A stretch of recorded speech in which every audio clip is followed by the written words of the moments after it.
Me, me, me, moo, moo. Hi.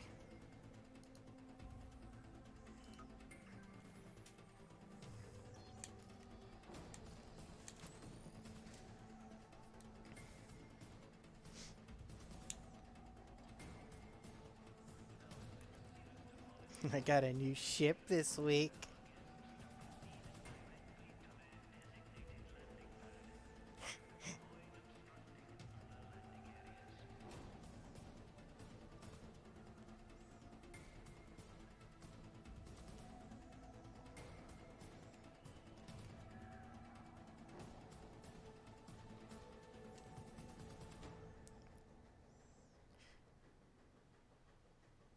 I'm probably gonna be changed in color again.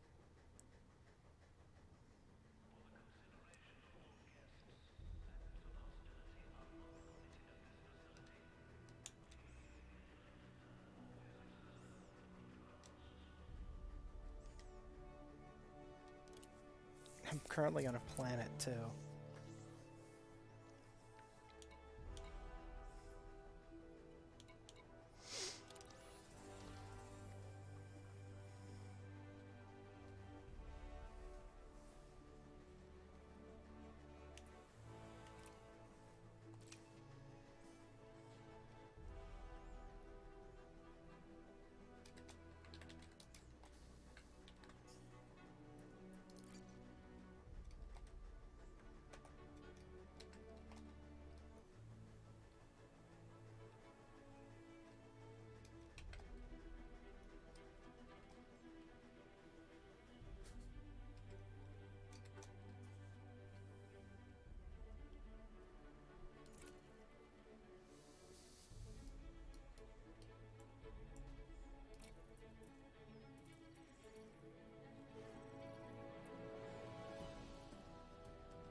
Hey, that's better. It's not all green. Imp 13.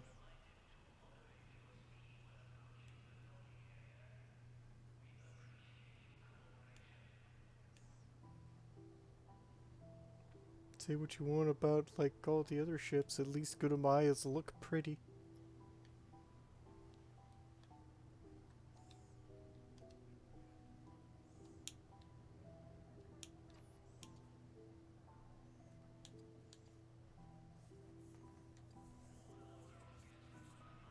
It's fucking huge.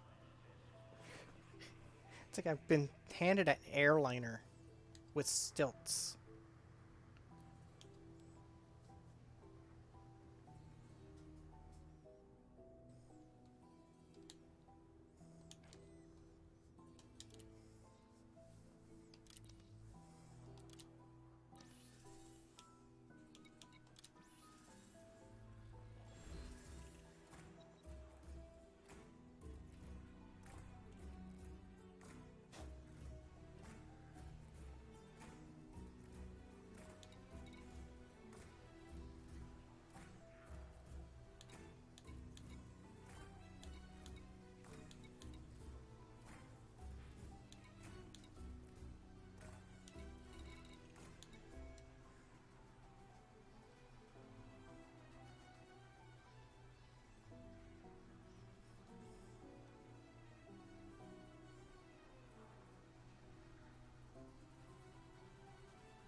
Yeah, CV.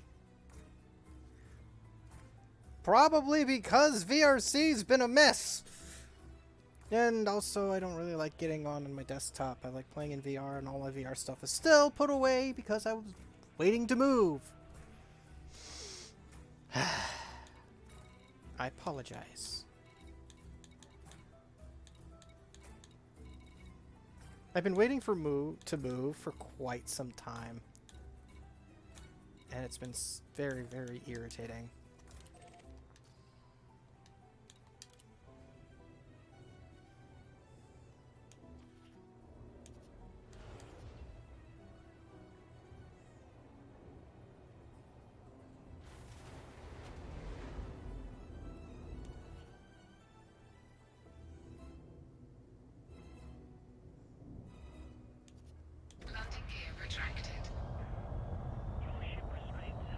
Supposed to be moving to Ohio. I was supposed to have been moved to Ohio earlier in this month. But things happened and have prevented me from moving to Ohio.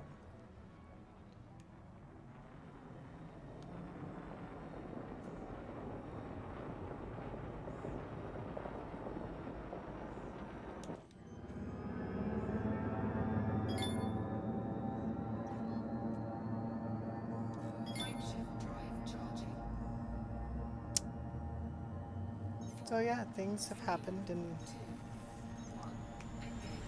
eventually the family that's living in the house that I'm renting a room in, they're planning to move to West Virginia. As much as I like living with them, I can't. Has nothing to do with any of them this time. It's just that I don't really have any interest in moving to West Virginia. I'd rather move to Ohio. Or I've been asked to become a manager for, you know, company stuff.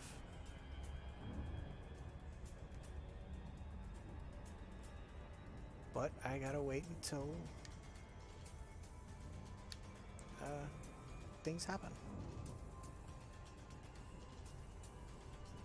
I was told to wait at least like another 4 weeks to see if they can convince the hub out there to like give me some work to move in for. It's like y'all had friggin' like 6 months. And you kept telling me to wait. I lined up an apartment so that it was ready to go. And I had to cancel it because we were told not to send me. I should have been like, y'all should have just sent me.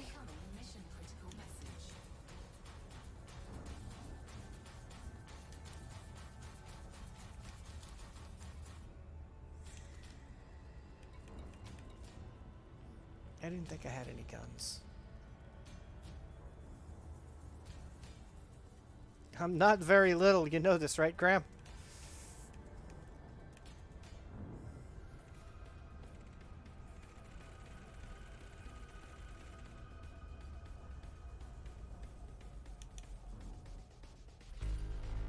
Incoming mission critical message. Fluffykins Brian named themselves. They got nicknamed Fluffykins?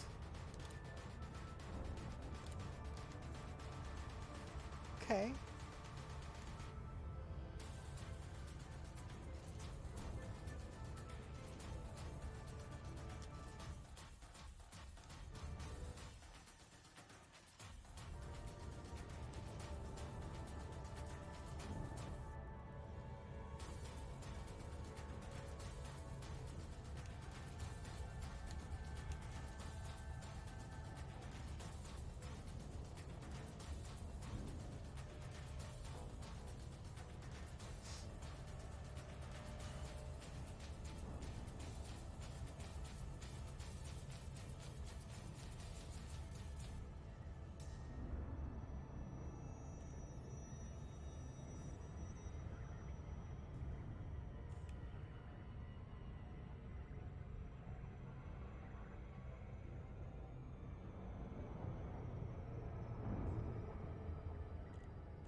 the fudge?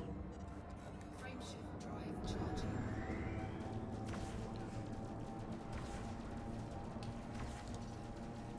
Frameshift drive charging.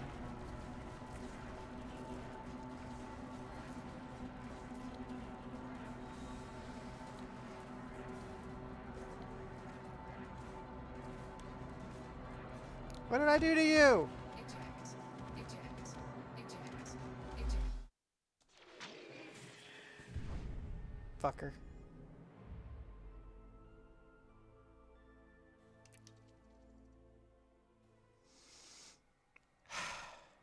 Rescue Rangers.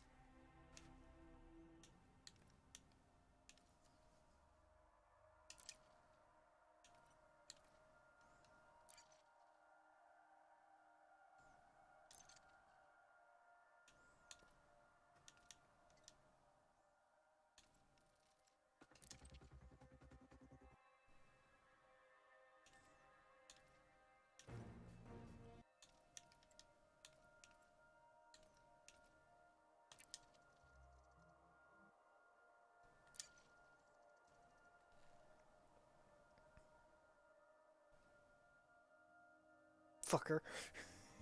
Destroyed my ship. Saying, what did I do? Very well.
Like the game dropped me out of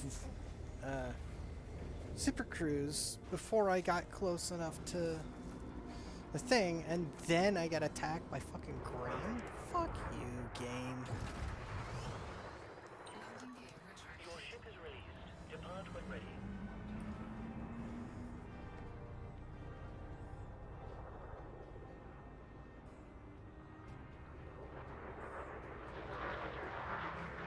Integrity compromised.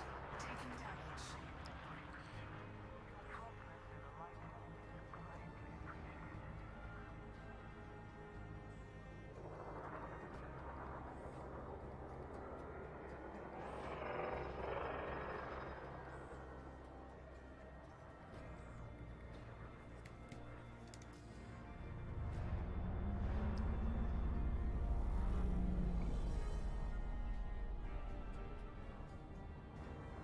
And then something just like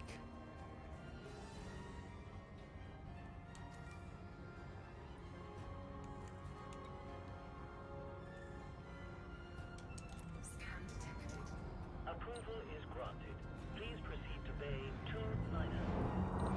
We have engaged. game is really messing up today.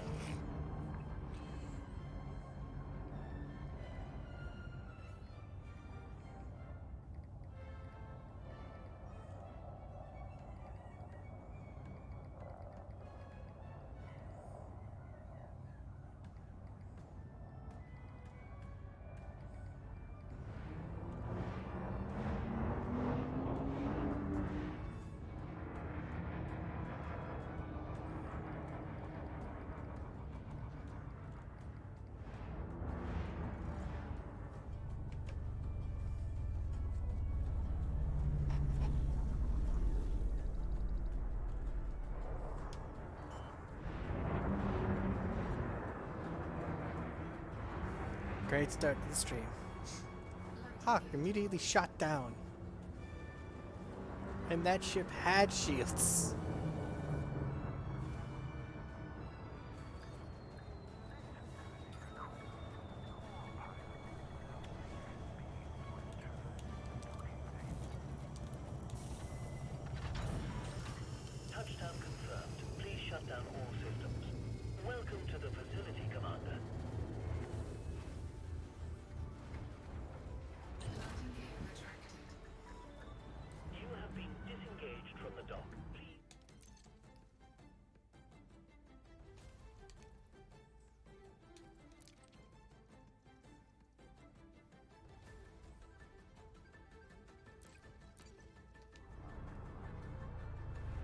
It's like a ship must have like come through and shoved me into the wall or some shit.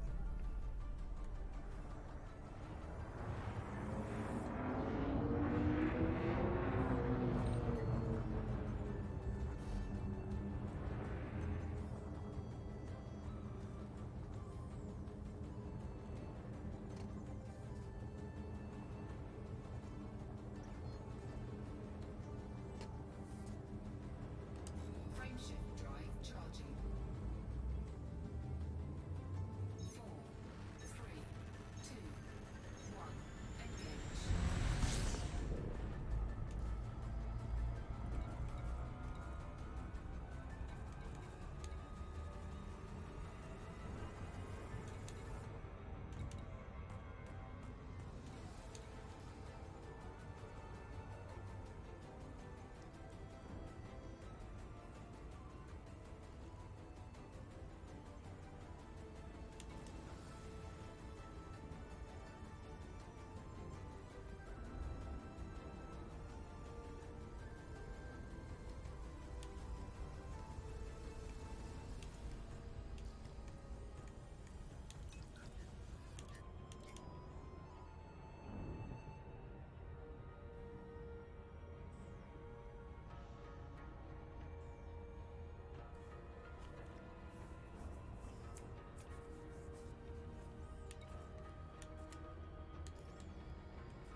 Loops of shame.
Okay, let's just beam ourselves off the ground.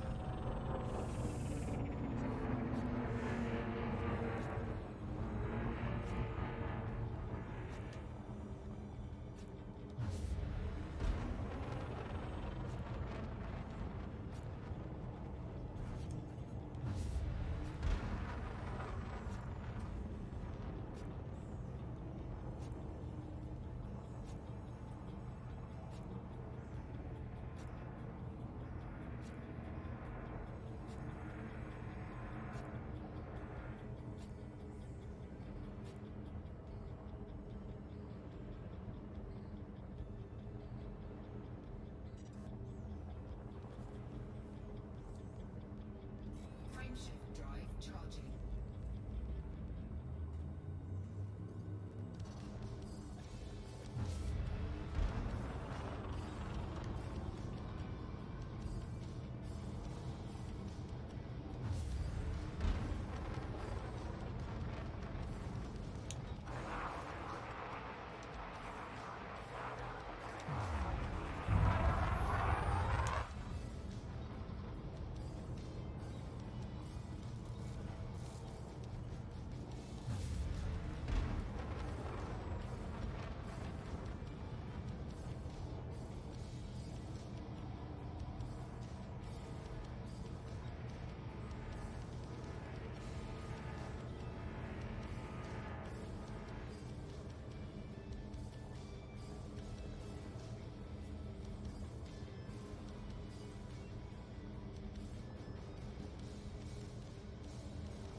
Lakon Hotel Alpha Whiskey.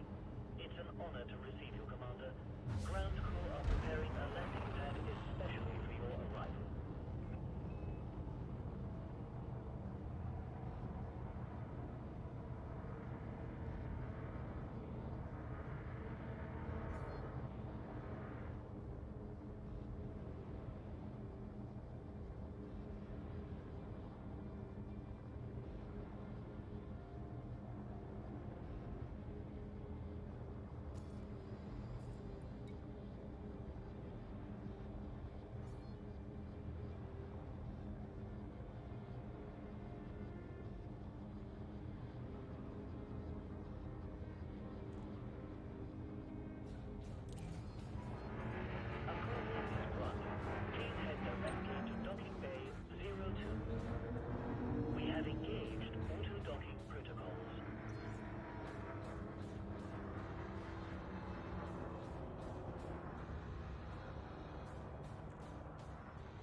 Touchdown confirmed. Please shut down all systems.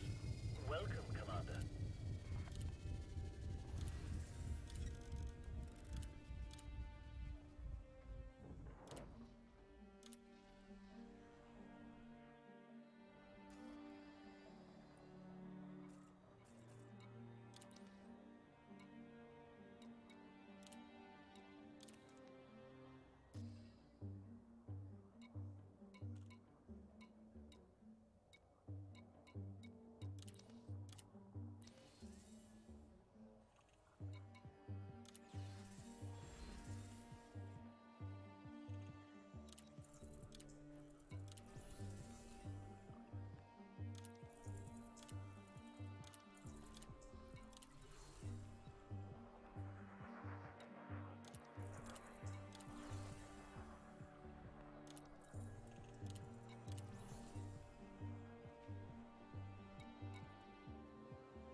Cargo hold at maximum capacity.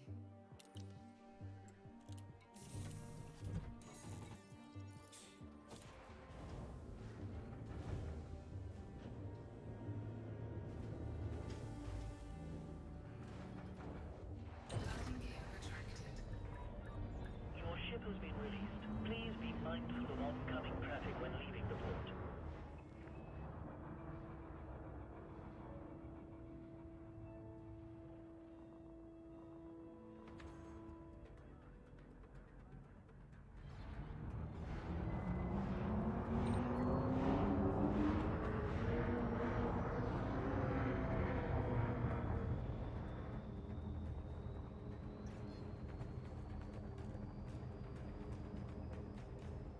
Frameshift drive charging. 4, 3, 2, 1. Engage.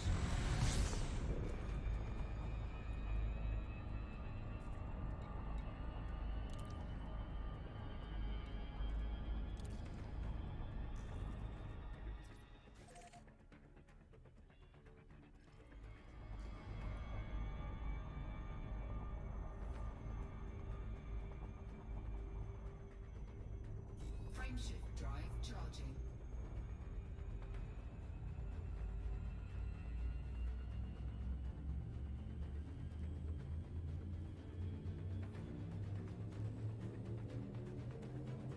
Four, three, two,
I'm not quite sure what those two things were, but, well,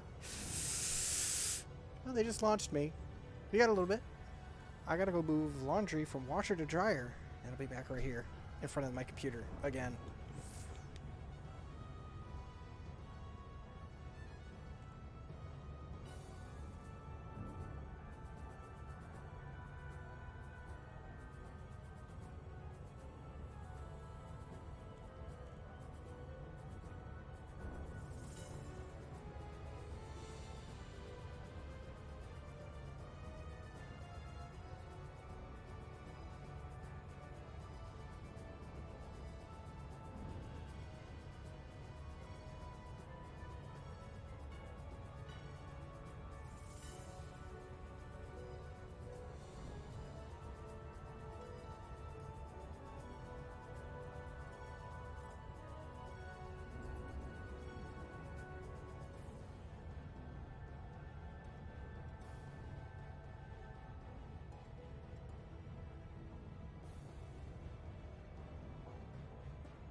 I've come back. With nuts! I mean, a can of soda.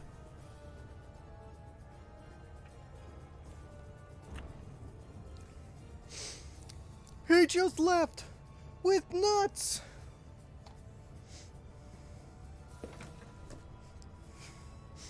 Hey buddy, I'd like to buy a pound of nuts. That's a lot of nuts! When the question is asked, is that not enough nuts? No. 'Tis never enough. We must have more nuts.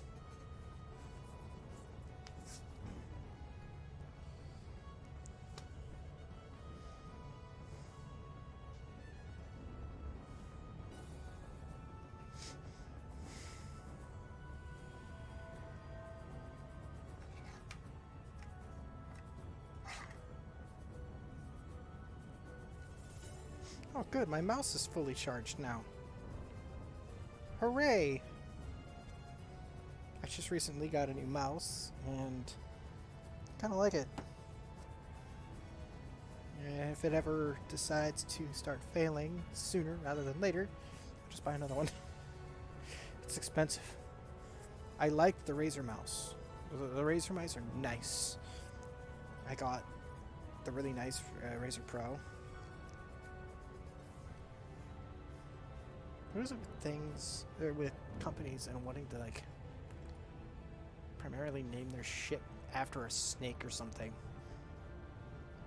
Like this game. Take Elite Dangerous for example. I'm in the Diamondback Explorer, named after the Diamondback rattlesnake.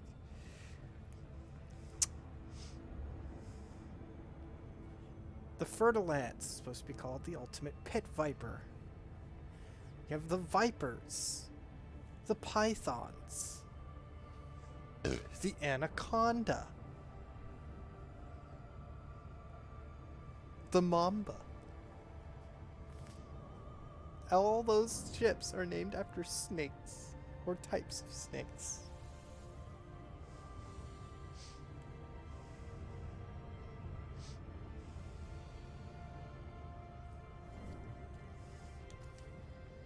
I can easily make that money back, and I'm going to be doing even more. So, I have another goal. Well, now that I got the ship that I wanted to buy for, like, I guess 2 million less. I got it for 20 million. And then all the added stuff on top of that was probably another... I think I had like 50-some million credits. And the price of this shit gets worse and worse. Like, you start wondering if maybe you should have placed your bets on the lottery.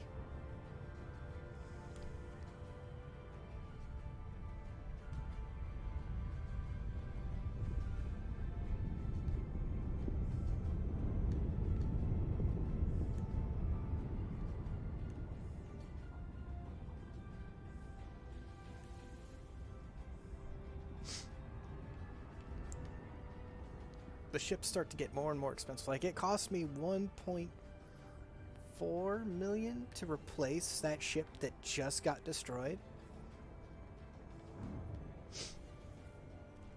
And then I had to abandon that mission because there's no way to replace the water that was unique to that mission.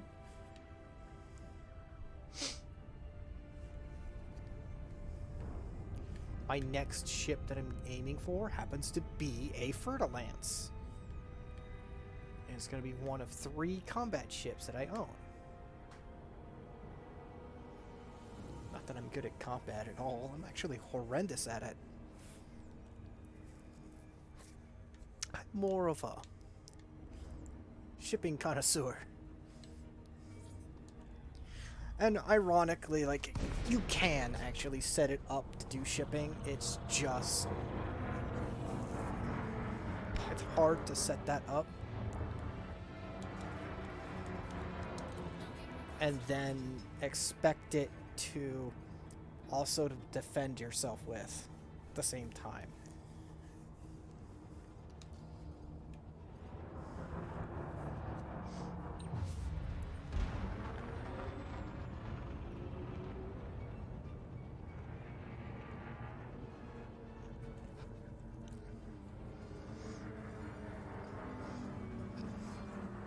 Like, the ships that I own, none of them are engineered.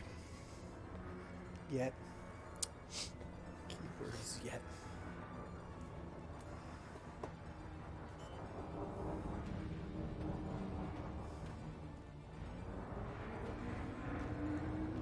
Landing gear deployed.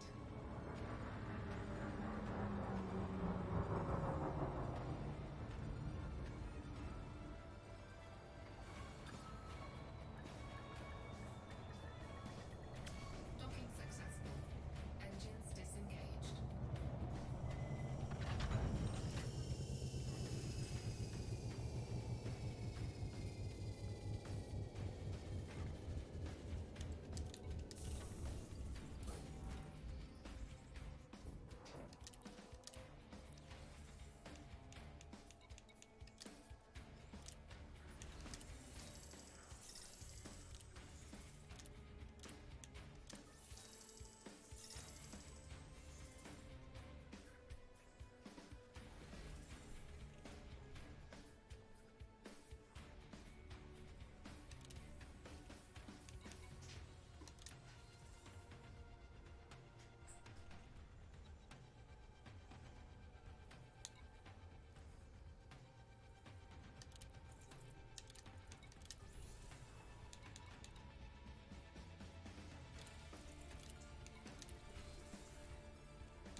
Landing gear retracted.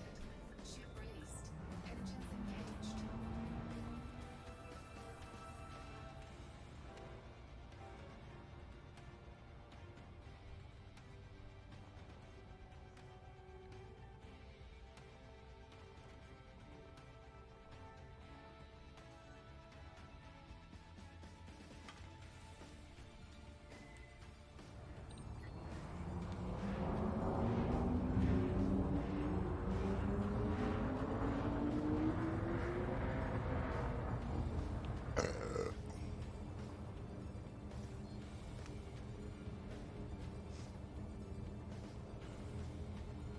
Frameshift drive charging.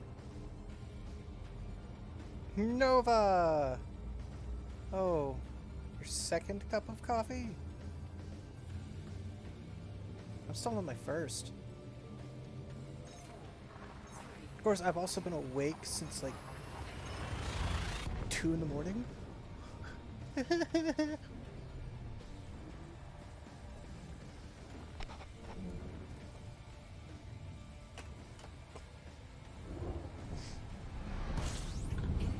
mission critical message.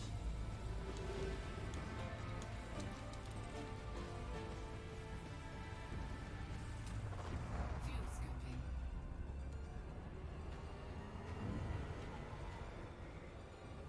Fuel scooping complete.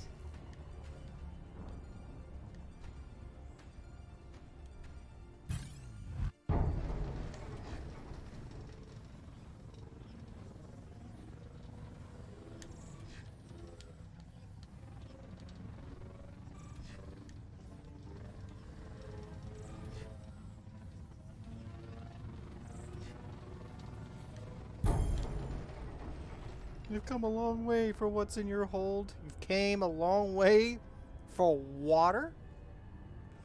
H2O? Because that's what's in there. Water. H2O, coach. H2O.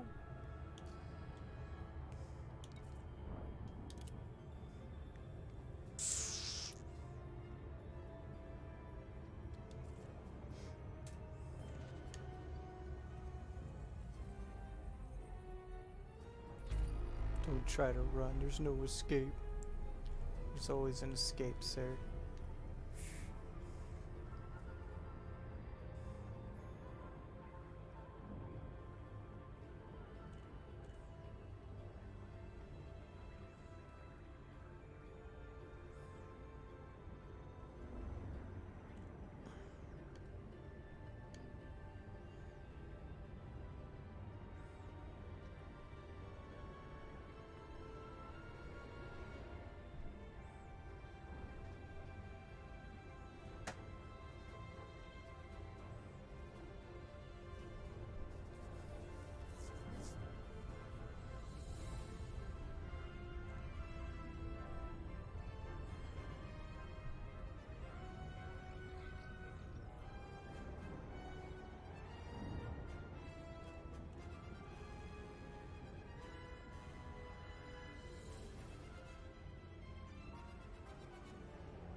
Fuck you, Fern.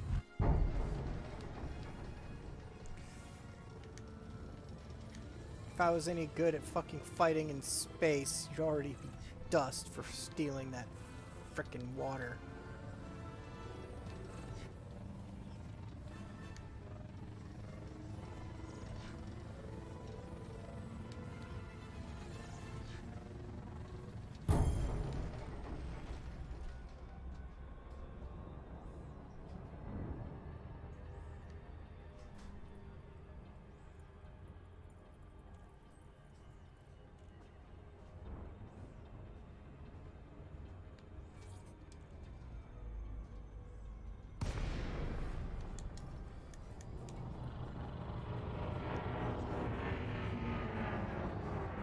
So 2 cups of coffee. Lincoln Hotel Alpha Whiskey. We are pleased to have you at this Imperial facility, Commander. Access is now granted. Proceed at your earliest convenience to pad 1-3. We are ready to engage the automatic docking system.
game messed up and isn't showing me my stuff.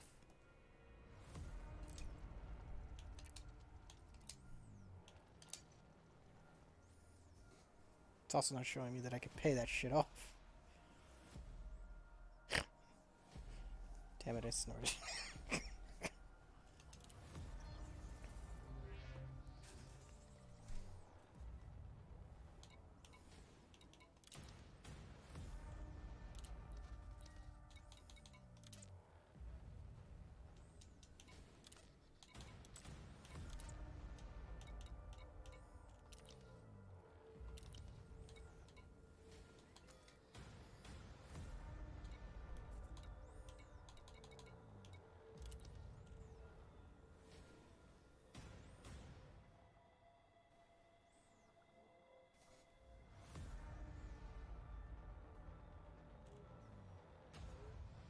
Oh, where the faction is present. Okay.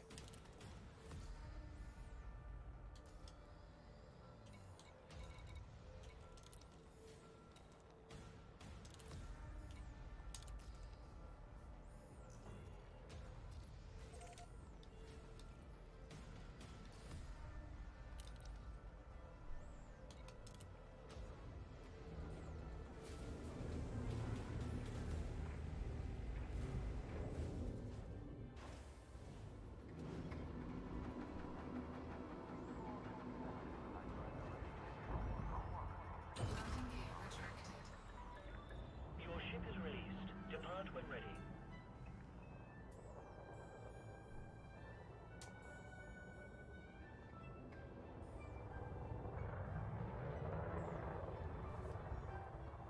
It's a Fer-de-Lance.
Frameshift drive charging.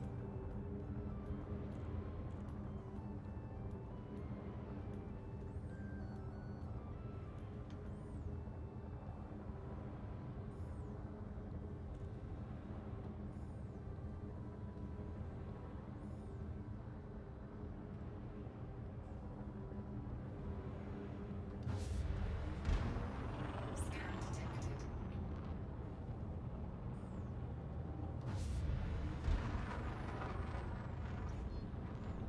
Frameshift drive charging.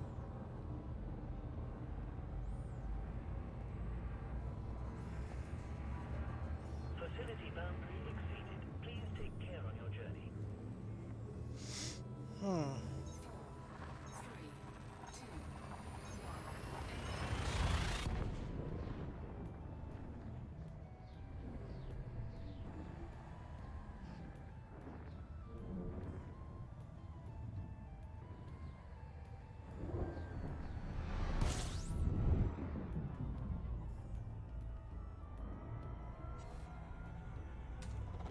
Fuel scooping.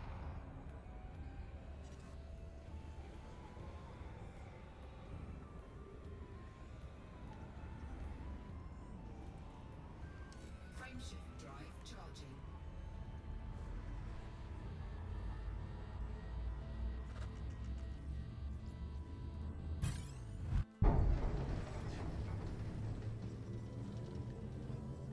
Ready to engage. 4, 3, 2,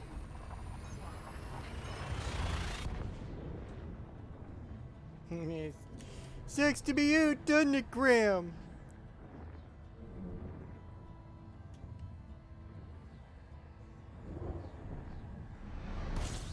Incoming mission critical message.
You prick.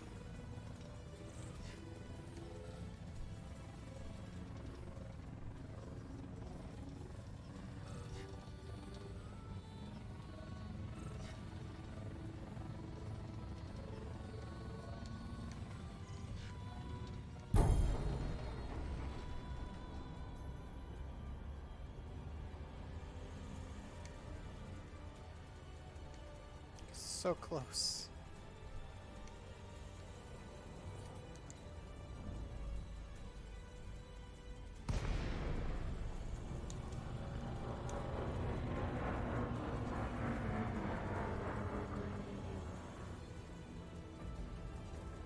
Docking request granted.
Ah.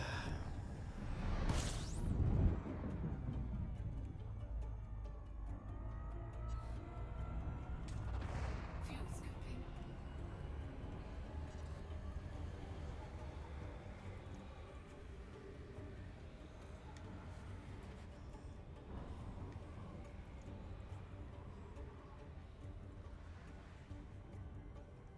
Frameshift drive charging.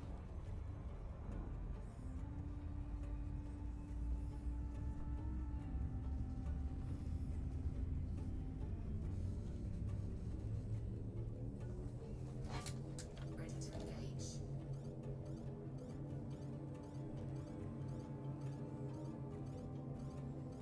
4, 3, 2, 1.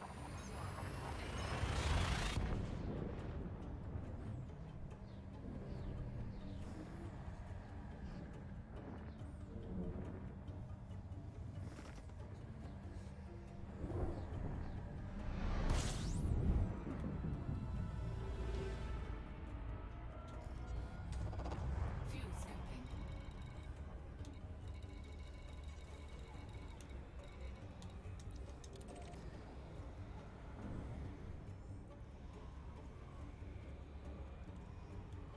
Fuel scooping complete.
Give me my coffee.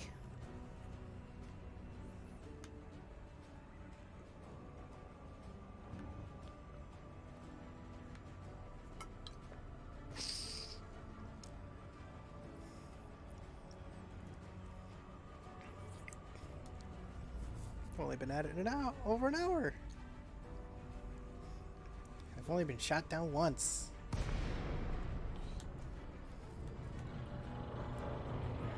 Fantastic! Hotel Alpha Whiskey. The Imperial Flight Operations Bureau welcomes you to this station, Commander. Clearance denied. Please resubmit within range. Use of automated docking computer permitted. You are cleared to hand over control.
Flight Operations Bureau is honored by your presence, Commander. Access is now granted. Proceed at your earliest convenience to pad 01. We are ready to engage the automatic docking system.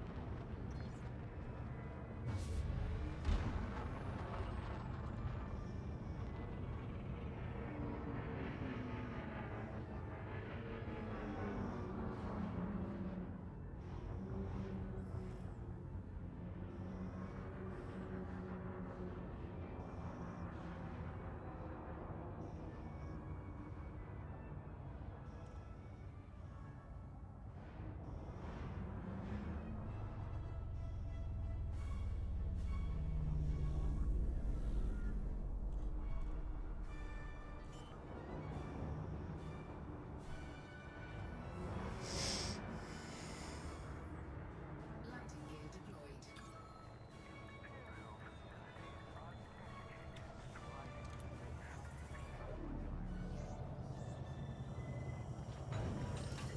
Landing safely completed. You may alight when ready.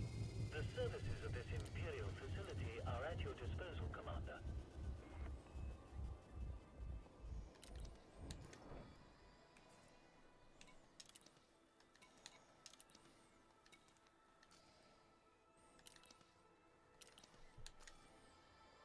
Hmm.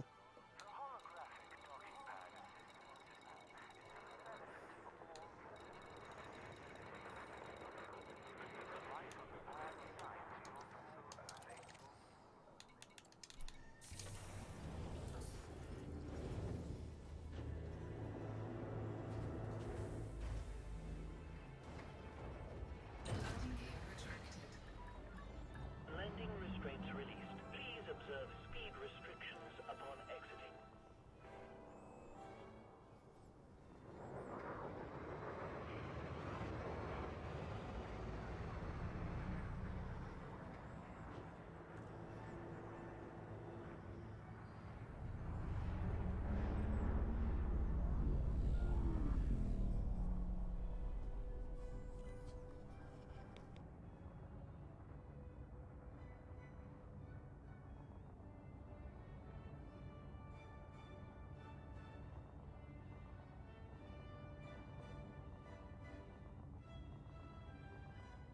Scan detected.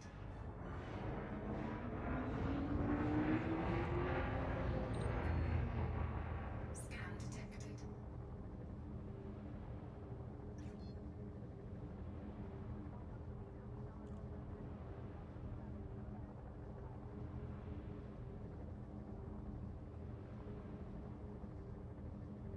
Frameshift drive charging. Facility boundary exceeded. Please take care on your journey.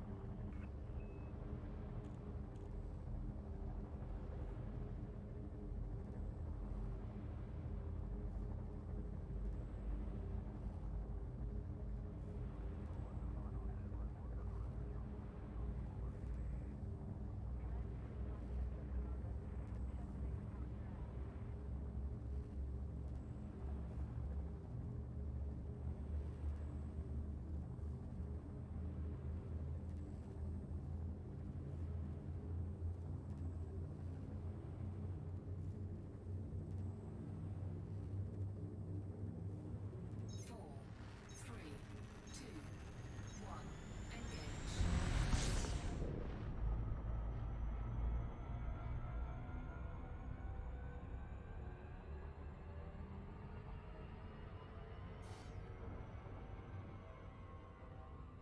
Frameshift drive charging.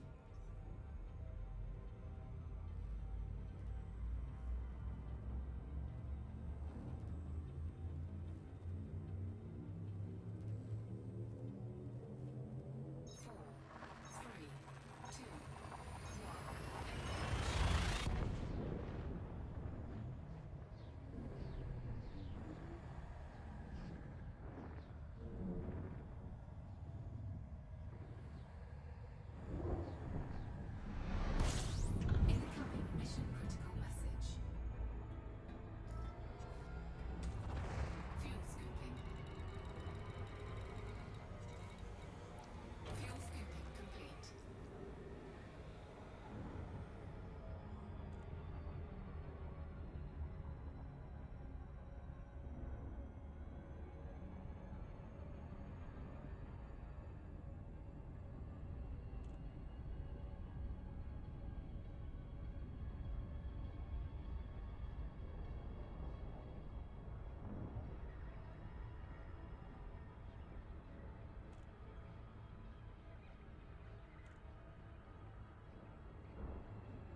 I look over, I see first time chatter, Impavec.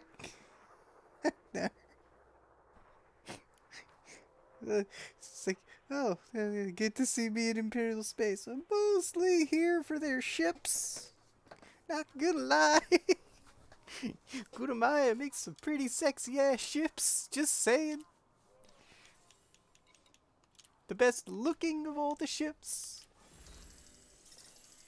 So I'm working on my rank in them. Mostly to get the cutter next. Gotta be a duke in order to get that shit. Like I'm a baron. I'm only 20% through this rank, and I still have to go work on the Federation rank. I'm just a petty officer there. How much money I got? Okay. Yeah, but my next ship that I'm actually going for happens to be, yeah. Yeah, they do. I also can't really say, I guess I'm a bit indifferent in terms of slaves being used to make the ships, because they don't say what kind of slaves are actually being indentured into making these ships by hand. So my only help was like, well, they're not going to put people onto the ship's workings just because they did something minor to become a slave. No, I'm willing to bet that they've made criminals make these ships. People died making these ships, yes, but they were probably criminals.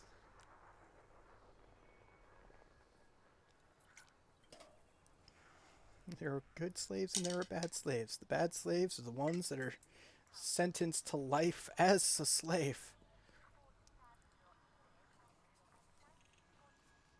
With possible good behavior. Maybe. Oh, I can't take any of these. Fudge. Oh, my next destination is here in Semes. I got 3 left. I only need 2. The Imperial slavery is a tad different to slavery. The Codex does a great job. I'll probably end up reading it later. Mostly because, well, a little busy doing this shit. Go up to Jones Hub. Because I'm about to go on a longer trip. I'm using my DBX. Like, I started playing this game a couple of years ago on my Xbox, then I moved over to the PC and immediately went for a DBX. I didn't even bother buying other ships aside from I had an Eagle. Oh! Thanks for the follow.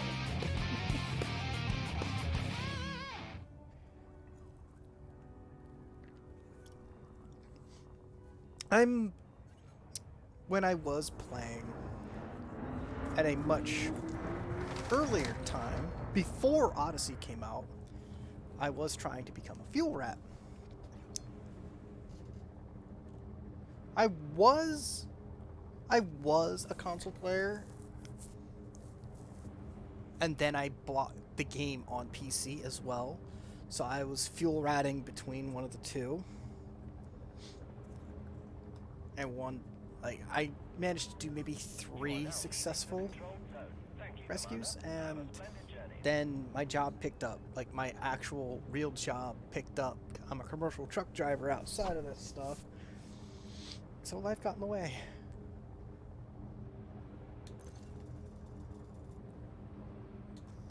Let's see. Frameshift drive charging. 4, 3, 2. Life got in the way the last 2.5 years. I've only recently got back into playing the game, but I don't think I'm going to be trying to become a fuel rat, because now they've added a lot more rules into becoming one, instead of just learning everything. Oh no, I mean both. I'm a space trucker and a real life commercial truck driver. So I am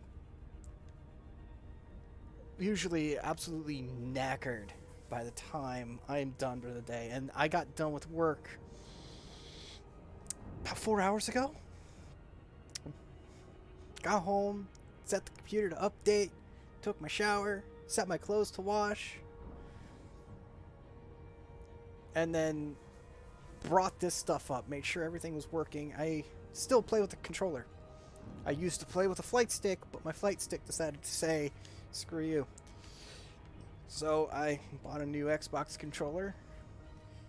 I like it. And now I play this with it.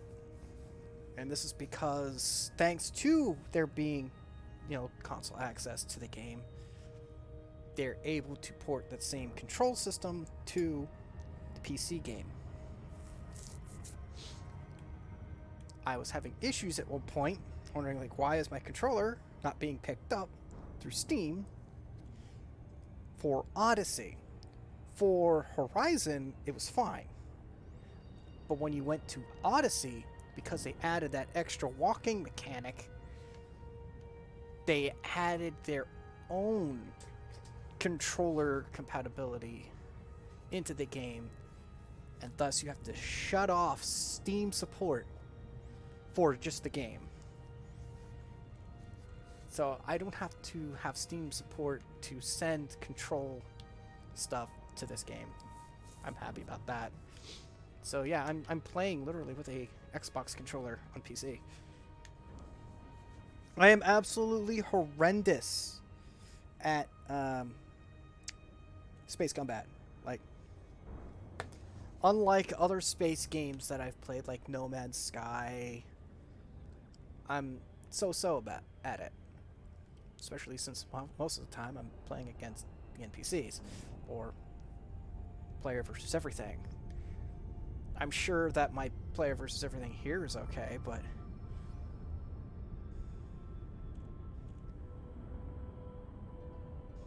I mean, to be fair, I've basically grown up with a controller in my hand more than keyboard and mouse. I was a console kid before I moved over to the PC Master Race. And even the PC people were like, why are you still using a controller? Keyboard and mouse out of the way. I was like, nah, not if you don't feel like having to have your hands on a mouse and destroying your mouse in the meantime. My mouse has to last me a lot longer.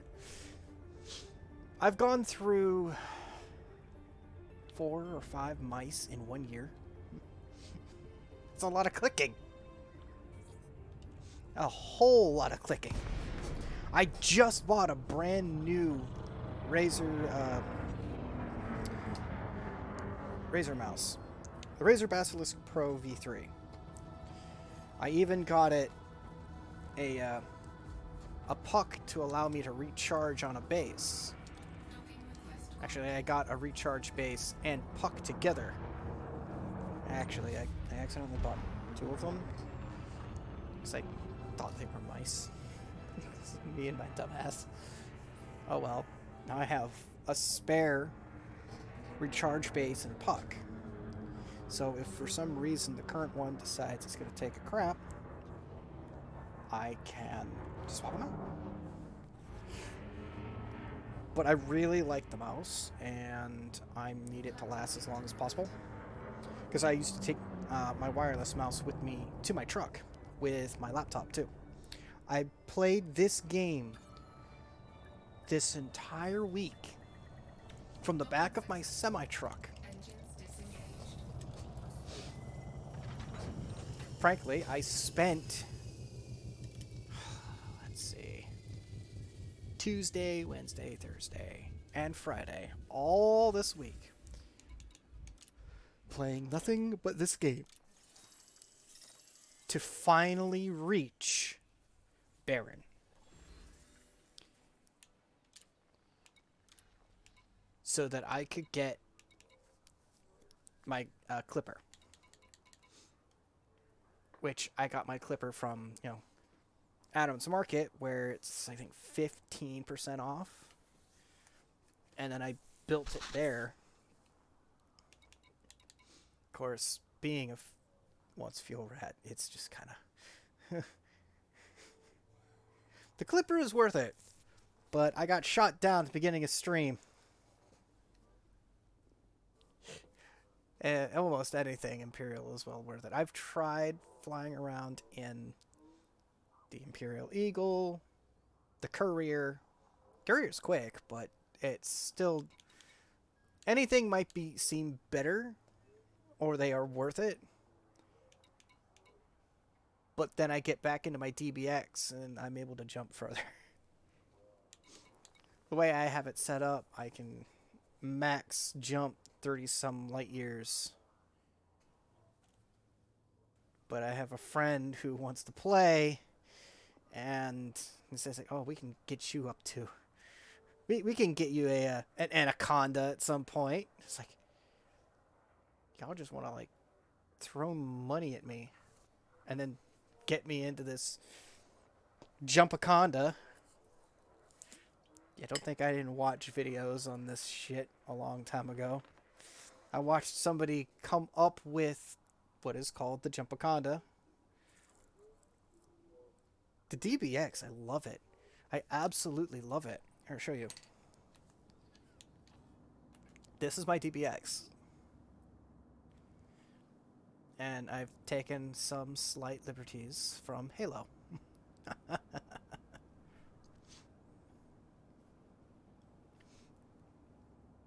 I absolutely love this thing.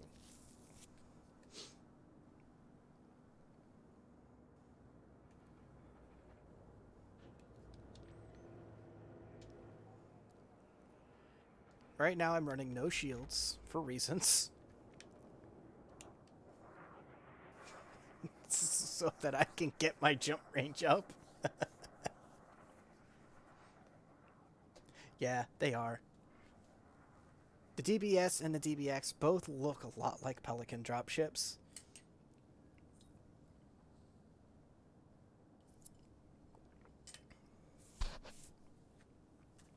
So it was very, very no-brainer for me. So Echo 419 Foe Hammer. Where did I need to go? I need to go one more place here, which is Hamui Port. Oh yeah, you've probably noticed like I haven't been talking a whole lot. Well, it's space. There's nothing a whole lot to talk about when there's hardly anyone talking in my chat. So thank you for chatting with me, Imp.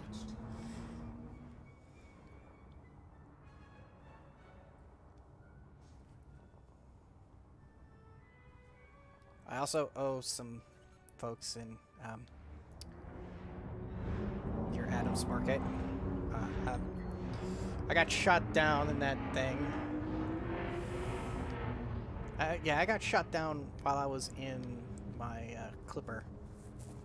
The game glitched, dropped me just like 800 km short of Adams Market. And then an NPC drops out and then immediately just shreds my shields and then peppers me as I'm trying to get away. Frameshift drive charging. And I happen to have mission critical stuff in the hull. So I lost specific water meant to go someplace. Ironically, I picked up more water for a different place, which is where I'm going to be heading to after Hamui Port. Actually, after I go back to Estos to pay my fine.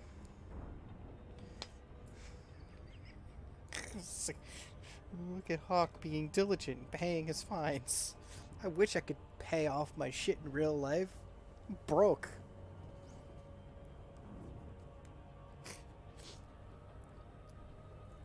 I wish money wasn't an object with me. It was literally just something that I would happen to have on hand. Like, oh, got that here. Take it.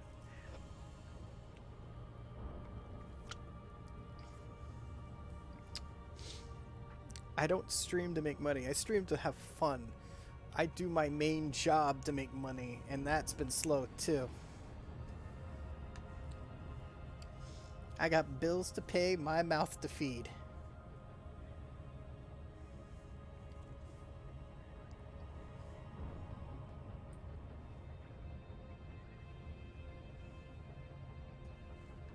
How much do I even have left? I got enough for my car payment.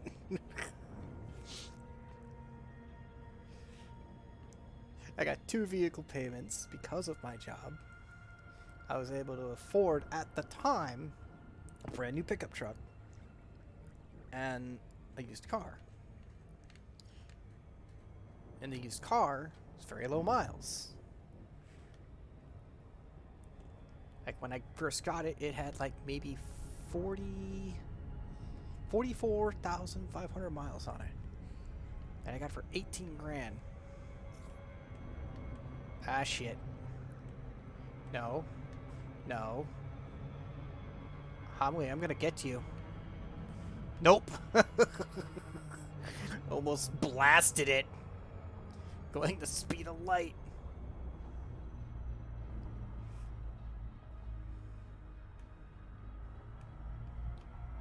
Yep, loop of shame. I got plenty of those in me. I'm gonna be playing this game all afternoon and all evening. Maybe all night. I don't know.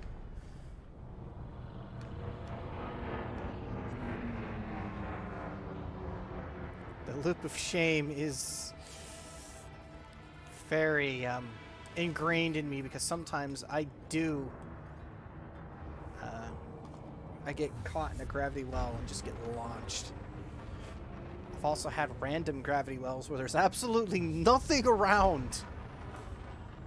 Space is weird. Physics in space is very, very weird.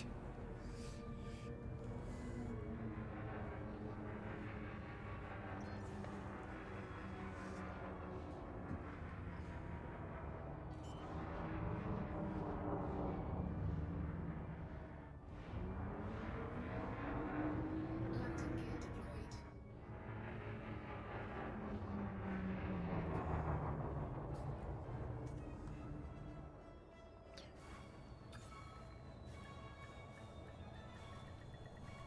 Docking successful. Engines disengaged.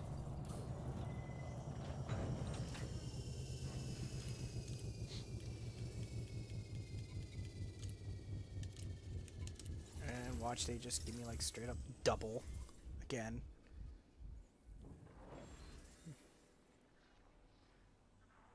Oh,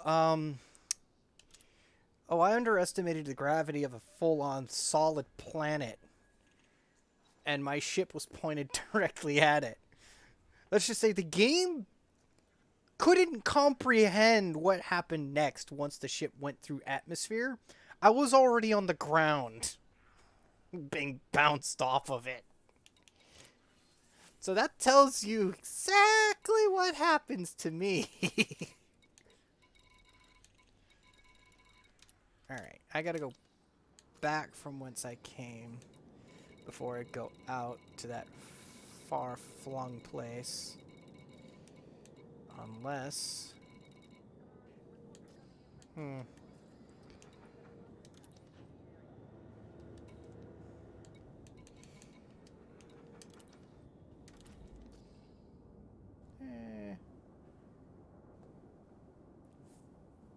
Yeah, straight up human slingshot and then a human bouncy ball. Made of metal.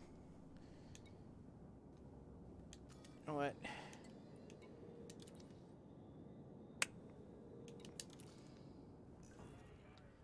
Let's see. Ross 318 from Semis. It's only going to take me 5 jumps. I'm sure with an Anaconda it would take probably less than that. Stock. Can't believe that's only going to take me 5 jumps though. I got enough fuel.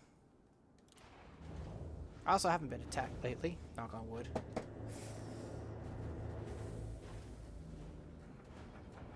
One of the NPCs that attacked me because I had that water. I lost it, and then I had to abandon it. So now I owe that particular city like $7,000 in fines, maybe more.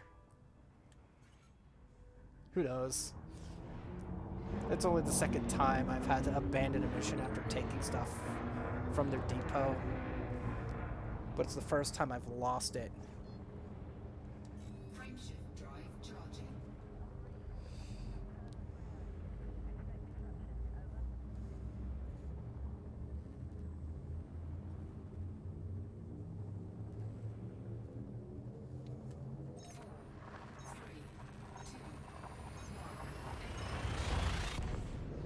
Of course, next week I'm gonna have to start Uber driving again. I'm very likely not gonna have a whole lot of money in my bank account, so I'm gonna need to put money in my bank account.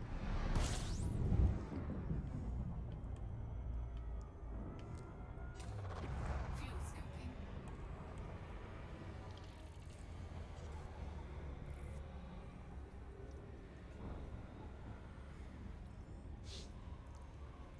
Thanks to the fuel rats ingraining the be sure to put a fuel scoop on your ship. Be sure to put a fuel scoop on your ship.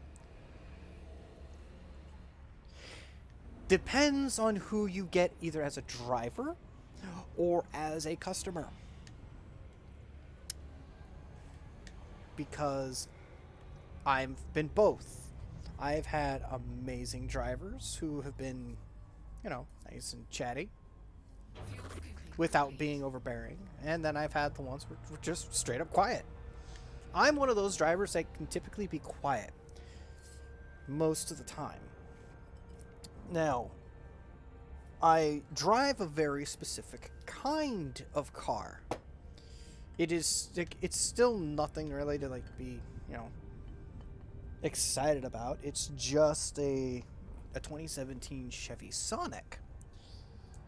The difference that makes this Sonic different from most of the others is the fact, I've got aftermarket wheels on it.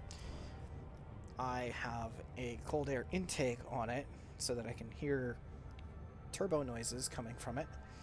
And it's a manual, a 6-speed manual. So it surprises people when they get in and they're taking in their surroundings for the first time while I'm driving and notice that my hand is moving on the stick and moving it into position. I've had quite a few riders go is this a manual? Just surprised. Frameshift drive charging. So it's been both good and very good experiences so far. There was one day I made, I think, about $160 in a day. 3, 2, There are quite a few folks that aren't used to seeing manuals. Most of the Uber drivers aren't really going to be driving a manual transmission car. And I understand why. They don't really want to have to be stuck in traffic. Yeah, $160 in just one day. That was me. I Uber drove with my home as my destination because I had stuff I wanted to go and get, but I wanted to make some extra money. So I took care of driving that way. Got home, took my little break, grabbed what it is I needed to grab, put it in the car. After I finished, adding some of the Uber stuff that finally arrived to the car, I then Ubered myself back to my job. And I think I did 2 runs. The first one was I can't remember where, and the last one was taking someone to the airport, and that was like a 40 some odd minute drive, but I had to take the toll routes. Uber compensates you for taking charging. toll route. unless the rider specifically stated not to take toll routes. So I made a good $160 in one day, and I was happy. That's because of also the compensation. I've gone to Newark Airport and I've gone to JFK Airport. JFK is worse. Getting to it is worse.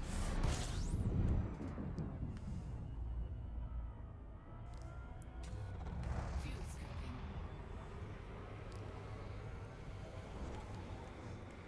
And I just got done having a conversation with my proper employer for the truck driving job, since I am in every single day, 5 days a week. Most companies pay by the mile. But if your miles aren't, getting up there like they used to be because of either low freight or the dispatching group just doesn't have anything to give you after your first run, you're kind of stuck with short miles. And so I had to propose to them that, hey, we need to start doing a split pay setup where it is, if we're short on miles below our minimum, then it's a day's pay. If it is higher than our minimum, then it is paid by the mile. Because we have to guarantee that any drivers that have been unfortunate enough to be shoved low miles, that they'll still see at least a day's pay and actually get the ability to pay their bills. Like for me, I just asked, I didn't even ask for anything extravagant. I just said, hey, I mean, it's beneficial for their drivers because we're trying to keep drivers, not watch them decide, oh, I'll just quit this and go to someplace else. Because that's the thing about commercial truck drivers. When we have a CDL, we could go and work almost anywhere.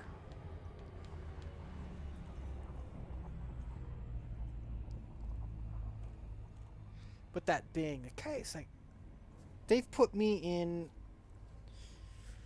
I'm in a tight position. They called me that, or they told me that I am their lead driver, which means I am their top trainer. I train, or can train, drivers who had just received their license to drive big trucks. And at first, I'm like, are you nuts? Are you out of your mind? And then I got to thinking, it's like, well, let's see how this works out. Several guys that have joined us and have trained with me just decided that they would leave because they've realized that it's just not for them. Like, some of them were returning drivers from the company after having been out for, say, like a year or two. And when they came back and then tried to do the job, they just realized they couldn't and just decided, yeah, we're just going to quit.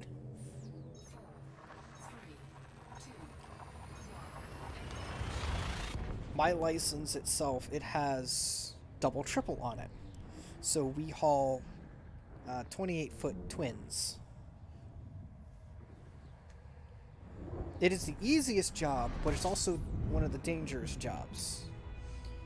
Not nearly as dangerous as, say, hauling a certain chemical or fuel.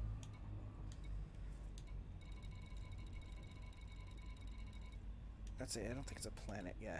I gotta take it to Noon Escape. 1500 Ls.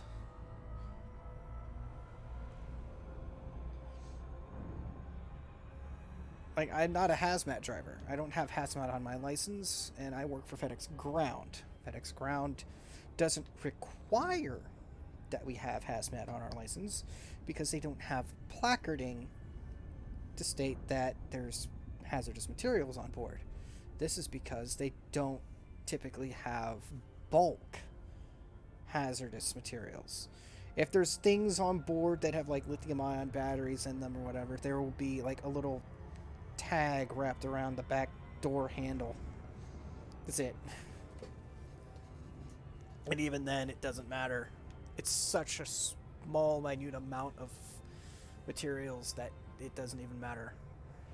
That's why FedEx Freight and UPS Freight all require hazard placards.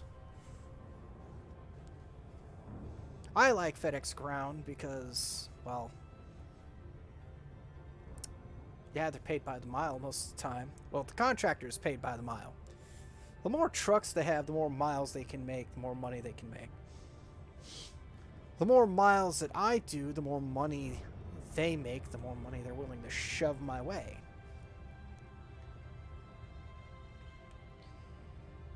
Before the fall finally hit, I was making almost $2,000 a week.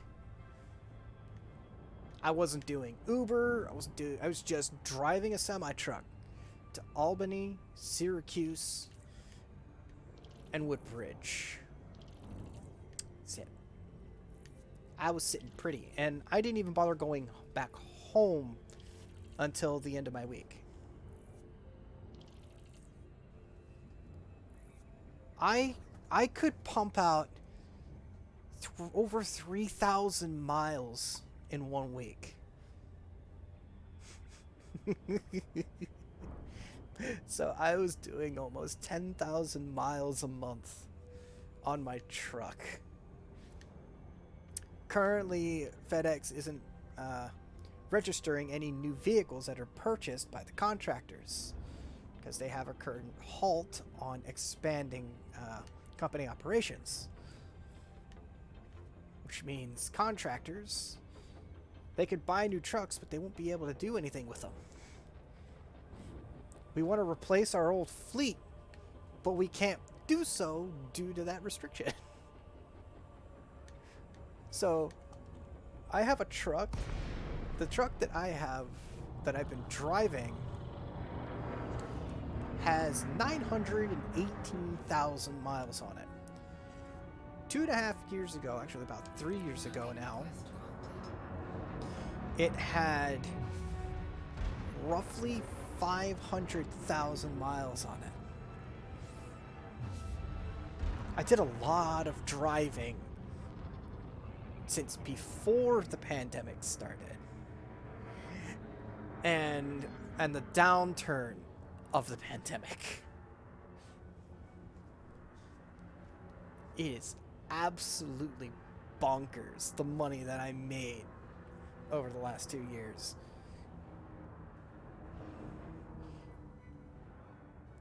And also in those same 2 years, the first year, like I spent an entire week at home. Like I went and visited like my mom and stuff. I'd started doing Twitch streams from my Xbox first, and then decided I wanted to do stuff with a PC. Purchased a pre-built. Yeah, I know. First mistake. Pre-built. Then decided I wanted to actually play in VR for VR chat. Only realized the pre-built wasn't strong enough. So what do? I upgrade the pre-built.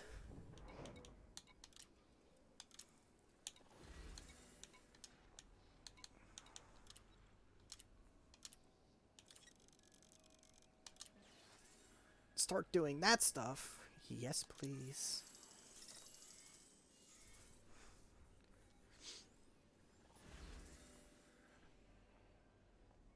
I was driving way more. So, when the pandemic started, I was still doing things between like early morning and mostly night. I primarily was a day driver. So I would take on like butthead runs where it was like 400 miles a pop. Sure, it'd probably be like 300 some odd miles if I was lucky. I made more money doing butthead runs than I did doing normal runs, which was already funny on its own.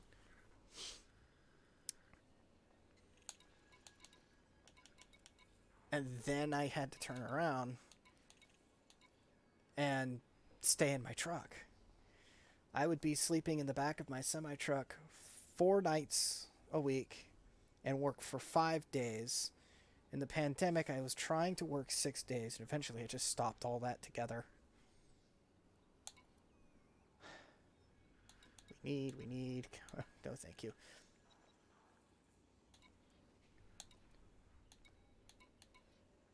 Do. Oh, that's right. This is an Imperial play, or not an Imperial. This is a, this is one of those ones, huh? Yep. I'm petty officer, so I should probably at least get my Federation ranks done.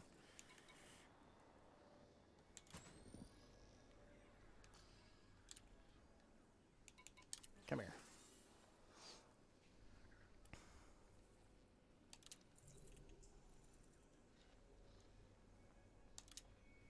I'll accept that one.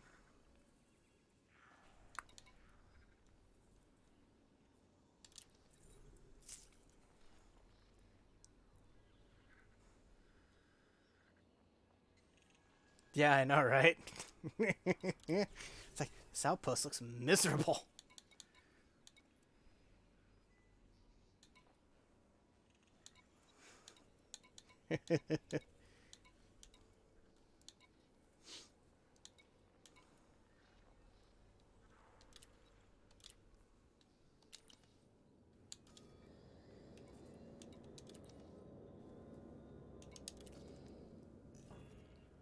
Maybe miserable here, but at least the places are within jumping distance.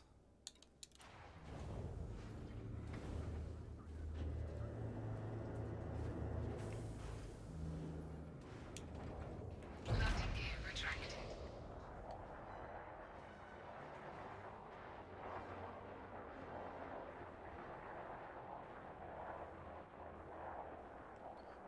It's like, I don't see a planet. Do you? Is there one up there? No. Is there one beneath it? No.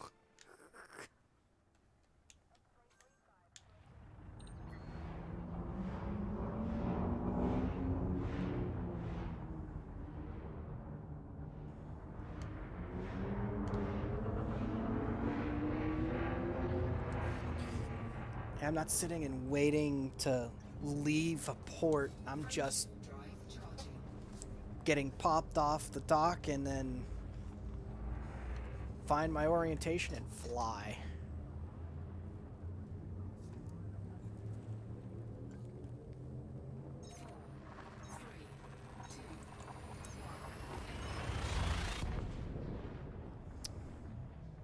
Speaking of my friends.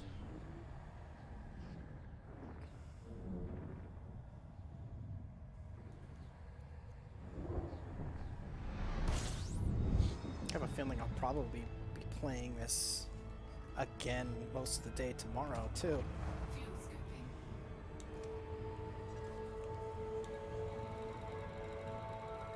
Where is it at? Fuel scoop disengaged.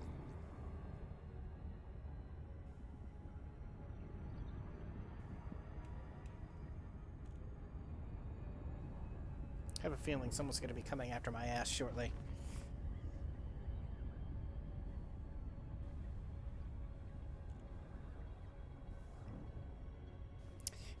I like that it gives me so many options of things to do. Incoming mission critical message. Oh boy. Nick, huh?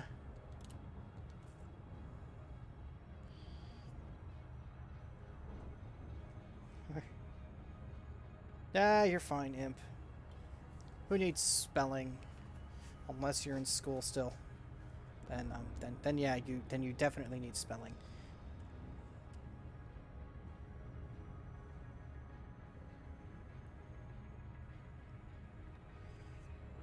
Probably gonna get attacked here shortly. Well, interdicted again. Getting out of interdictions is one thing.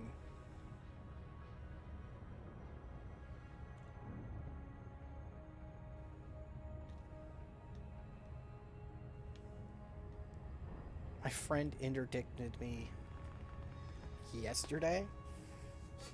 Like, they succeeded in it because it's a player interdicting me.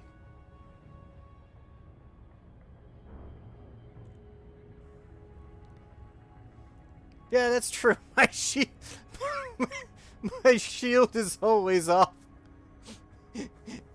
So I'm always silent running.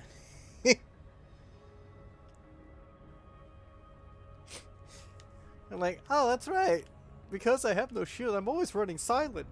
But yet, they still fucking find me.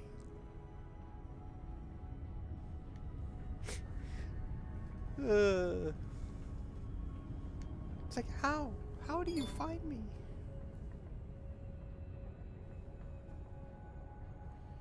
Oh, that wasn't there. Oh, it was there.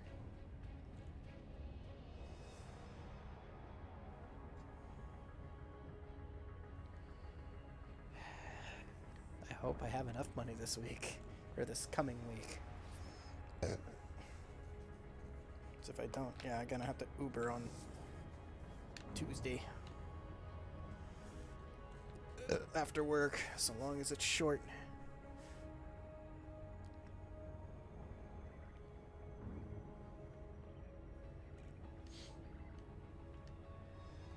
I mean, they're superhuman powers, but they're fucking stupid. Like, really fucking stupid. I have an example, a perfectly good example of one. I walked away from my ship flying. I had to go to the bathroom really, really bad. So I walked away to go to the bathroom, and it was flying towards a destination that was like 240 L's out.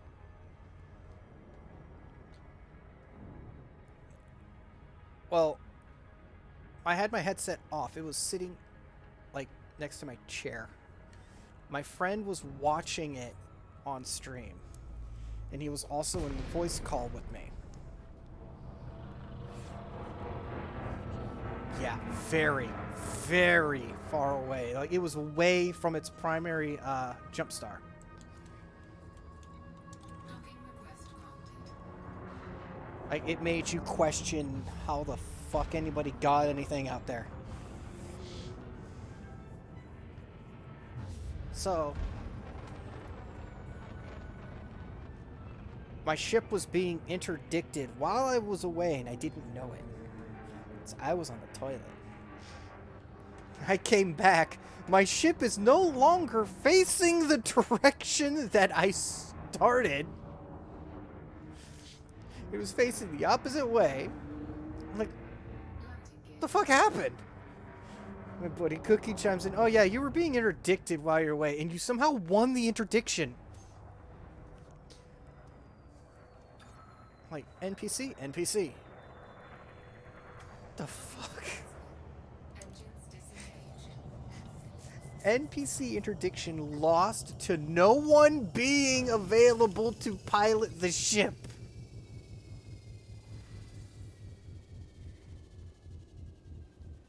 Sometimes there isn't really much of a view to be seen. Incoming message.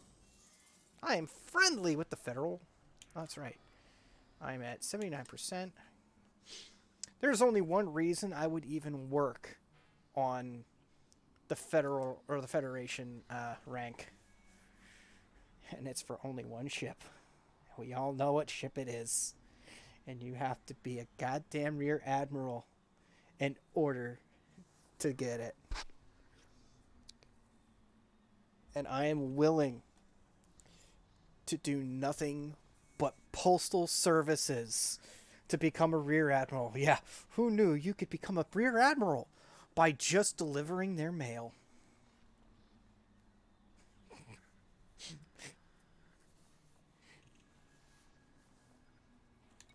much do I got? Back up to 31,000. I need a bit over 80 million. Because I'm planning on buying a Vertilance. And the way I'm going to be speccing it. I wasn't planning on speccing it as a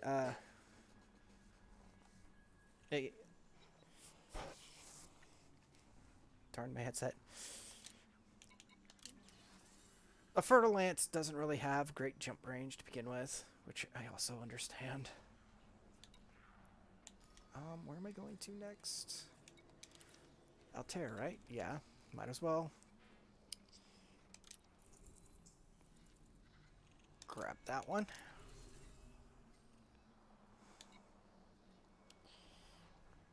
They want medicines, but I'd have to come back here to get those.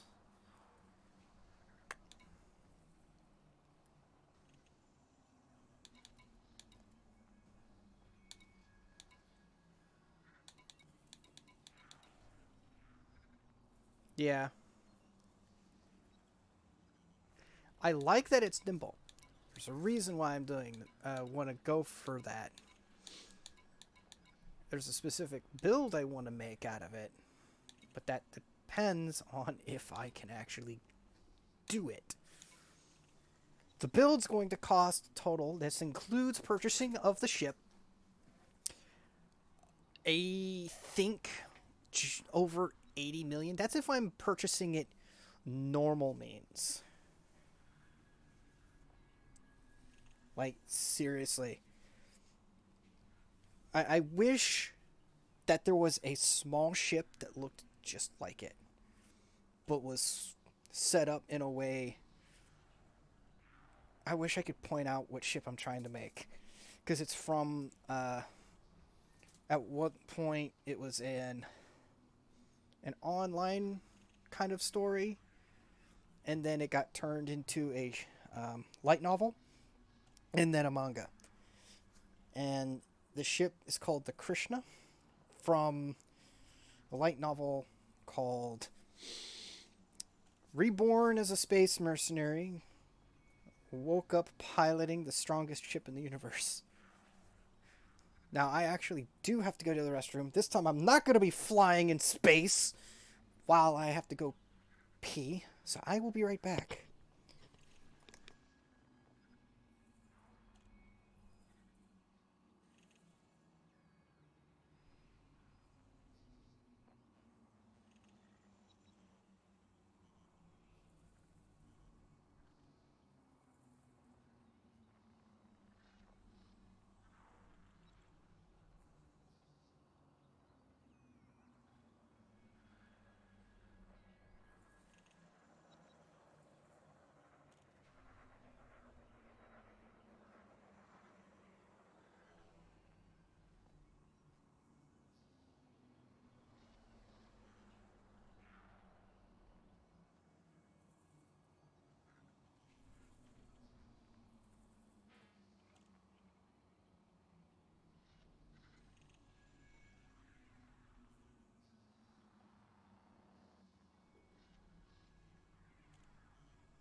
Ah, that feels much better.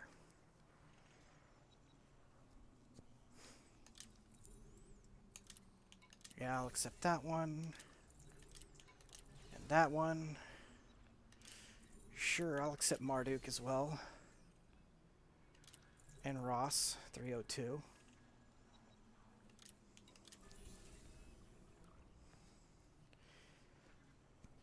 That's for planet side. No, thank you. Wait, what that one's? Oh, that says bring us.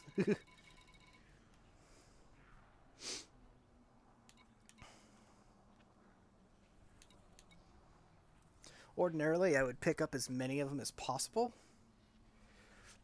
but I currently have no interest.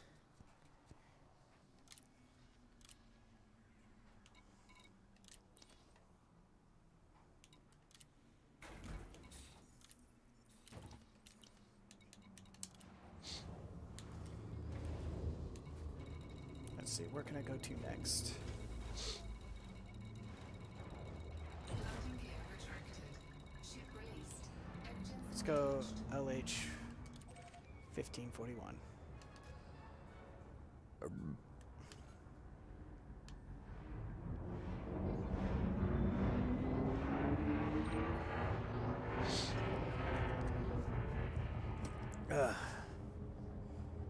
The Krishna.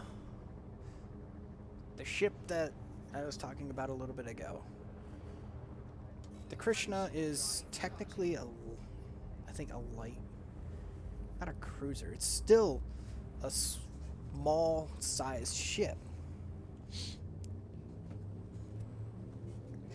But it has the equivalency, or the power equivalency of a light cruiser.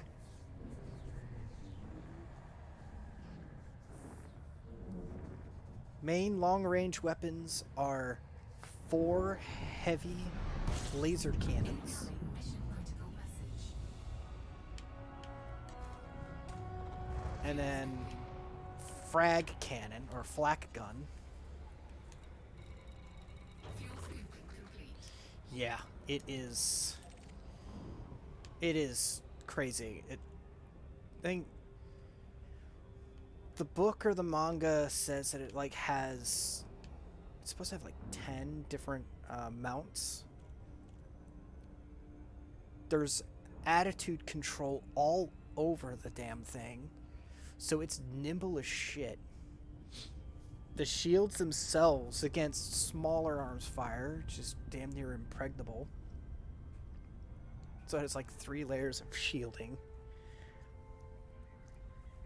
Its armor might not be too thick, but it's still plenty thick enough that it can be relied upon until you can reset the shields.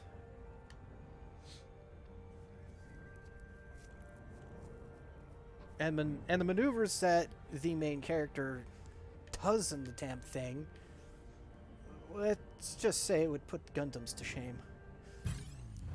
Ah, there he is. Hey, Nick. Nice to see you. Not.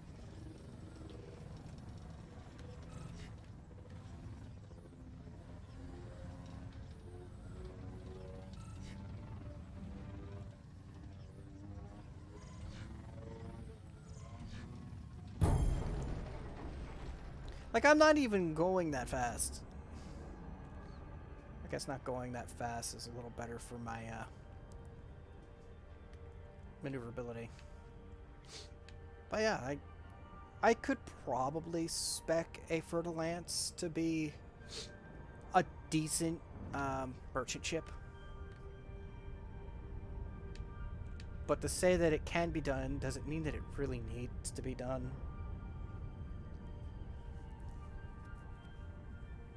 The power plant in the Krishna alone could probably power a light cruiser too. It's stated in the book that the Krishna could easily take on a battleship or a main frigate by itself and probably come out the victor.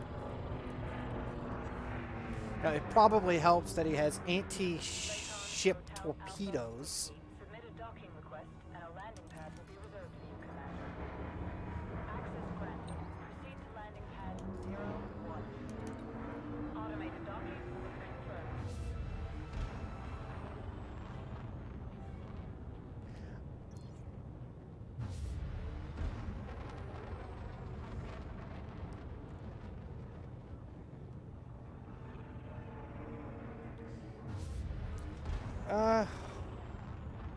This is true. Incoming mission critical message. Yes, what's it? Courier sensitive poll data. Bonus failed. I don't really care about my bonuses. I get to you when I get to you. Doesn't mean that I'm not friendly with everyone.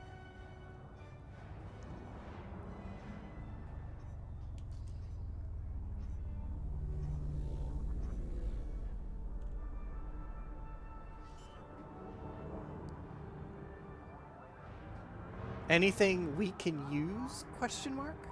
Wow.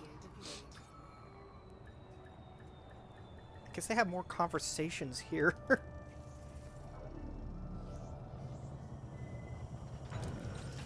Landing sequence completed. Ground crew have been dispatched.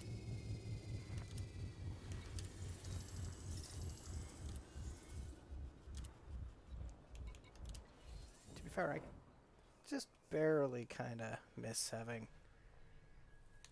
That is a lot going into the same place.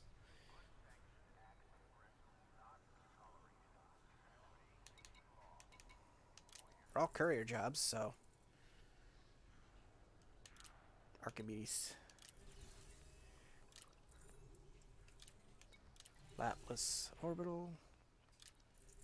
And Nikolaev.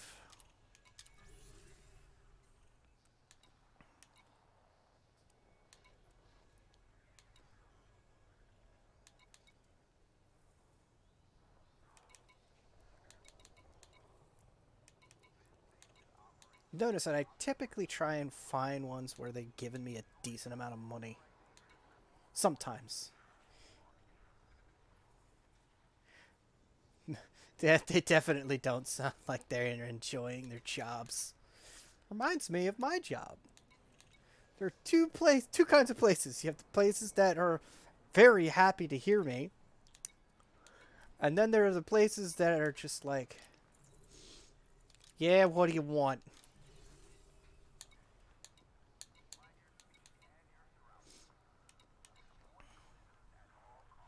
So ooh, $500,000 just to deliver 8 fish? I might, actually. The delivery of 8 fish. Sure.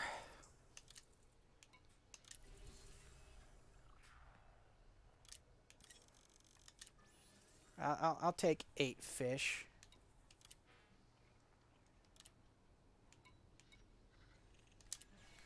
Anybody else?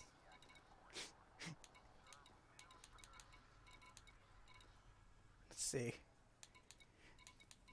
Does anybody else need something, you know, delivered? Oh, God, no.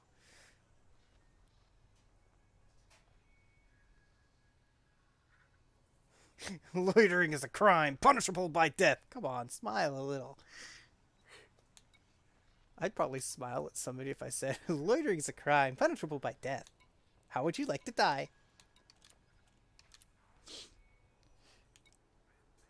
Actually, what do they have in...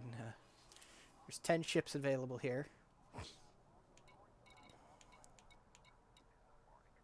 I already have access to the federal dropship, and I don't even like the way it looks. It's not even a drop ship. Drop ships are like supposed to be shuttlecraft. This is... We're here to deliver your tank and a platoon.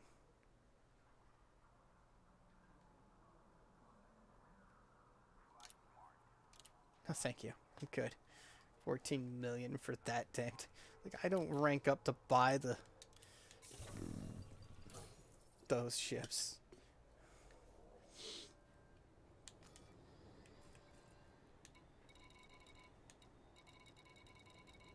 Anything else needing done in here? No? Oh, nope. Rostock. That's right.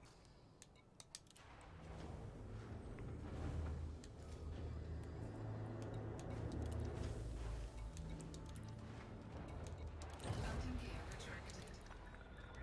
Docking clamps retracted. Regulate speed until clear of exclusion zone.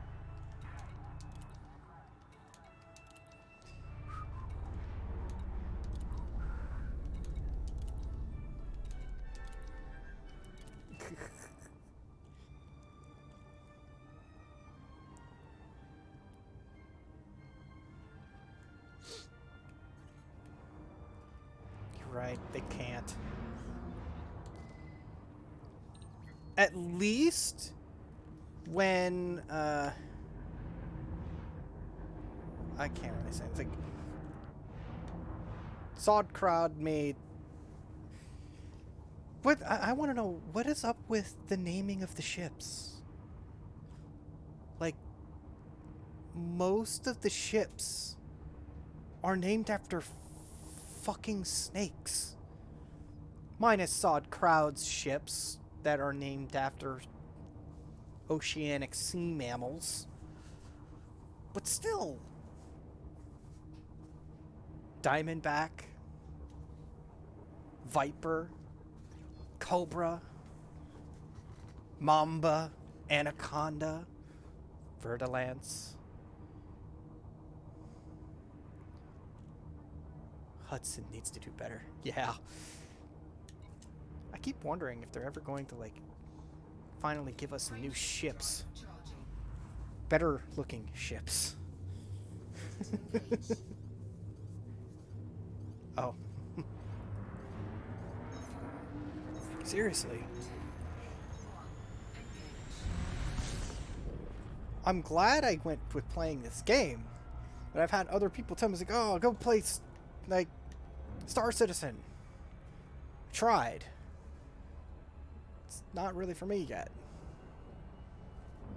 Those ships literally need to be crewed by a multi-crew.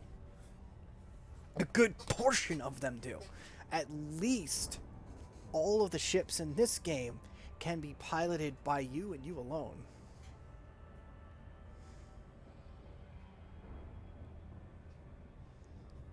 I mean, let's face it. Gudamaya either goes small and fast or big and low. Big and not so tanky. I think I had the worst set of shields on my ship, because they went down quick.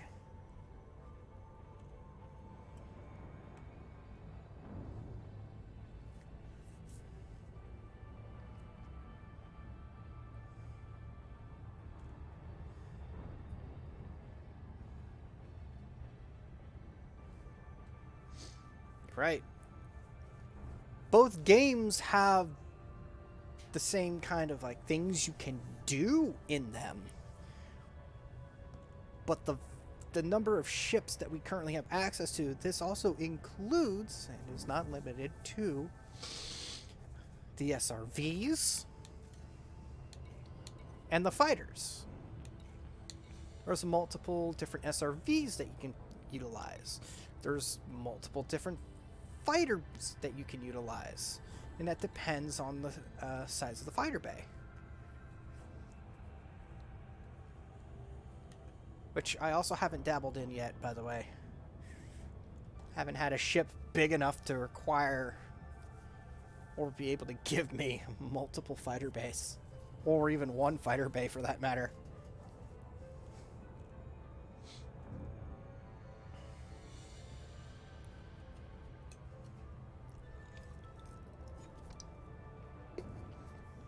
Most of the space games that I've played,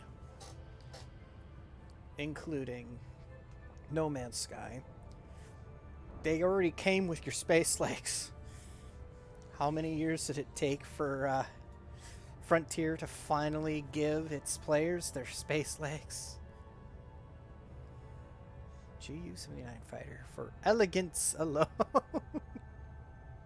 Was it designed by an Imperial?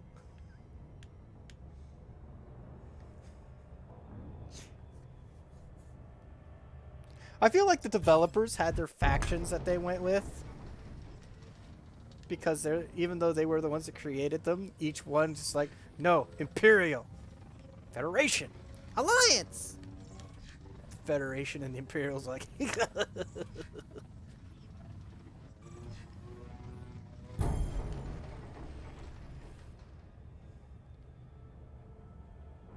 okay. Definitely Gudamayan. They went small, fast, and nimble, didn't they? It's able to keep time on target. I hate doing the laundry in the evening. It's hot. It was like 70, almost 80 degrees outside. You'd think that me being in like the sub portion of the house, it would be nice and cool. Wrong. The dryer's down here.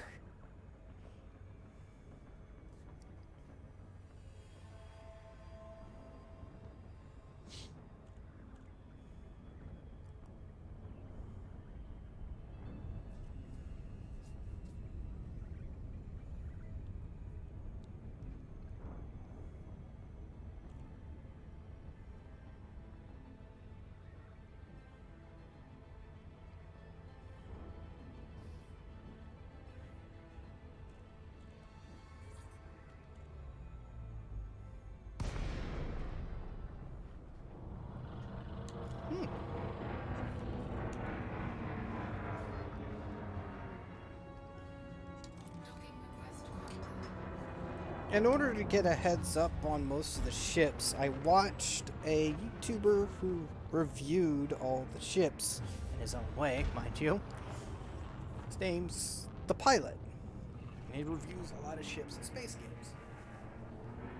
All of his videos entailing the Elite Dangerous ships are hilarious, but fairly informative on their own. And he does point out, like, the pluses and minuses of each ship. And whether or not he likes them or not. Very, very good way with words. Ships that he would not normally have, reviewed. He reviewed them all anyways. But some of them were really, really well done. And he would ask individuals who were much better utilizing that ship. Like the Fer-de-Lance, for example. His setup was what he called the Frag de Lance, where he's getting up close and personal and just fragging his enemies to death. And they weren't even the top tier versions of those frags. They were just class 3s.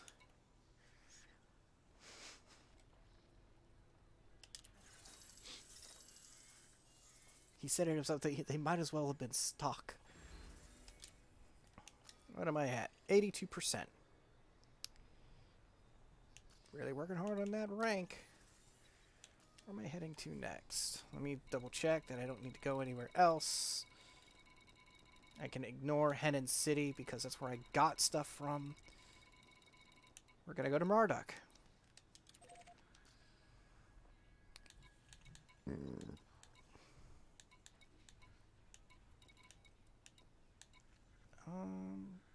Yeah, we'll grab this too.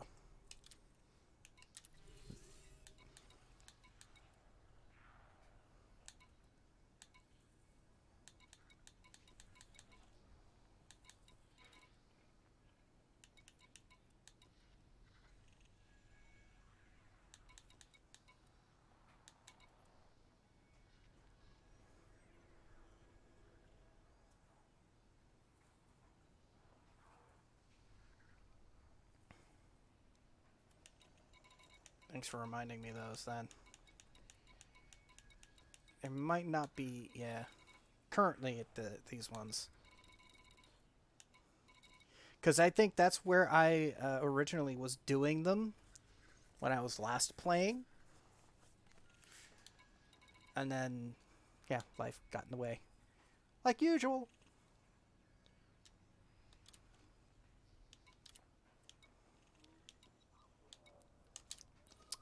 Let's see how much money I can make off some things. Oh, only 37,000? Oh, I gotta go visit a lot of places. Auto launch, please.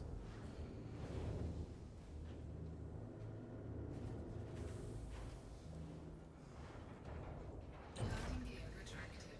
Ship released. Engines engaged.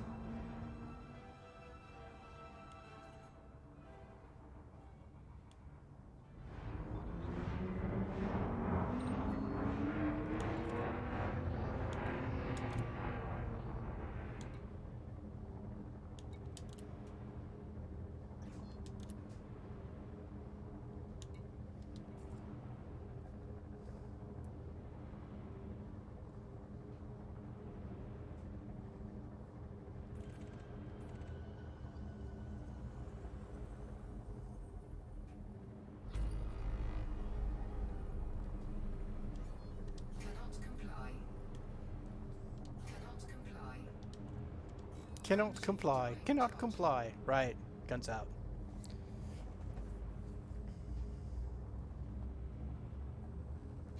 Hard points deployed. What hard points? There's nothing actually on this ship. I'm gunless. I'm gunless for saving weight. The less you weigh, the farther you can go. Same rules can apply. The more fuel you can carry, the farther you can go. Incoming mission critical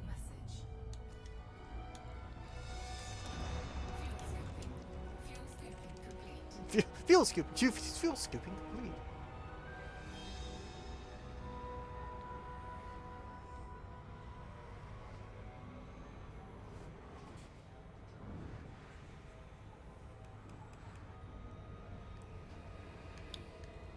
It probably won't be long before I get attacked again by Nick.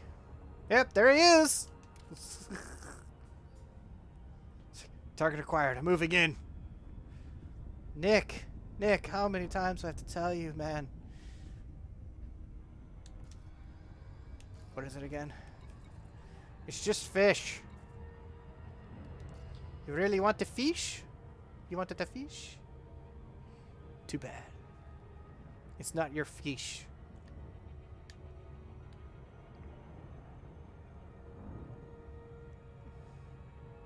He wants that fish, man. I'm sure if it was beer or liquor, he'd be trying a lot harder.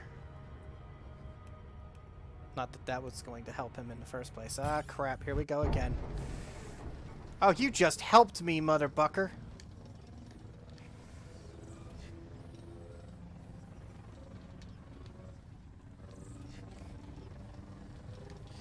He just saved me from getting slingshot past my target. I should thank you, Nick. You interdicted me at just the right moment.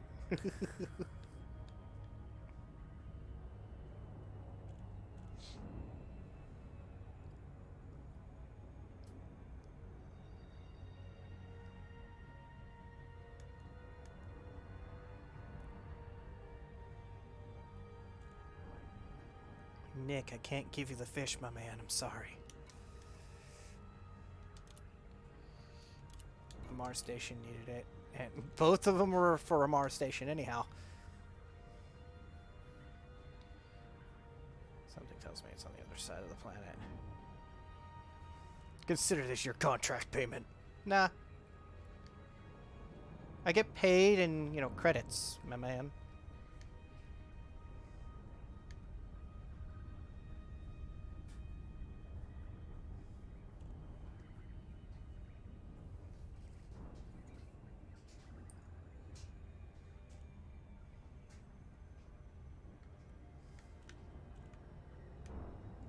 I do at least have to give credit where credit is due in this game.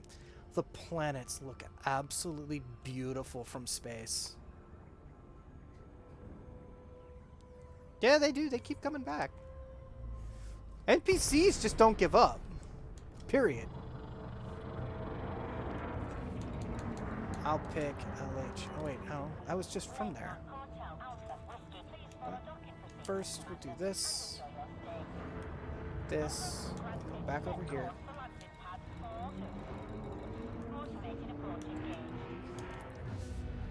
Gotta make sure I'm not going to... Okay, that came from 15 foot. Like, I've played Space Engineers, which the planets look actually not too shabby from space. But then you get on the planet, you go to a spot that looks like there's supposed to be water, it's straight up ice. It's like as if you didn't want to have fluid dynamics going on in your game.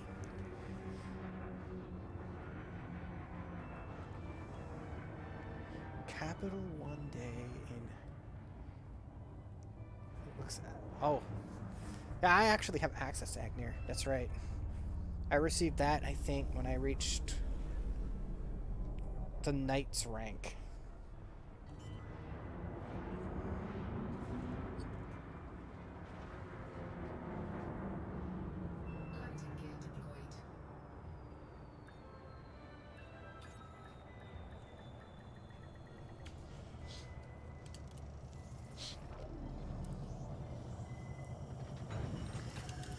Now I have access to Sol as well, so I get to go and see Earth whenever I really want to. But I'd heard there was issues with griefers that chill out in that same system. I'm like, oh really? So I'm currently playing in a private lobby, or in a friend's private group. This way I can work on this stuff before, you know, playing an open play again. Because that's what I would normally do, is I just sit there and play an open play. Where am I heading to? We'll go to Archimedes City.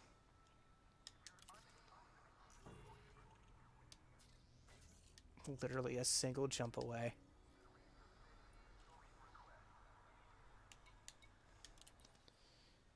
Because this is going to be the long trip, so I'm going to go and get as much as I can.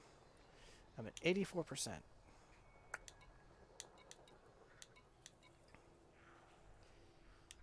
$3,015 units of bio-waste.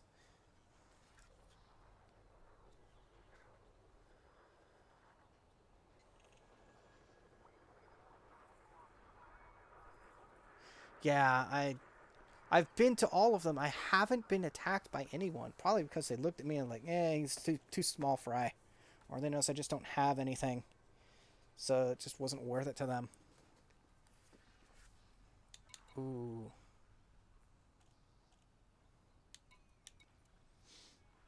360,000. Yeah, but it's not for what I'm looking for. Fudge. I used to do a bunch of there and backs. I would pick up a mission that required me to, like, deliver something to some place that had a high amount. And then in that same system, I would, or in that other system, I would find something that goes back to the same place for a high amount, and I would bounce back and forth. I'm not shoving bio-waste in this ship.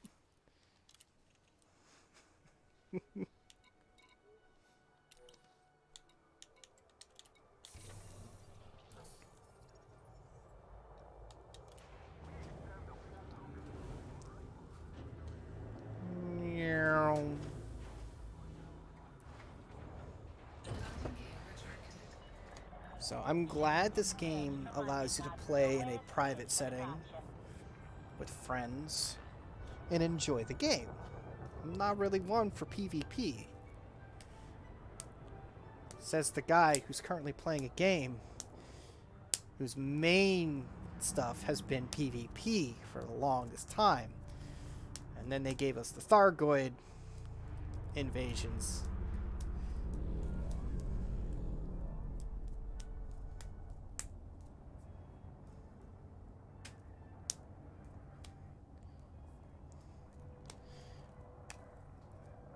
The last, like, commodity mission I did that you probably saw me just do was the one that paid out like 2 million. Like, yeah, it's very, very lucrative. My problem would actually be not the missions themselves, but the distance. And whether or not you're going to have people coming after your ass.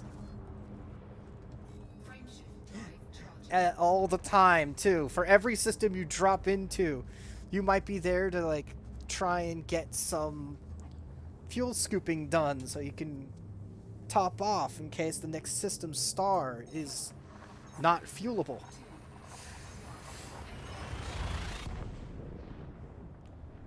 Only to get, you know, jumped. Nick, I'm taking you across the galaxy. Hope you enjoy the show.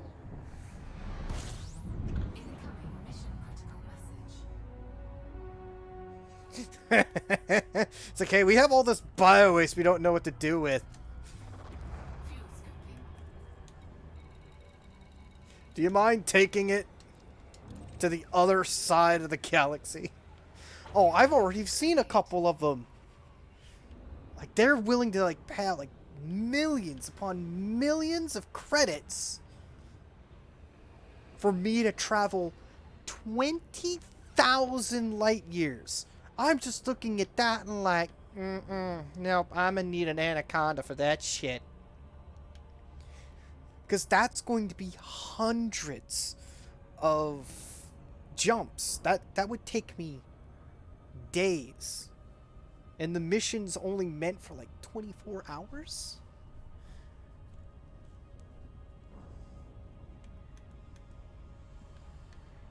That's literally how long the mission is supposed to be.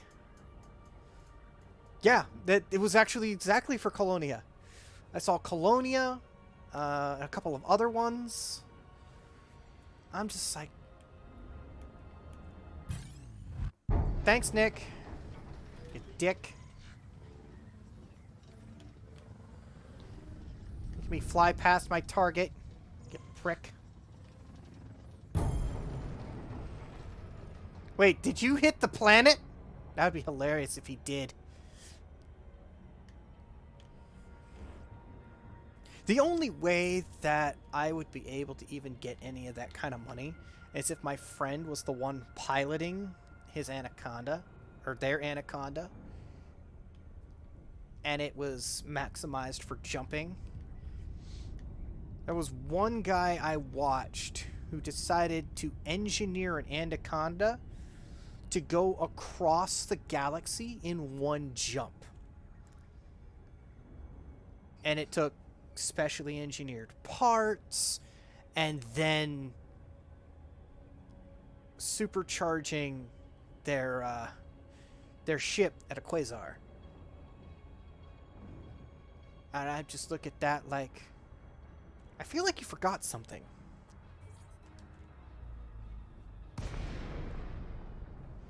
Like, oh, I don't know. Fuel? Limpets?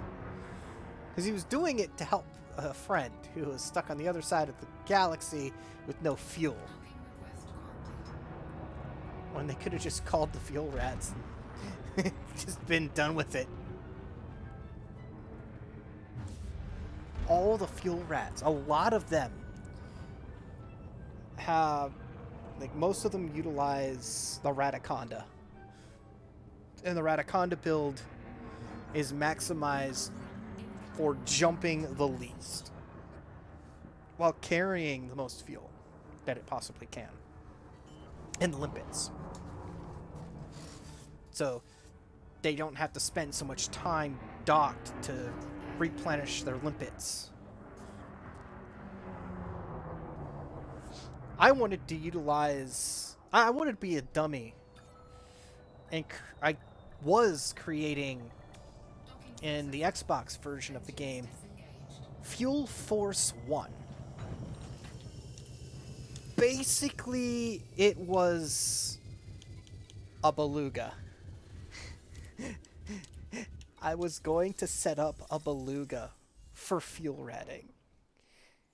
It would have had... it would have taken forever to get to a person. Which means I probably would have been fueling up the fuel rats instead. With how big I made the fuel tanks, it was stupid. Oh yeah, it would have looked glorious. The moment that the fuel rat pops in. Like, oh, my fuel rat's... Is that a fucking beluga? Please don't hit me. I'll die.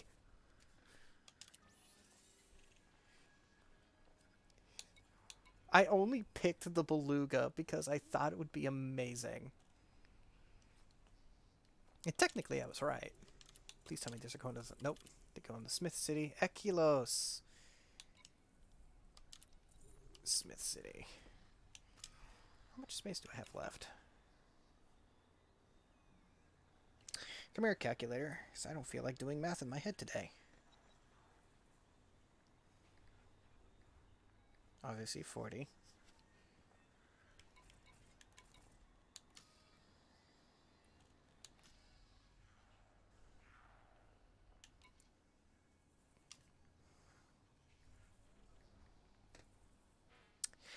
I can take on 2 of these that go to Smith City.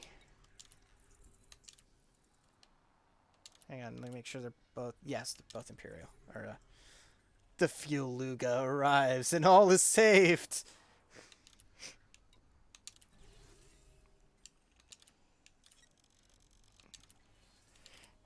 I now have 16 spaces left for cargo.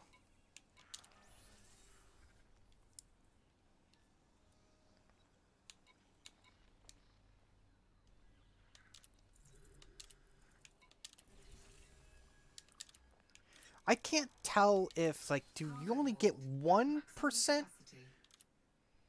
unlock or towards rank when you're just delivering mail? Or do you get more when you're delivering actual commodities?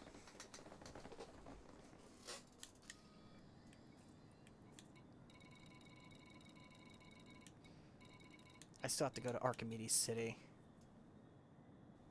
and Laplas Orbital.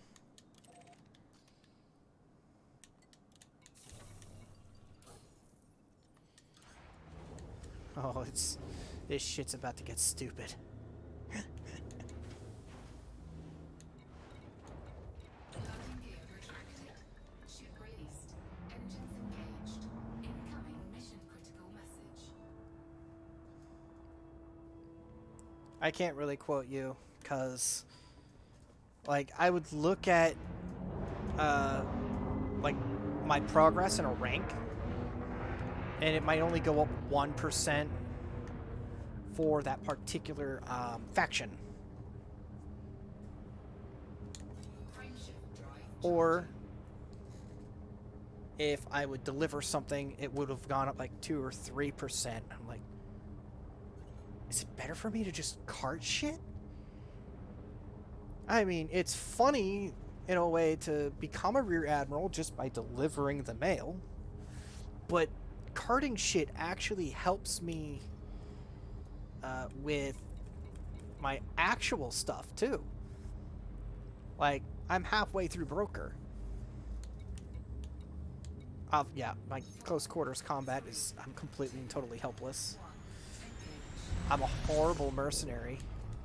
Incoming mission critical message. Very defenseless. I'm an exobiologist, directionless. I'm harmless in combat.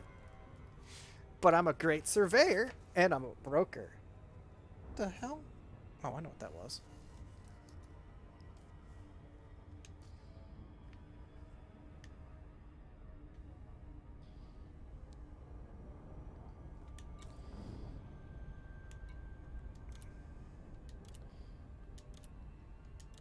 Yeah, I know, I failed one. I don't care. I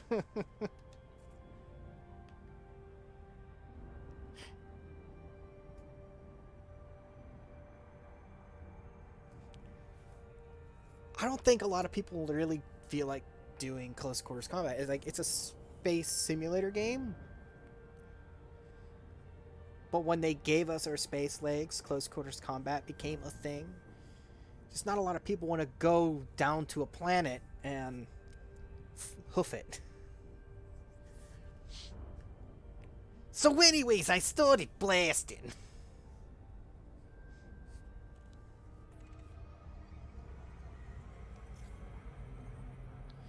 Well, I'm gonna get slingshot. Give me a second.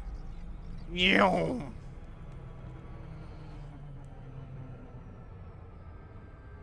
My loop of shame.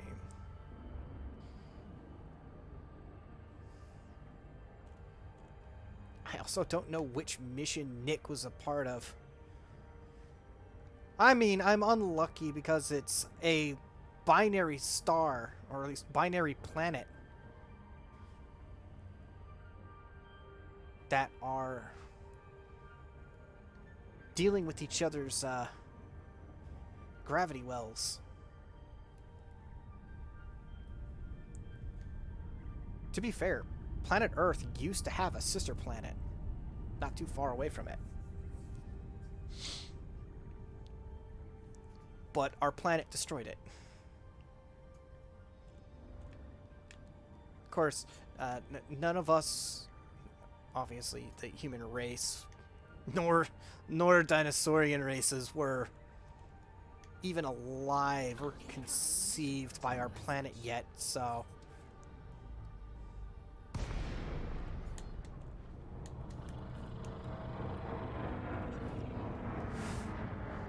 That's the thing I like the most about learning about space. Submit a docking request and a landing pad will be reserved. The kind of shit we can learn. This is a no-fire zone. Power down weapon systems immediately.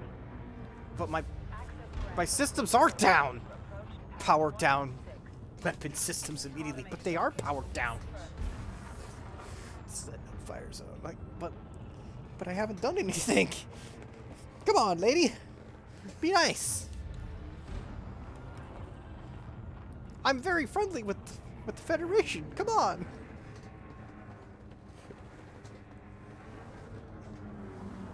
Oh, I used to have a an Alliance chieftain.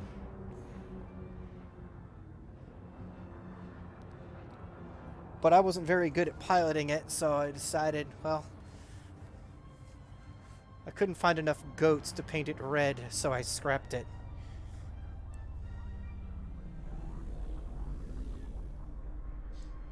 Yeah, she does. She sounds like she hates her job.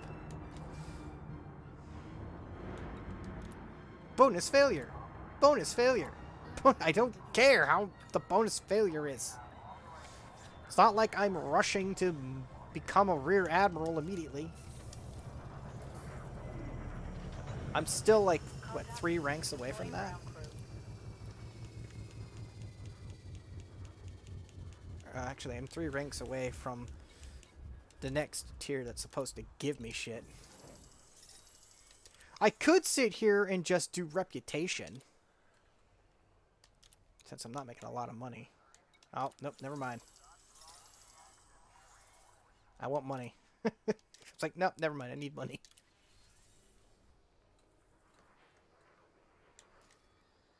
Alright, where am I needing to go to? This is Akilos. Obviously, that's not available here. Place.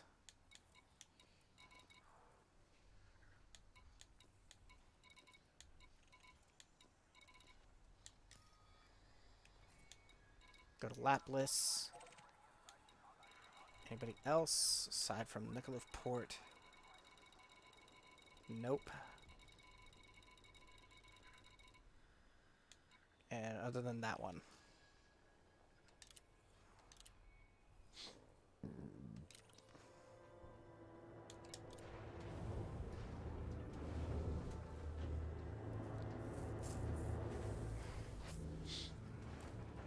Not all the federal systems are horrible. Just everyone seems to hate their job. Depart when ready, Commander. Now, when you actually work on your reputation with them, they sound so much happier to be at their job. Because that's what happened with the Imperial, too. Like, they didn't sound like they were all too thrilled to see, oh, great, another spacer. But I'm an ally to the Imperial system, so they're much happier to see me. Like, oh, this guy brings us shit. I think the one system I frequented the most, I delivered a lot of alcohol. Like, oh, he's got the goods. Frameshift drive charging. Welcome to this Imperial station. We are very happy to have you. 3, You sure it's not just the alcohol? No. By the way, I am part Irish, and I don't drink.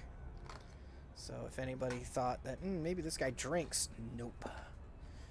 I haven't had a drink of alcohol for about, I'd say, 6 years now. Oh, I need that system. Shit. Nope. I'm gonna use the planet. Haha. I used the planet to slow my ass down instead.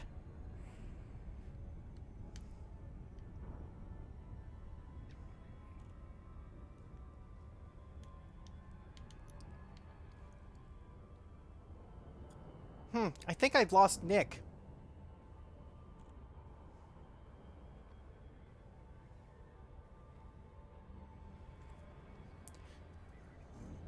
I mean, to be fair, most of...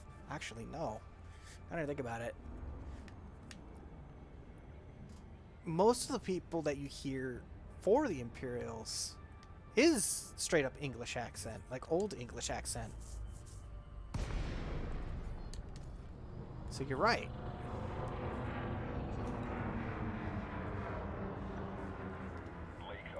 And I actually got to meet somebody in the Air Force that had an English accent. Like, not like mine, like straight up from England kind of accent. But they were in the US Air Force. I'm like, my brain would be like, dang, she sounds hot, but she's guarding the gate of the fort right now. I am not allowed to hit on her. Not because my branch was the army, but because she was a higher rank than me.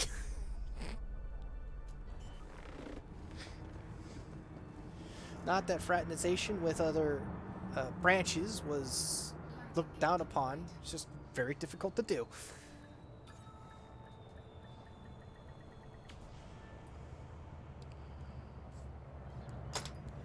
The military didn't really like it when soldiers would like, they can't help it. Love is love. But at the same time, like, they try to mitigate who really should be like together. One of my best friends and battle buddy is a sergeant. He's going to be retiring sometime soon. Yeah, he's still in. I'm not. And he married someone who is a captain. And I think they are now a major. You could probably guess that that's it's got to be a bit rough. Nope, don't need to go there anyways.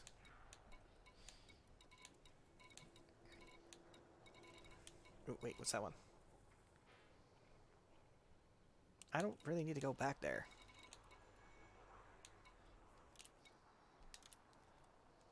Alright, what am I at? 95%! I think we're gonna hit it.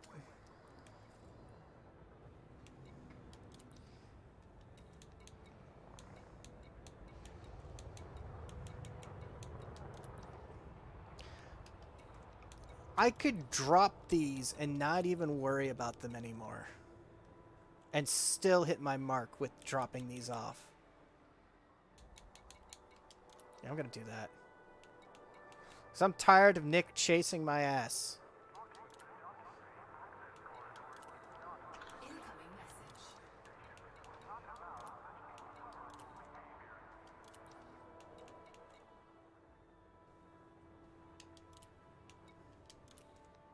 Incoming message.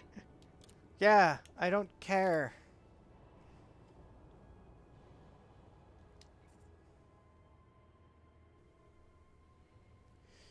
It only feels difficult. Like, I've been streaming this game now for 3.5 hours. You came in while I was still in Imperial territory, and I ended up over in other territory. So we're going to... This is going to be a much longer distance to go to, so we're going to go to Aquilos first. It's going to take 4 jumps. Okay, what's the other one going to take? Let's take a look.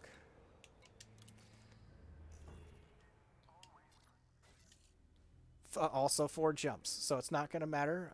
Actually, if I go to Aquilos now, it'll only take me 1 jump.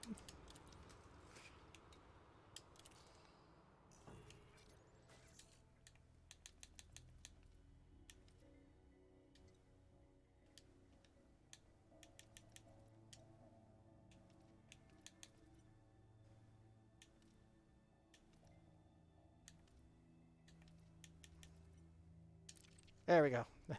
It's like, I need to get the power play mode off.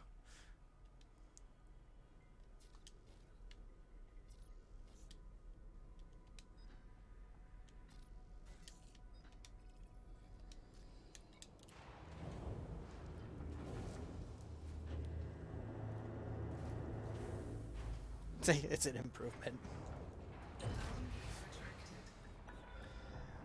I mean, I live in the United States. Look what happened to us. Actually, we... Oh, Jesus H. fucking Christ. Type 9.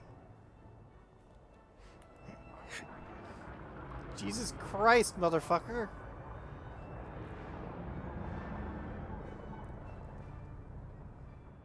Federation ships are fucking massive.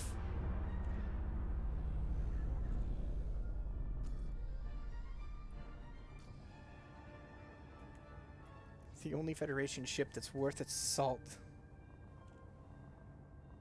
Yeah, it was.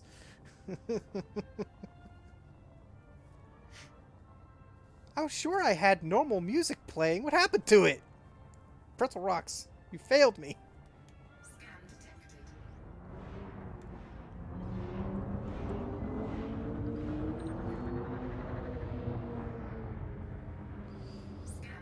Scan detected. Scan detected. Scan detected. Scan detected. Scan detected. Shut up! And no!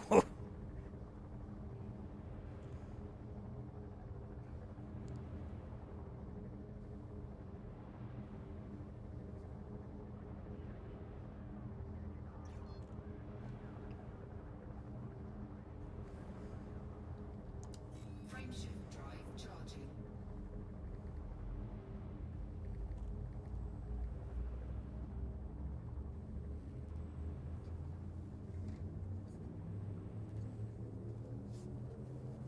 Four, three, two,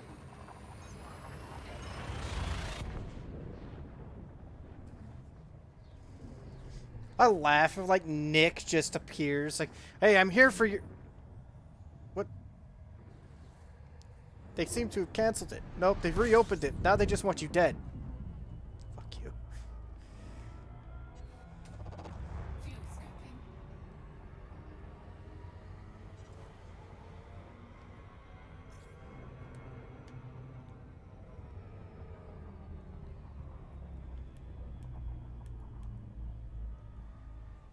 Give me all of that fuel. I used a lot of fuel.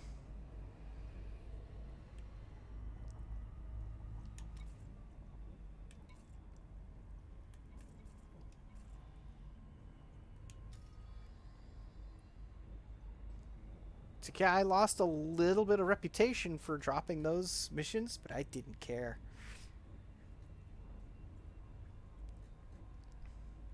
The Alliance has no rank, Fuel scooping complete.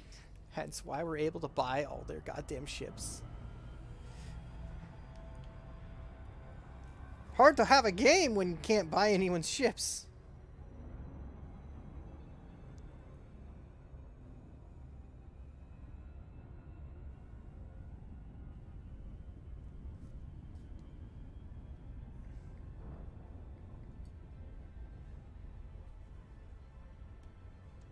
Frameshift drive charging.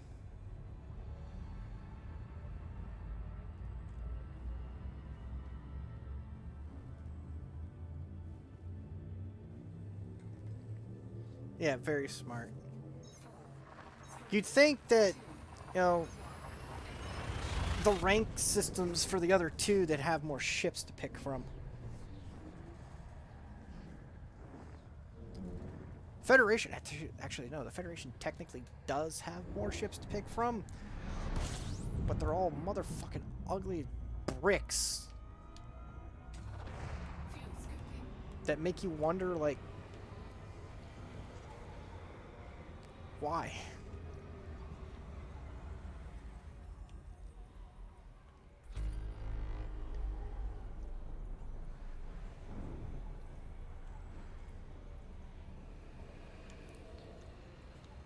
And I know why the C-Series line for the Alliance ships were created, which was originally for the Thargon threat. So the Chieftain alone can hold its own against Thargon forces, since Thargons typically attack in swarms, or with swarms that are caustic. I haven't decided whether or not I want to even dabble in that shit either. Because I watched people solo a Thargon ship. They soloed it.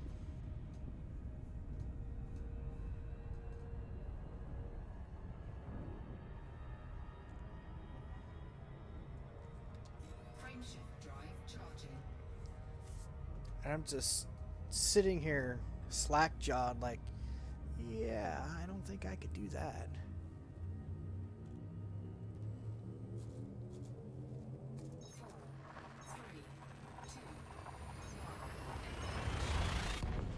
The debris field it's left in. The only, like, we both know that the only federal ship that's even worth its shit has been the Federal Corvette.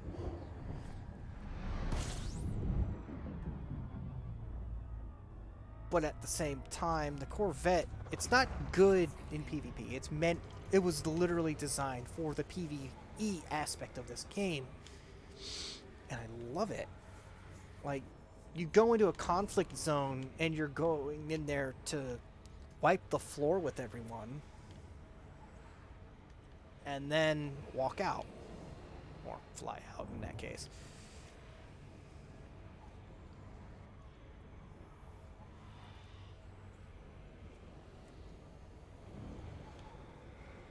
Give me all your fuel, son. Fuel scooping complete.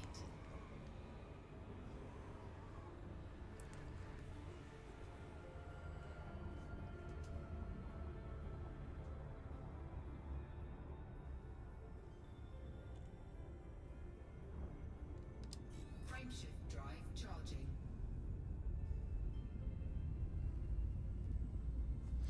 Like, it's fairly nimble for its size.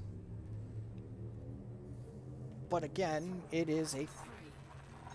It's a spacefaring gun. It wasn't exactly meant for doing anything. Like, the space battles in this game aren't like what some other space battles are seen as.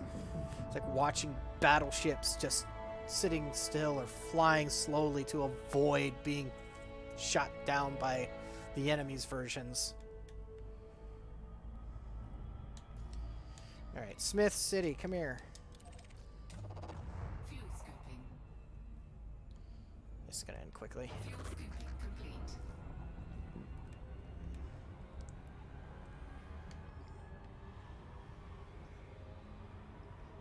Don't forget, this liner is in the top 1% of all liners out there. No, it's not.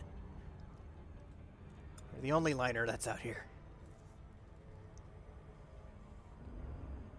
There was a day that me and my friend Cookie, we were trying to utilize the Chieftain at one point. And we decided we tried taking on, you know, a mercenary mission to try and take out some enemies. Well, obviously, we got to thinking as we were flying, and like, you know, a Beluga and Orca have some fairly decent shielding. It would be some crazy shit if pirates got their hands on one and then decided to use it as a giant battering ram. Sure enough, when we were dropped out of Super Cruise, because we were close to our destination, we both got slammed immediately by belugas, 2 of them.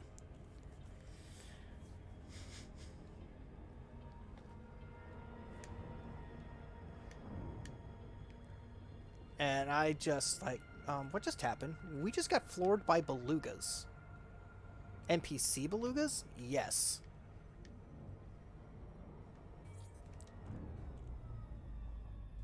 The game heard me all right. They decided, yeah, let's make this difficult on them since they started talking shit about the beluga. Lincoln Hotel Alpha Whiskey. We've prepared a landing pad for your arrival, Commander. Welcome to our station. Well, this guy's not too bad sounding. Landing pad 16. He at least sounds somewhat happy. Oh wait, I've also heard Russian. Russian individuals in Imperial territory too. And they're thrilled to hear me. or hear from me. That's probably because, again, even though their station is part of the Empire, they're quite thrilled to be with them, apparently.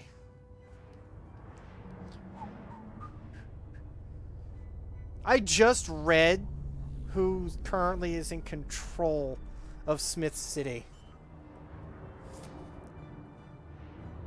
It's controlled by the Booz Brothers. Landing gear deployed. You ever heard of the Blues Brothers? Nah, man, I heard of the Booz Brothers. What kind of music do they play? They don't play music. Touchdown confirmed. Clear to disembark. Welcome to our starboard, Commander.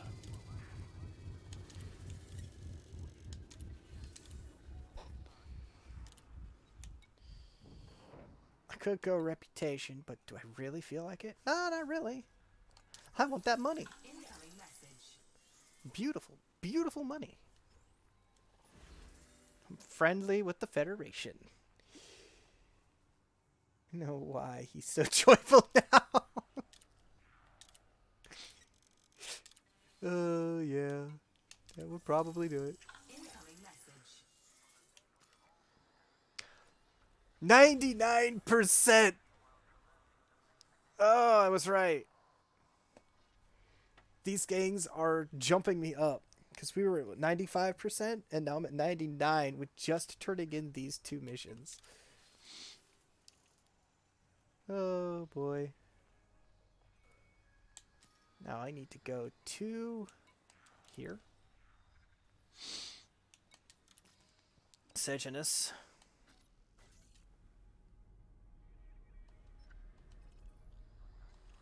We're going to see if there's any that need to go to Sejanus. Nope. Of course there isn't.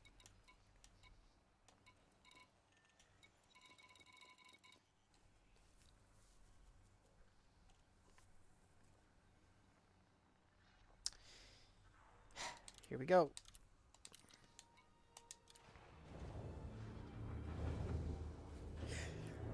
I work for the Booz Brothers. Landing gear retracted. Landing coupler disengaged. You are clear to leave.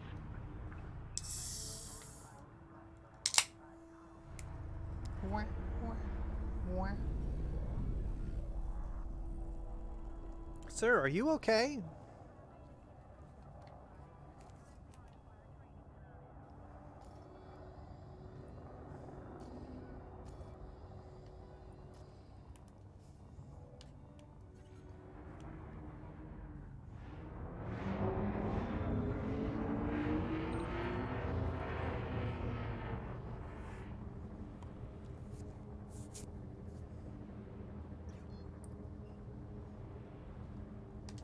Frameshift drive charging. 10.3 light years is barely a tick in my fuel tank. You are clear of the station. Flight control out.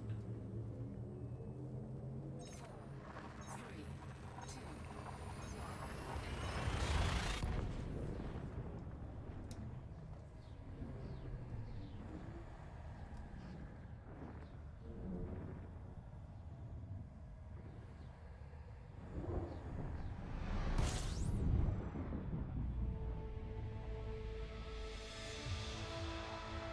I think I've had 862 dropped frames out of this entire stream. That's not bad. That is bright as white. Jesus Christ.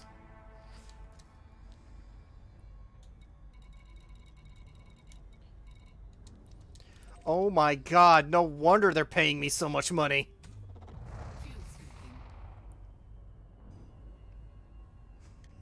Fuel scooping. So, found out why I'm being paid so much. 262,000. Fuel scooping complete. Oh, this is gonna be a long trip.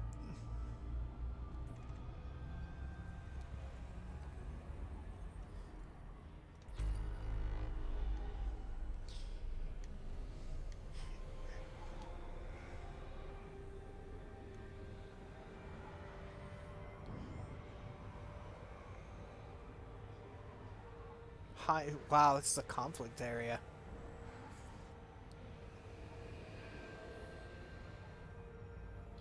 $262,823 Ls. Oh god.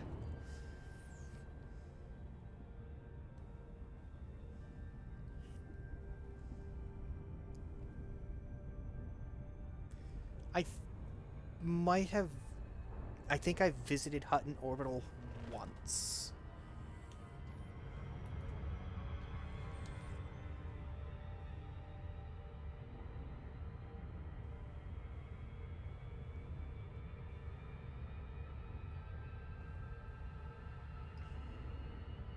Once I get up to speed, it actually,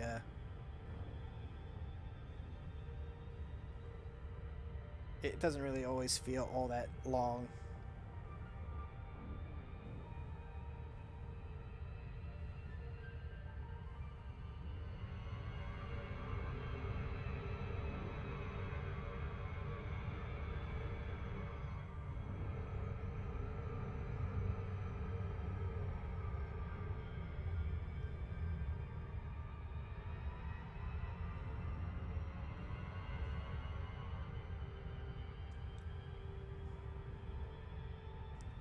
I've also been to the star system that was named for the fuel rats as well.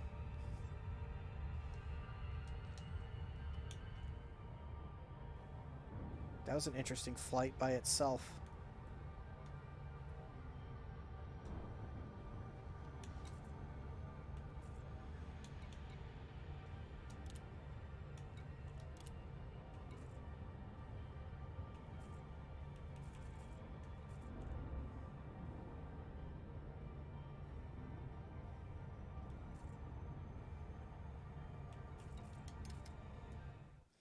Let's see. Yeah, nobody's on right now.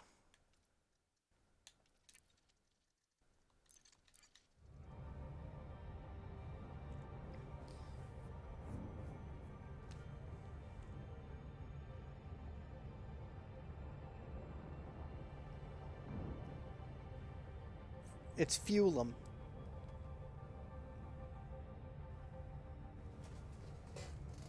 Let me see if I actually saved that in my thing here. I hope I did. I probably didn't. No, I did not. So,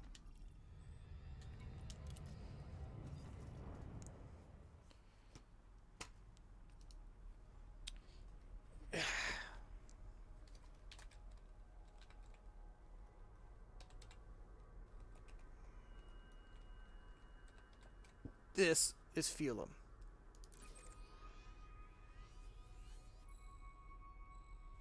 It is an independent system, with obviously it being an industrial refinery setup. And I need to bookmark this one.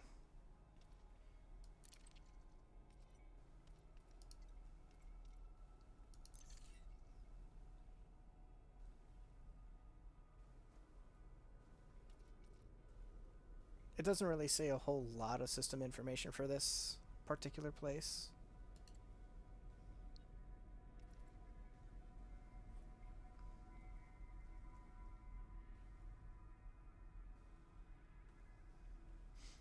I actually, when I was doing fuel ratting, it stated actually in their stuff that developers set one place up as what is supposedly their home base. This is where most of the fuel rats typically base out of, is Fuelum.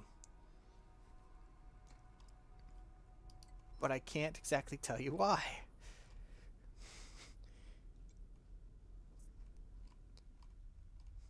Because they're nowhere near the end, like, they're in this bubble right here. And then you have all of this beyond it. And we're just in the Sagittarius A.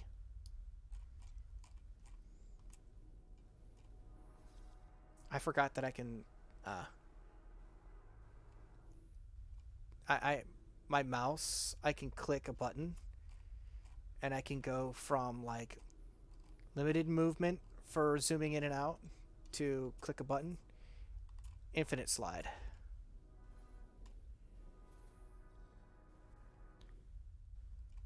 Wah, wah, wah. And it even tells you where there's like bad shit going on. Lots of bad shit going on.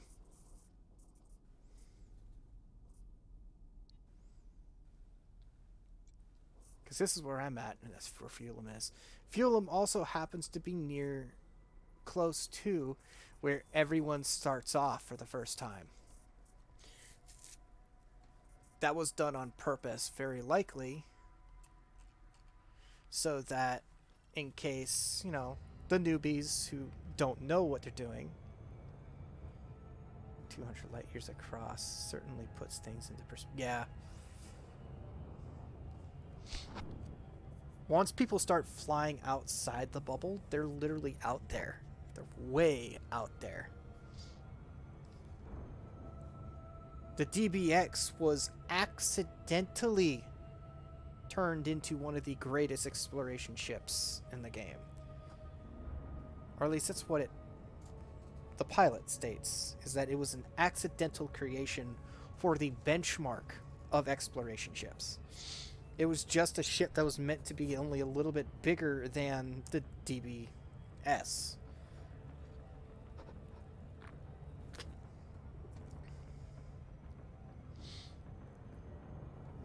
So it being a lot of pilots' go-to, or commanders' go-to, is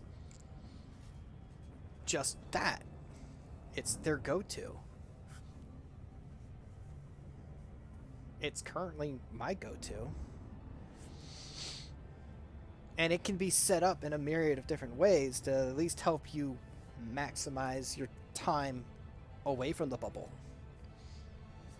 You could have it mine things, refine some shit. Yeah, you're not going to be looking at amazing numbers out of it, but you're definitely going to be making money out of cartography.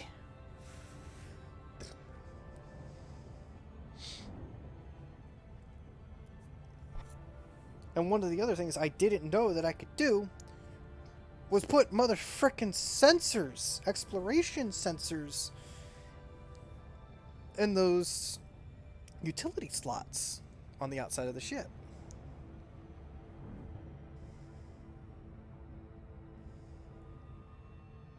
Yeah, aside from the Conda. The Anaconda, it wasn't even made, it wasn't even, its original purpose wasn't even for any of the shit we use it for. It was purpose built to move bio waste. Talk about a letdown. It's a glorified, oversized garbage truck.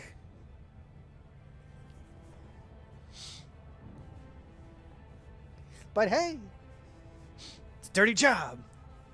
Someone's got to do it.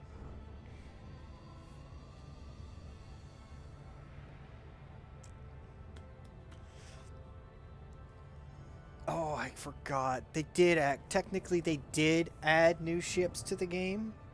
The problem is they're very, very, very costly.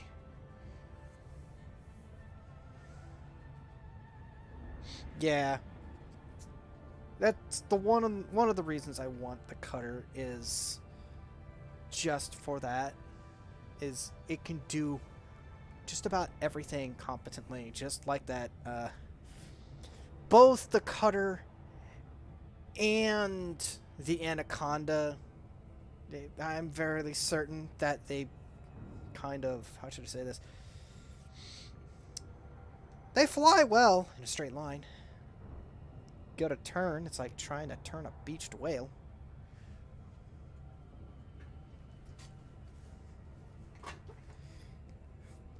One of the things I wanted to actually be able to do was take, he sold everything else, all I need was the cutter. Drifts like a horse. What's the point of having them right-hand drive? And I understand it's the English. Okay, that I did understand.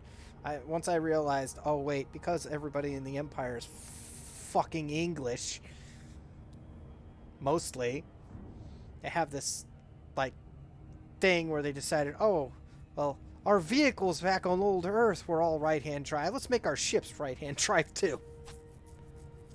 When you really wanted your fucking seat to be in the center. It's no brain. Yeah, it's no brainer for you.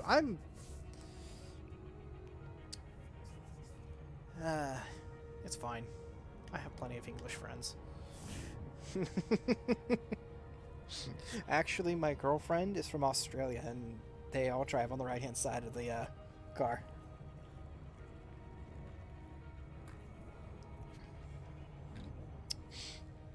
Most of their laws and regulations stemmed from the English, and that's because they were a penal colony. Australia, the penal colony. That's where they sent people to die, and they still fucking survived, despite everything there wanting to kill them. And I do mean everything. Everything is deadly there. I want to visit Australia, not for everything that wants to kill me, but because my girlfriend is there.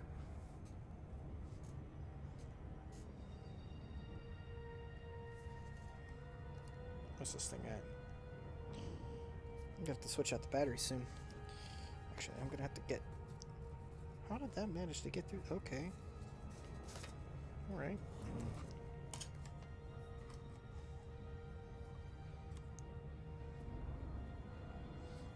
Actually, let's go ahead and swap out the battery.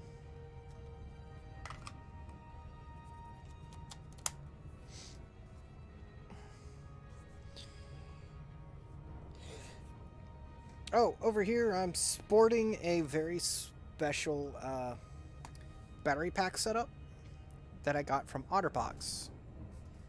I bought it, of course, mostly because I didn't know that OtterBox made this shit at all. They decided to dabble. It is a lovely place. Every nightmare come true, but it's lovely. Kangaroos can kill you. Emus can kill you. The saltwater crocodiles can kill you. The snakes. The spiders. Hell, there are frogs there that can kill you. Just a little bit of everything there can kill you.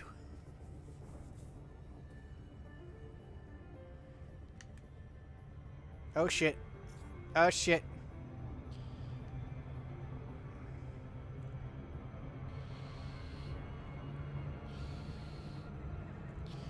Yum. Oh god.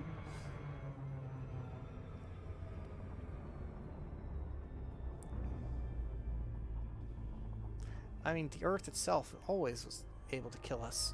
Technically, we are flying through space right now. Hundreds of miles per hour through space. We can't feel that because it's space. Earth is keeping us planted on the ground. It is very pretty. It's a giant blue marble in space. A lot of people have gone to taking its name from it just being Earth to Spaceship Earth, because we are all on Earth. We are flying through space unwillingly. Physics is an amazing headache. Yeah. I don't get a headache when I think about physics. I get a headache when I think that I'm going to be going back to work in 3 days. Actually, 2. And I don't even know if my truck's going to be, like, properly working. We want to get me a new truck, and we can't. Hey, Sig and Doc. How you doing?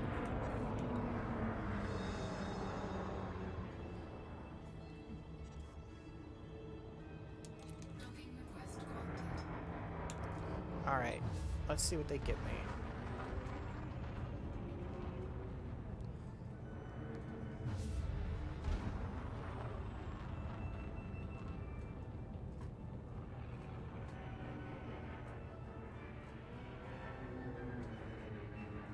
Now, I can't visit these tiny little places unless I have a small or a medium class ship. So that means making money is more difficult. Well, it's not more difficult with the bigger ships. It's easy. But the longer treks make me a lot of money. Disengaged. They make me feel loaded.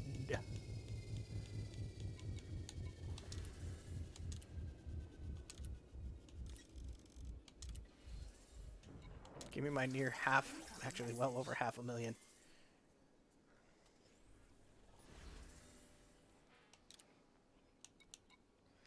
Alright, what do they got for me? Due to my reputation requirements. Oh, they want commercial samples anyways. Not that I want to go there.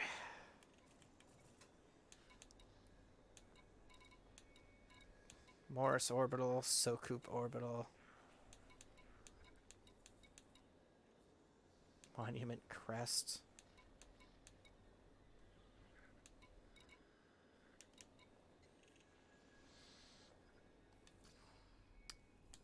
Fuck it. We're going someplace else. Entirely.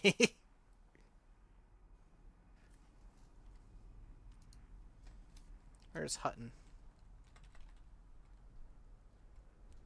In Alpha Centauri. Oh, they're only 87 light years. You have Hutton Port, and then you have Hutton Orbital. Sure it's Hutton Orbital? There's a lot of Huttons.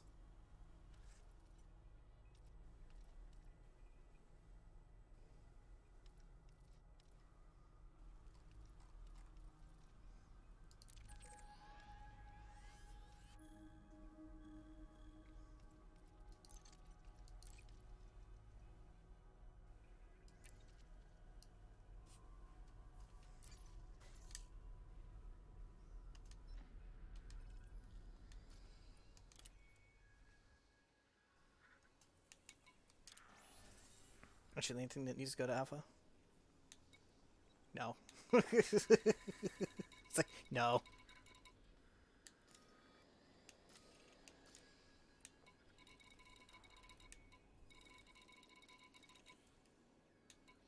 Really? Just outright got rid of it?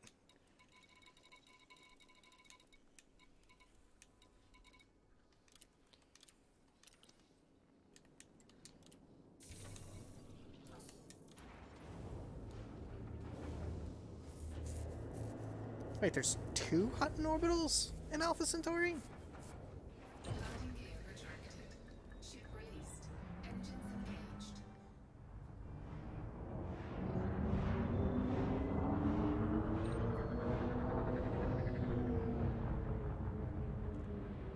Sigma Buddhists!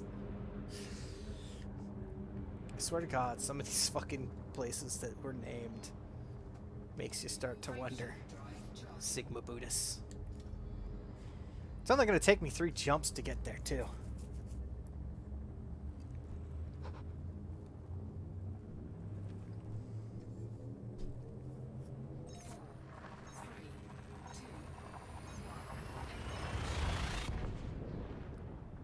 Actually, before I...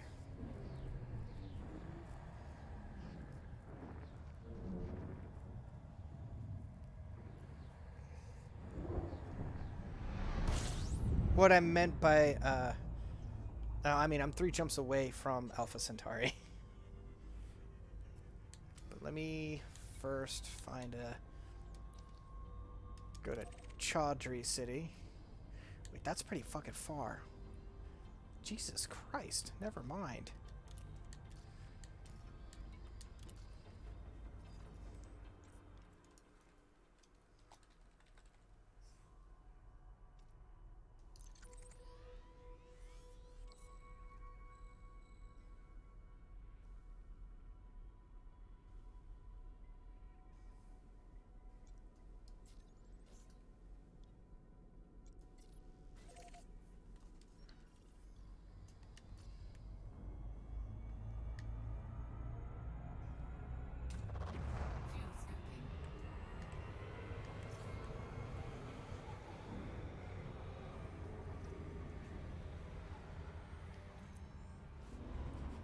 Yeah, there are a buttload of Huttons, but I know exactly which Hutton you meant, which is Hutton Orbital for Alpha Centauri. It just doesn't tell me what star it's orbiting right now.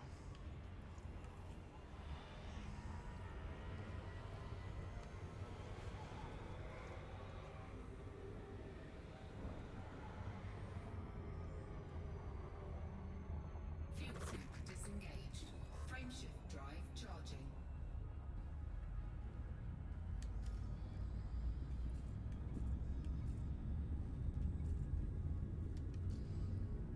Eventually, I will have to go back to that system that I went to pay my debt. Or fine, I mean.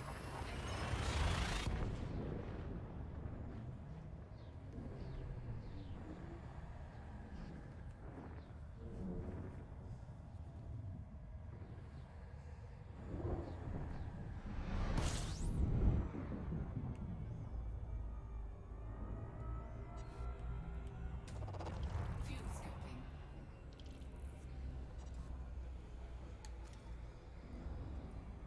Largely unexplored. Shite.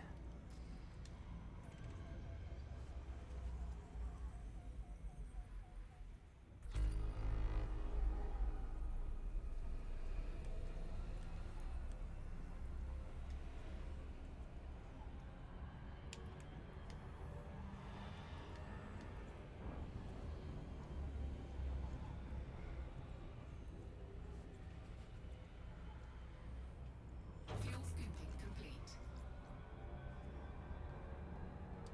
Frameshift drive charging.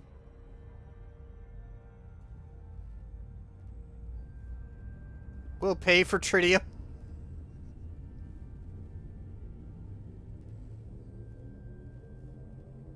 The Imperial one, that would certainly be a good idea.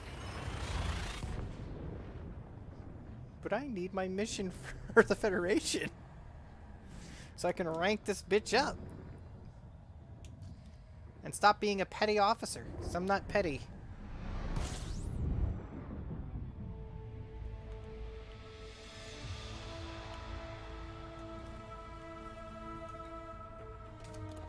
Fuel scooping.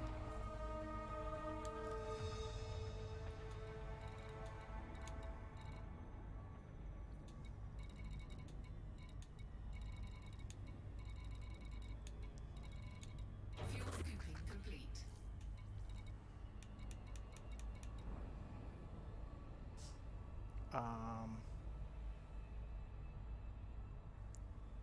I hate you. There it is, Hutton Orbital.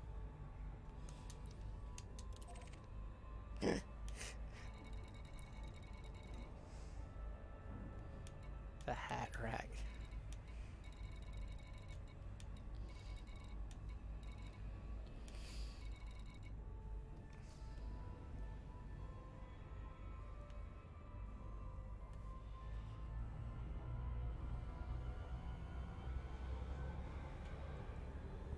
The Mackenzie Pathfinder. There's a lot of fucking ships chilling out here.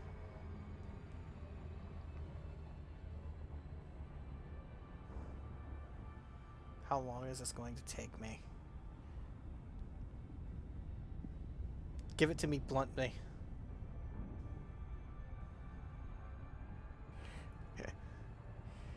Yeah, you're right. That'll take me at least an hour.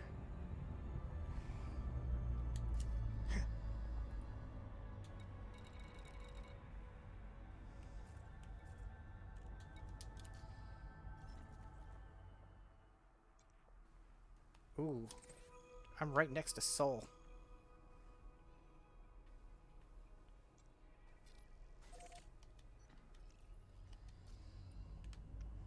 Let's go visit Earth! Frameshift drive charging.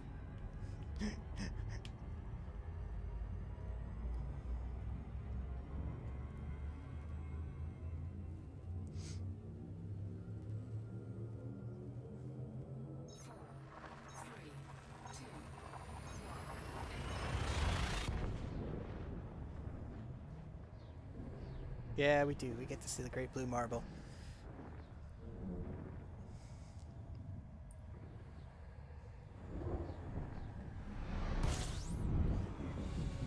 First, we get to see our sun.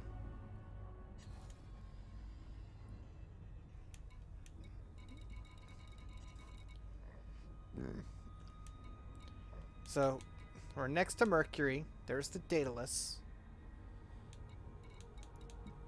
Venus. Earth. And our moon. Galileo. Yep, we're gonna visit Galileo.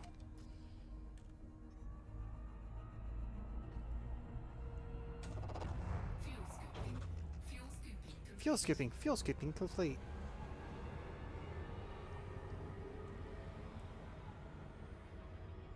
Halsey shares her vision.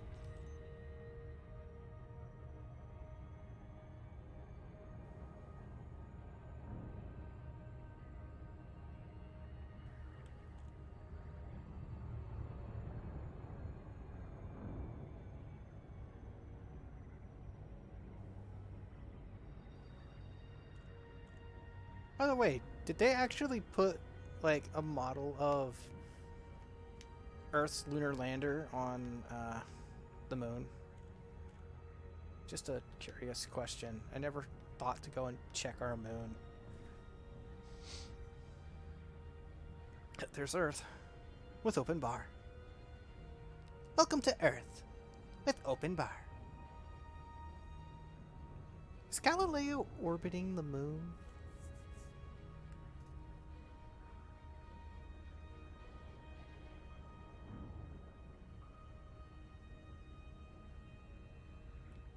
Congressional streamlining.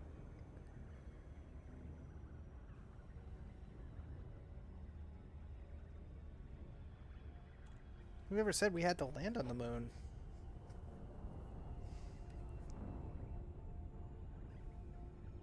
It is literally orbiting the moon. Why do we need a space station orbiting the fucking moon? The moon hardly has much of a gravity as it is.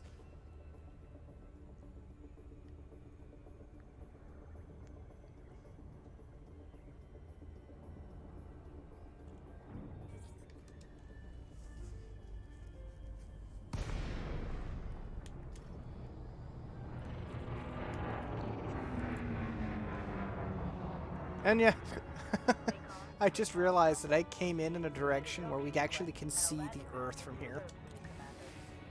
Look, Mom, I can see my house from here. Yeah, technically the moon now has a moon. Wait, does this mean that our moon's gravity well is now being affected by this moon, which then also affects the tides on Earth? Shit.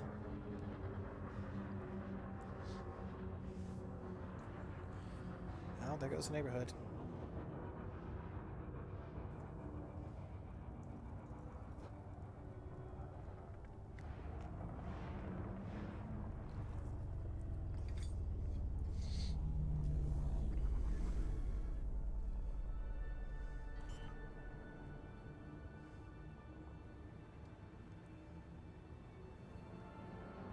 Landing gear deployed.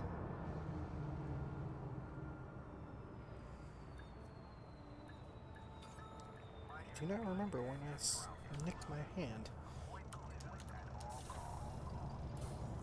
Please avoid collision at all costs. Disembark when ready. What do you got for me? Tell me it's something good. Black box retrieval.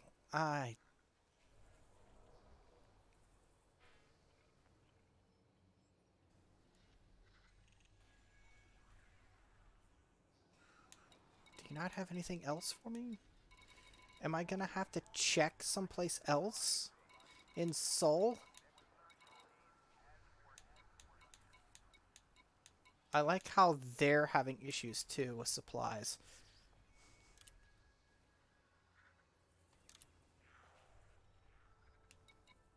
Oh, that's right. Let's not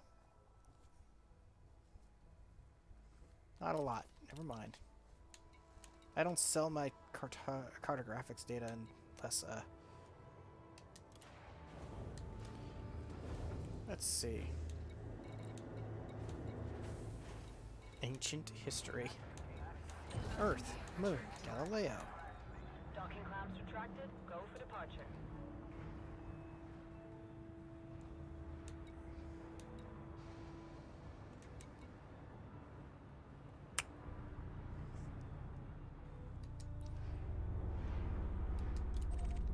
Let's go to the next place. I'll just check them all because they're all Federation.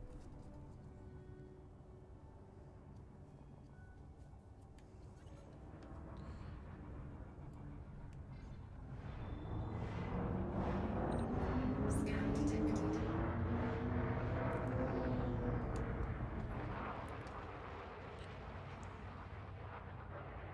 There's the moon.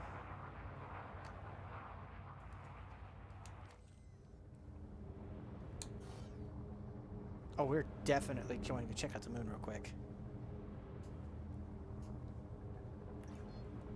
Frameshift drive charging.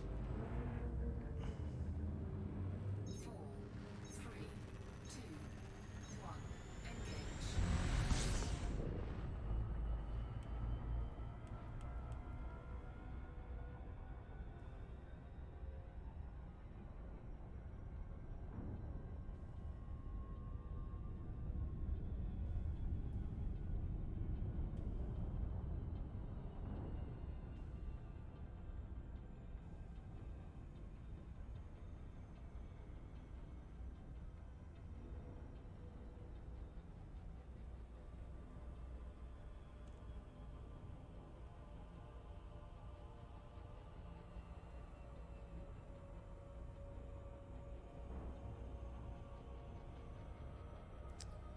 I don't rightly remember where exactly the lunar lander was for the US. I just know it had a righteous view of the Earth. Let's see if we can actually come down here.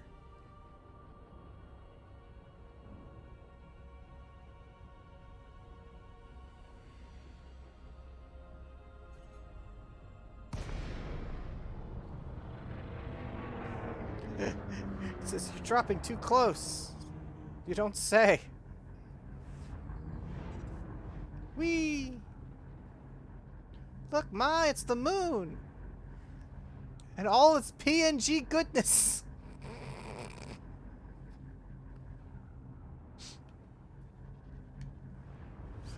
There's the Earth. Wait, can we land on the Earth? Frameshift drive charging.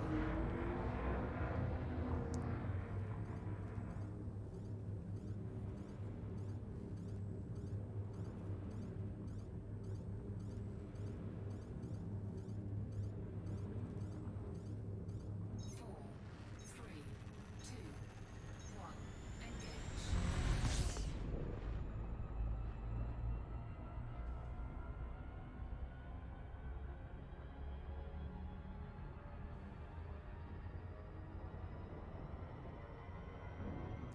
The Li King Chow.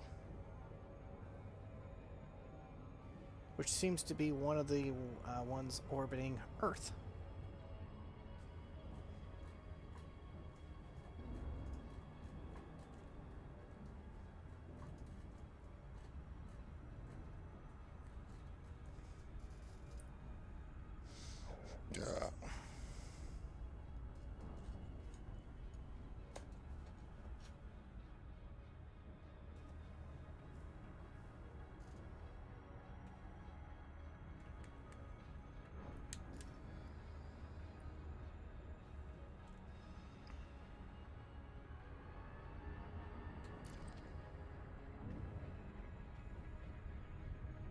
Yeah, this is one of the ones that orbit Earth.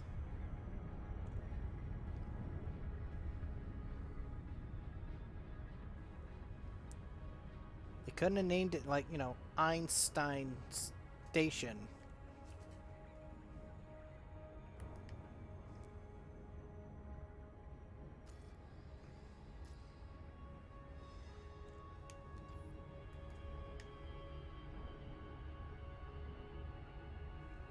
It's beautiful.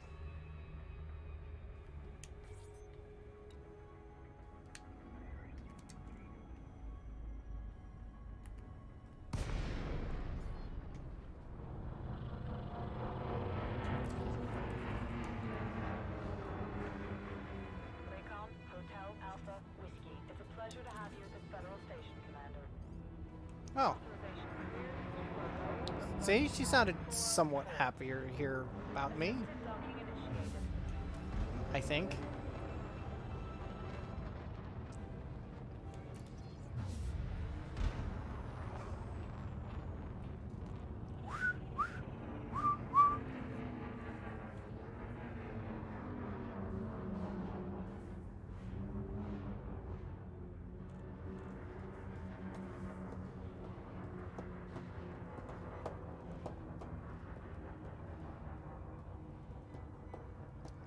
Just nicer happens when you're near Earth, I suppose. Yeah.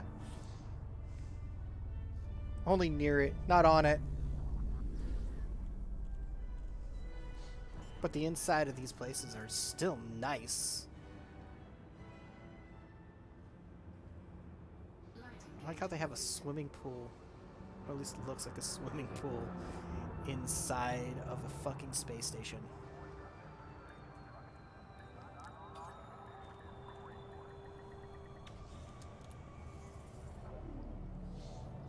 What do you got for me? Docking completed. Ground crew have been dispatched.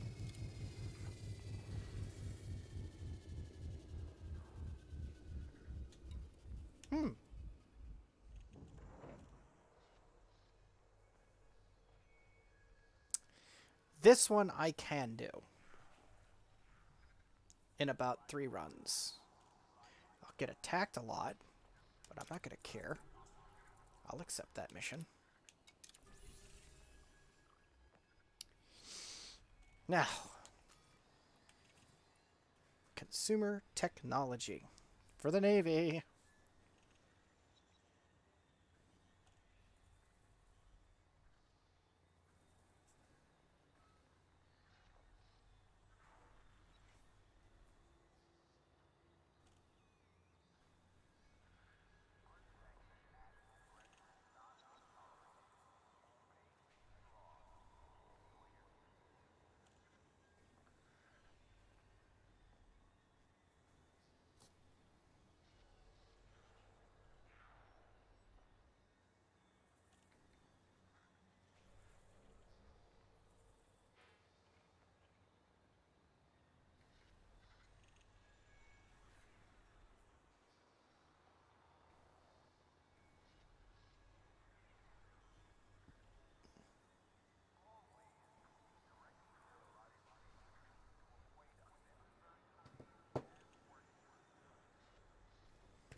That's a lot of money.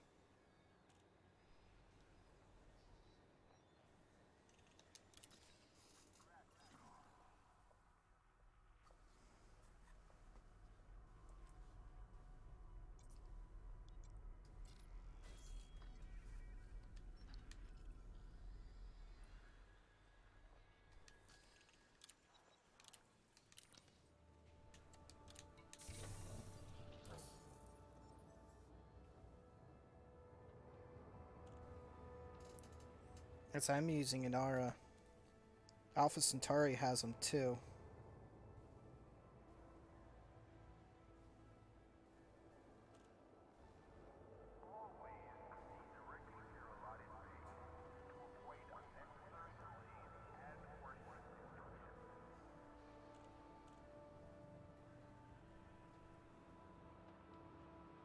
Usually it tells me exactly how many, too. There we go. That's how it'll tell me.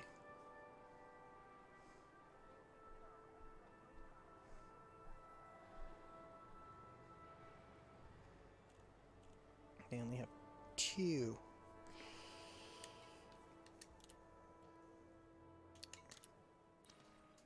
But you can probably guess what I'm probably going to bring here now. Yeah, I'll bring it here.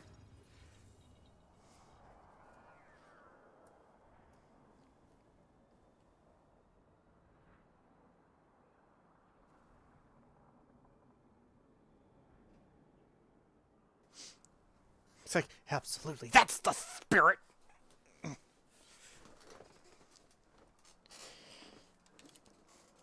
But when it gets here, I'm gonna have to see if they have some better shit for it.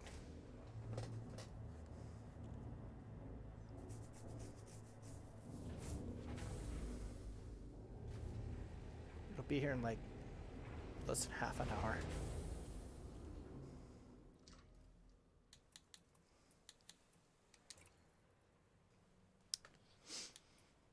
Oh boy.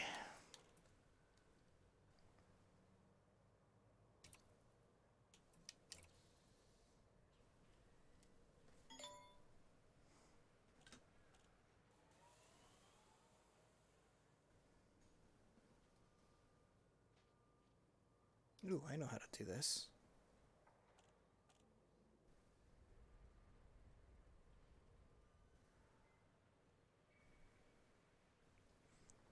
I also use Etsy for build sheeting.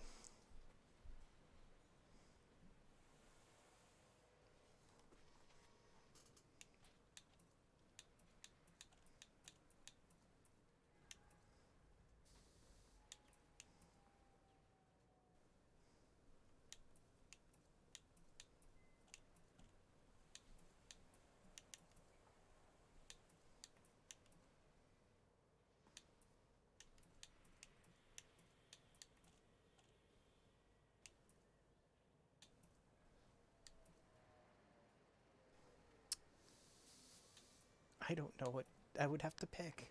Fuck. They got a bunch of 1 alphas, so... Yeah. Yeah.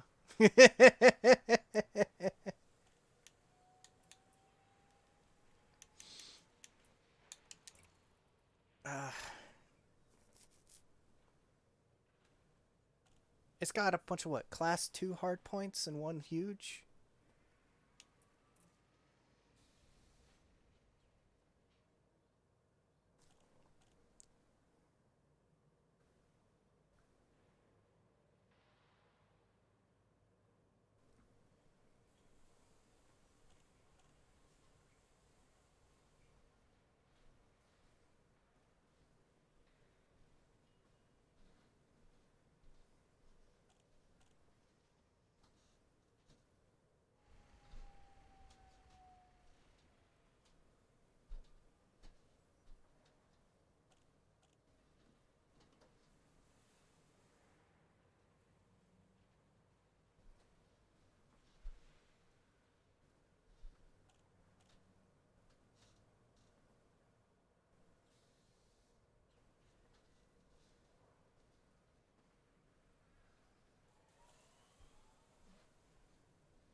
Two large hard points, 2 medium hard points.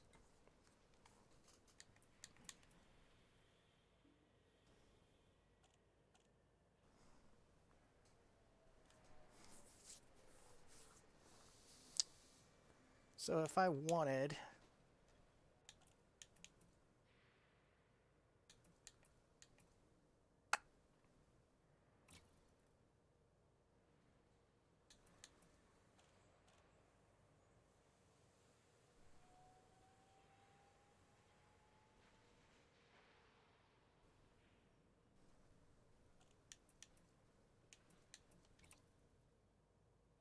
I'd have to wait and see what it would give me access to.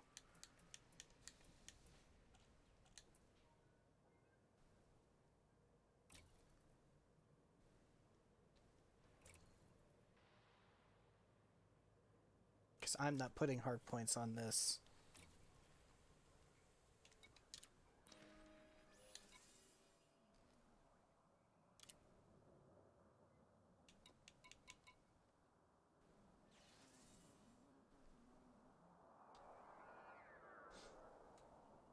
They're all empty.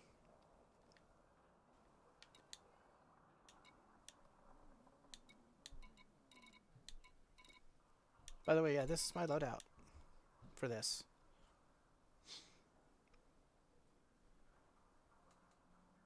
And I've currently got my FSD range at 18. My cargo capacity is massive, though. And my fuel capacity is a bit higher, too. Instead of it just being like 8 tons of fuel, it's a little bit more than that. I think it's like 16. My shields and armor, not as fantastic.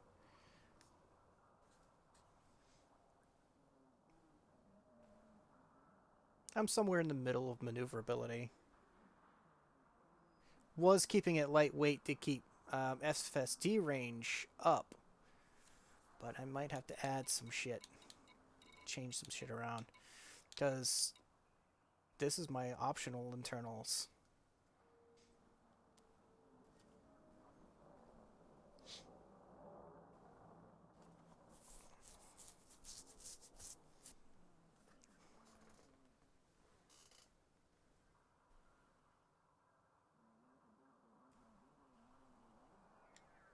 Because if it wasn't for the game glitching and dropping me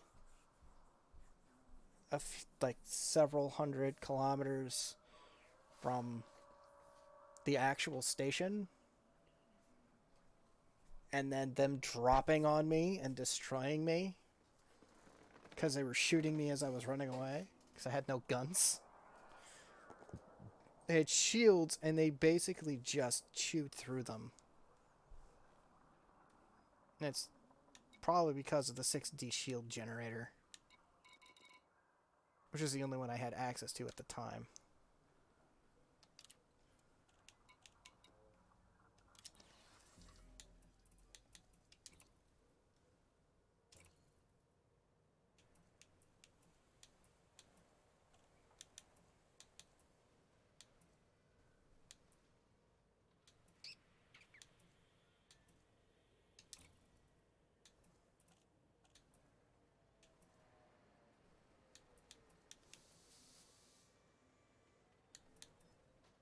$16 million credits for that.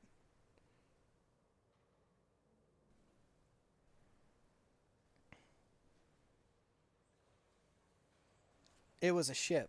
It wasn't the station. Because I hadn't even reached the station.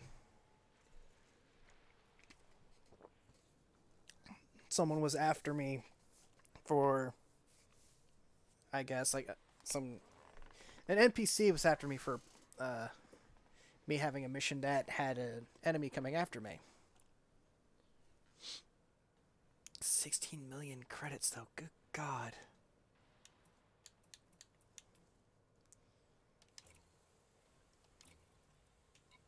Is it here yet? 15 minutes.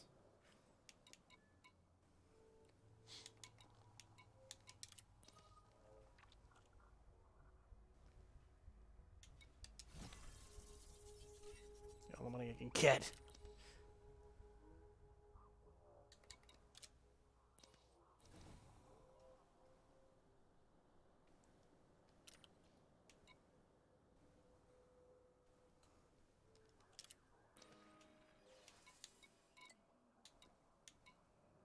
called it the messenger. And guess what? He killed the messenger.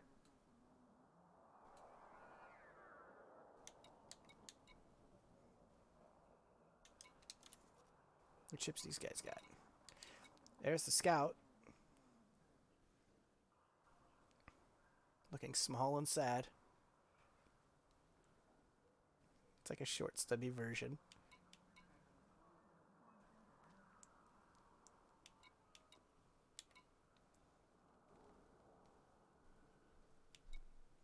The vulture just feels like it wasn't finished.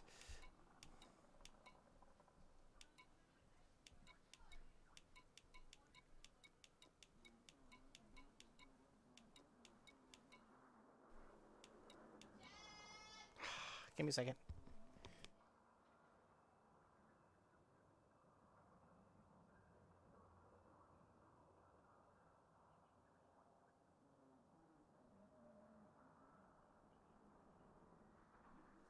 Dinner's ready.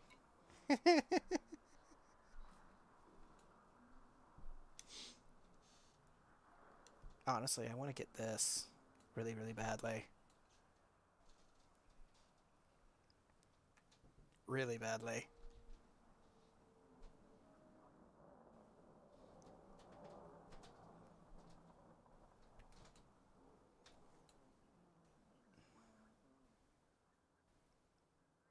The It is. It's the Imperial Mailman. Mailman. Mailmam.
That is a lot.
Damn it.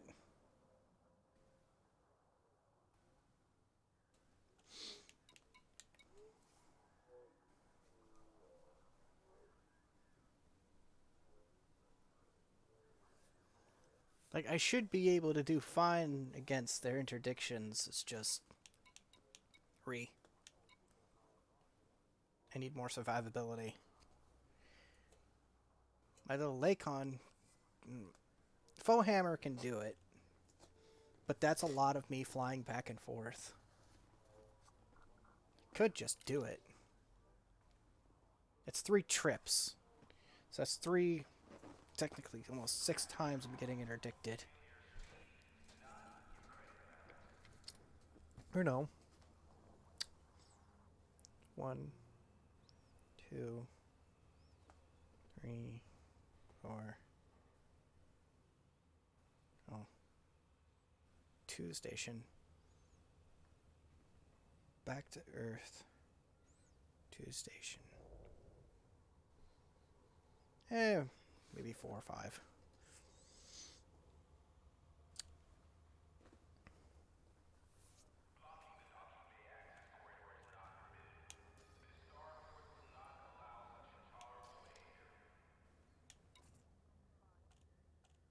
Got no right to scan me, officer.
Really sucks sitting around waiting.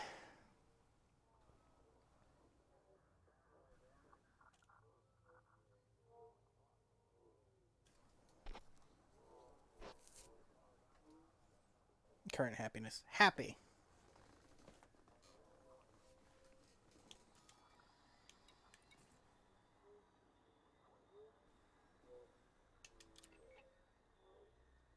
Kane Massey victorious in corporate conflict. Pilots Federation alert. Fierce combat in the Tuvgi system has resulted in Kane Massey's partner Tuvgi Blue Life Inc. overcoming Torval Mining Limited resistance. The conflict was triggered by the murder of Kane Massey's former CEO Johann Fleischer. The assassin was tracked from Mars to the Torval mining megaship Orchestral Falcon. Circumstantial evidence suggested he was an undercover Imperial agent. Philip Barlow Lyons, acting CEO of the Kane Massey Corporation, declared, "Largely thanks to tremendous support from federal auxiliaries, the path was cleared for us to take control of the I know, Orchestral right? Falcon It's still megaship." here. Only then did Torval Mining Limited agree to hand over Johann's killer rather than risk the loss of its precious vessel. A security team has now delivered him to federal authorities, where I am sure we will see justice finally served.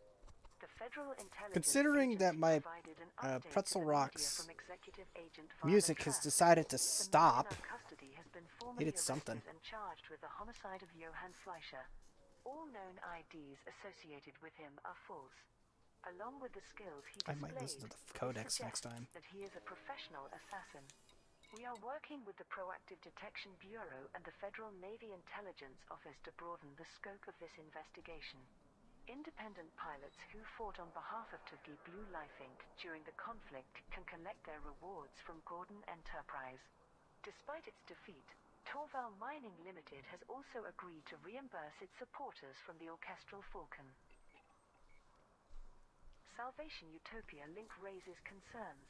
Similarities between the Nemesis failsafe and Utopia's SIM archive I could have led up to questions 40 being ships asked in about each a possible station. connection.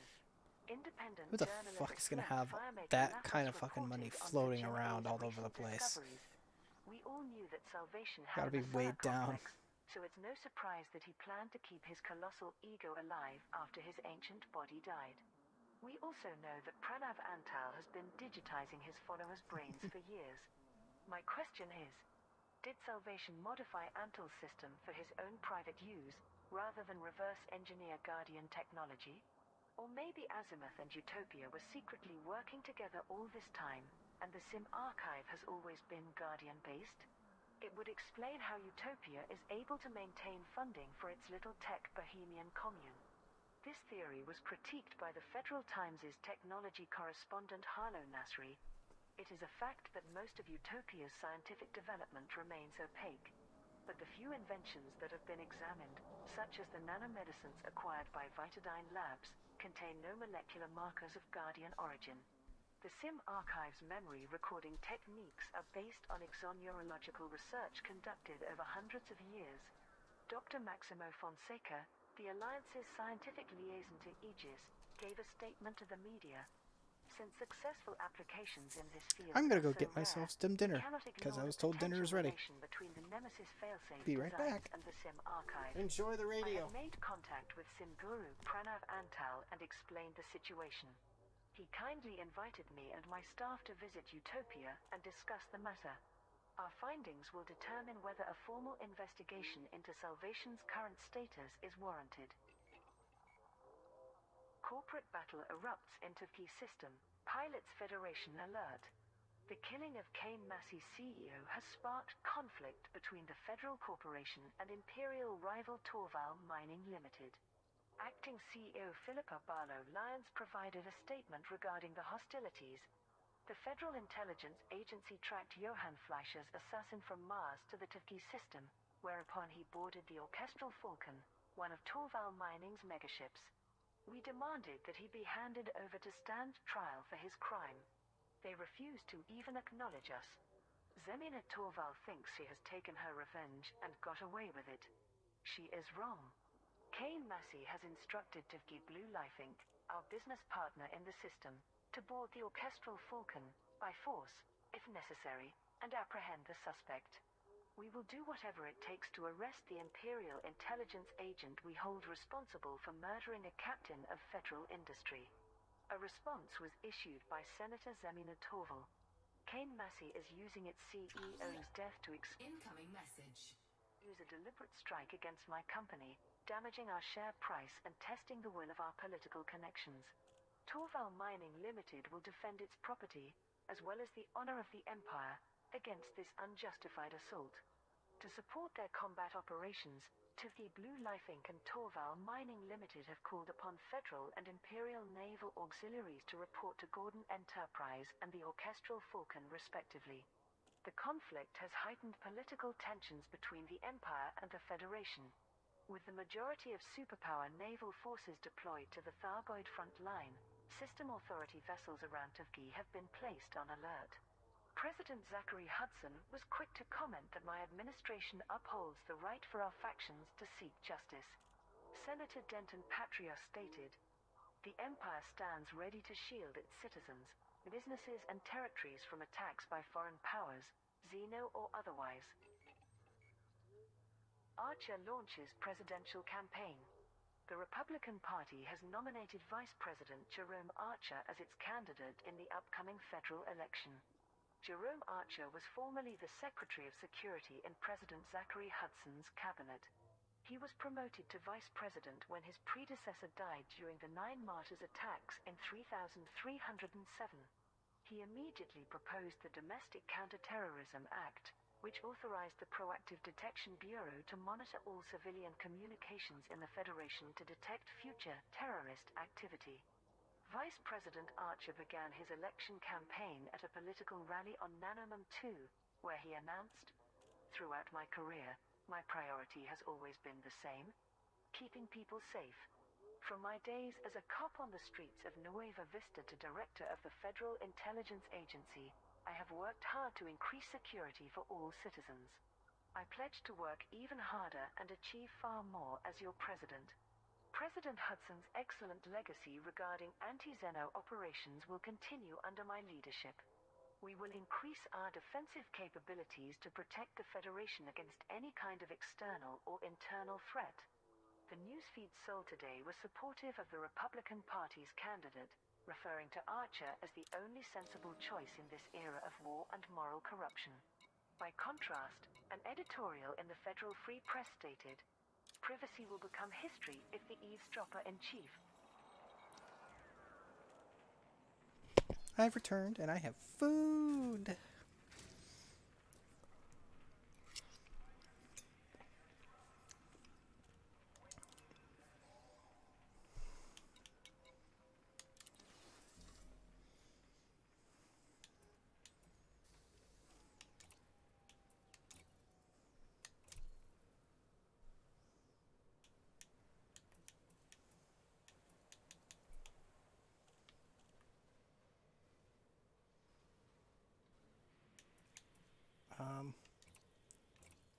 Well, I don't get to take care of my bulkheads.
Let's see here, 128 already.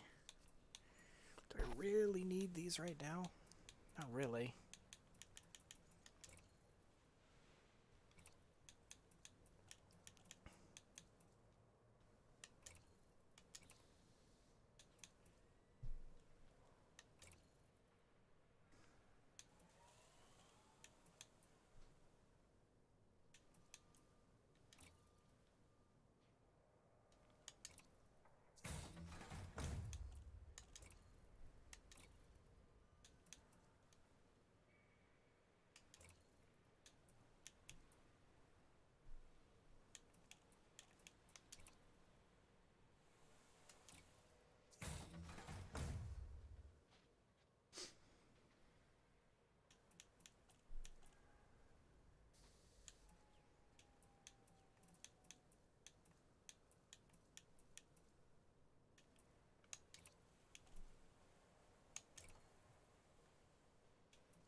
Think I should go for the 6A? In case the stupid shit happens again? I still have plenty of power to work with. You know what? Yeah, I'll buy it.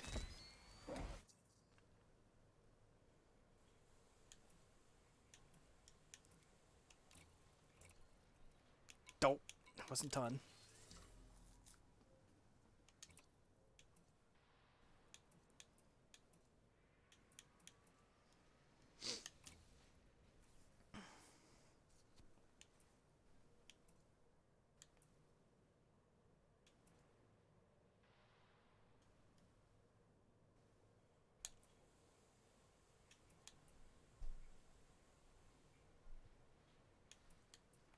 Yeah, but they didn't have any buy weaves.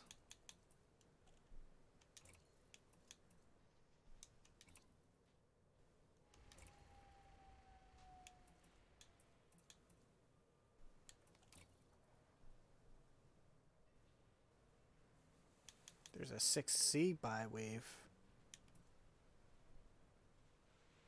but its integrity is lower than the one that I just put on. Yeah, they only had the one buy weave.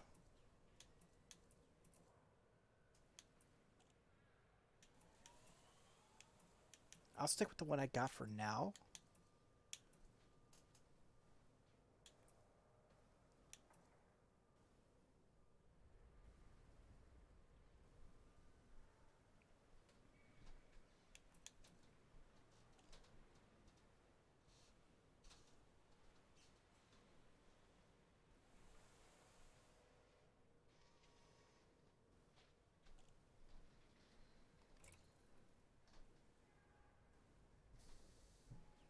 Yeah, I know, right? Which is why I went for some hull reinforcements.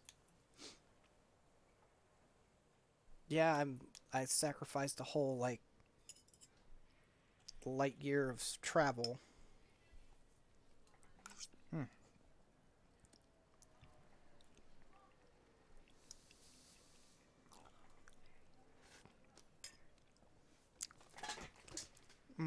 Some spaghetti, meat sauce with sausage chunks in it.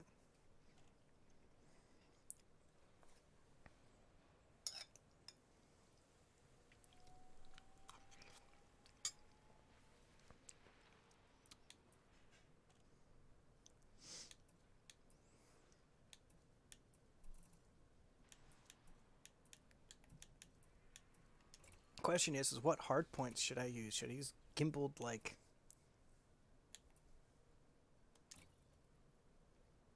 beam lasers? Continue firing weapon at a fixed mount. No, thank you.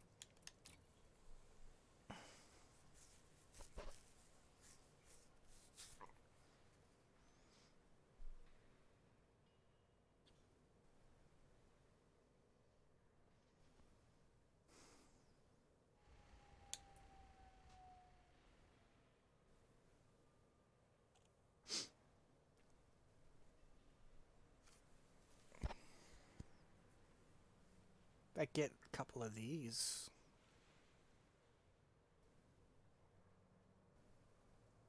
Deployed, it's like using a lot of power.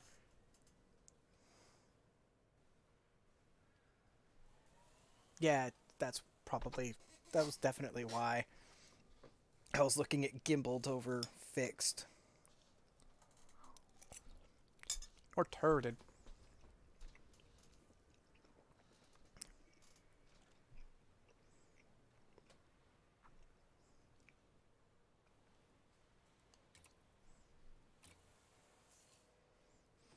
Let's get 2 large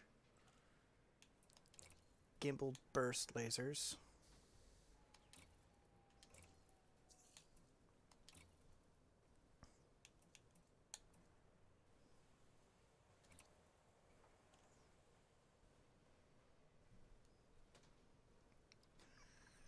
Never mind the multi-cannons.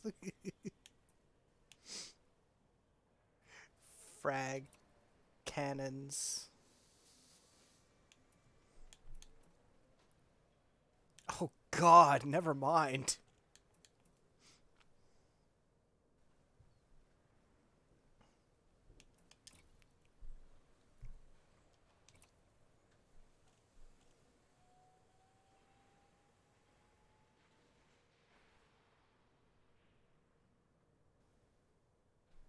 Yeah, I bet.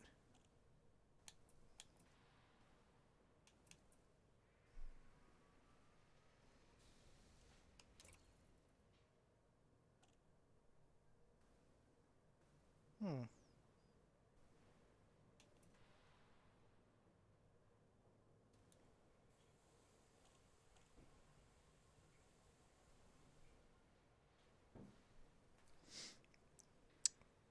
Should I just go all lasers on this?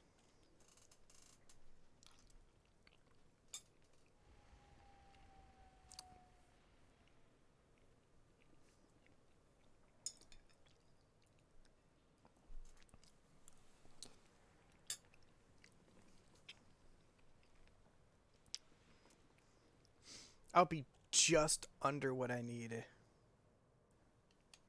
Alright, I got burst lasers on top.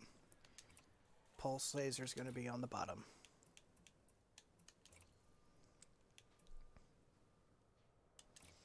I am just under the limit.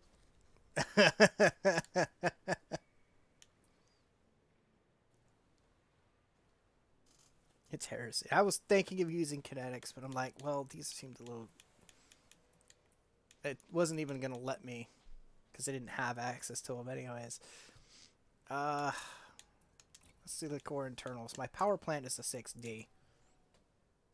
And they don't have anything else. And I have a 6E sitting someplace else.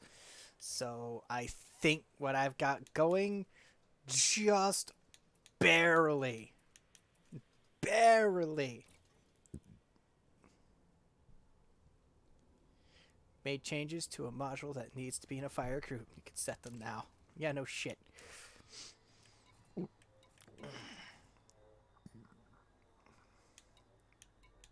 Alright. So this is going to be set on a 2. These are all going to be on 1. Or no. I should set them all on 2 and keep my D-scanner on 1. Yeah, fuck it. These guys are all going on 1. Oh, wait. It switches between combat and not, doesn't it? And since the burst lasers don't use...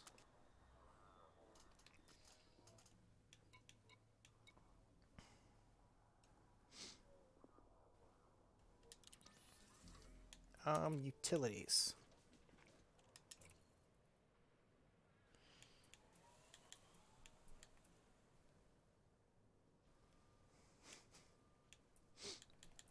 That's all they got. Got nothing else.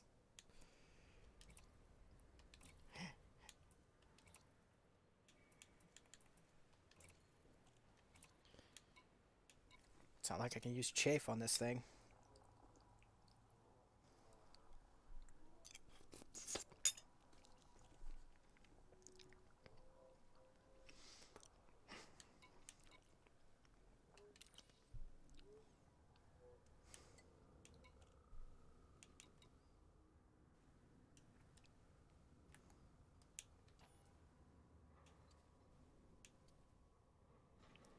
All this fucking space for 2 seats.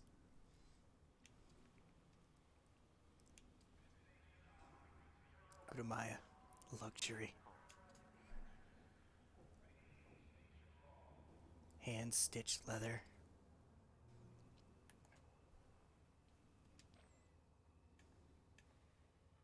This is my ship. There are many like it. But this one is mine.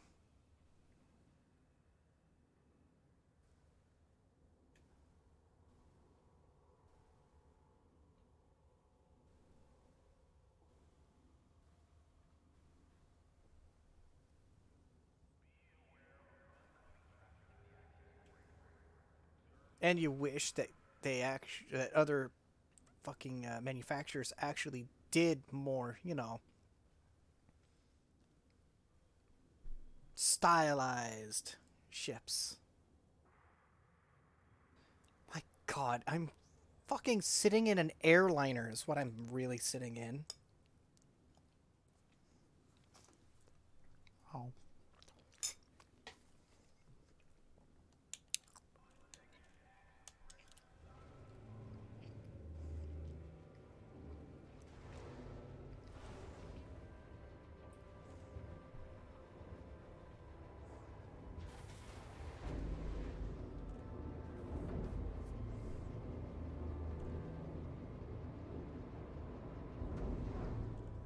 Landing gear retracted. 5 hours later. I'm ready, Commander.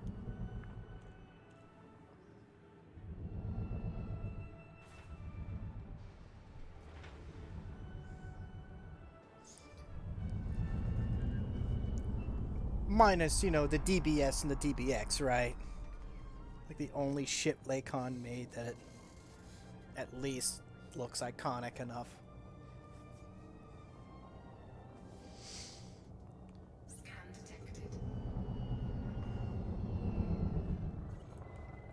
It's like everything else Lakon has made is literally exactly that. They're just concrete slabs with engines mounted on it. Not that the United States military didn't actually create concrete ships due to the lack of materials during World War One, and then also during World War One, you happen to have the there was a slight issue. Hang on a minute, I'm missing something here. You have exceeded the station exclusion zone. FFC signing off. And it does sound epic, though. Frameshift drive charging.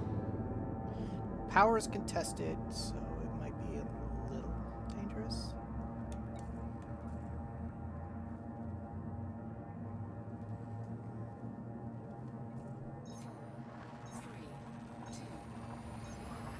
Another useless ship, another useless spacer. Get out of my way.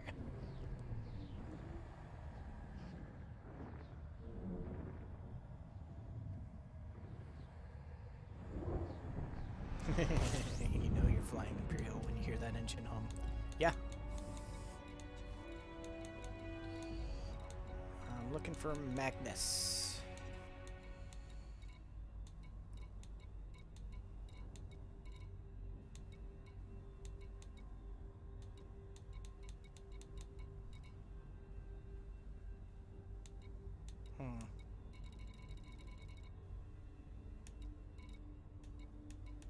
There it is, Magnus Gateway.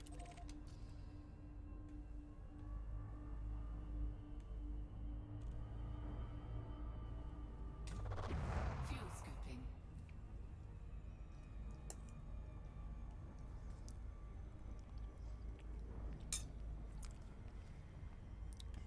Fuel scooping. Class 4, man. I thought my Class 3 was fucking cool. Nope, Class 4 is even cooler, about 200 tons per second. I'm gonna get this shit done in one go.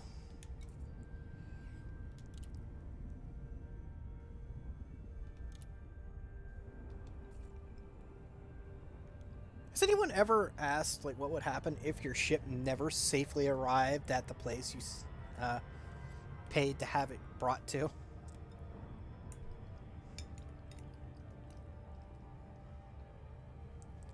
Oh.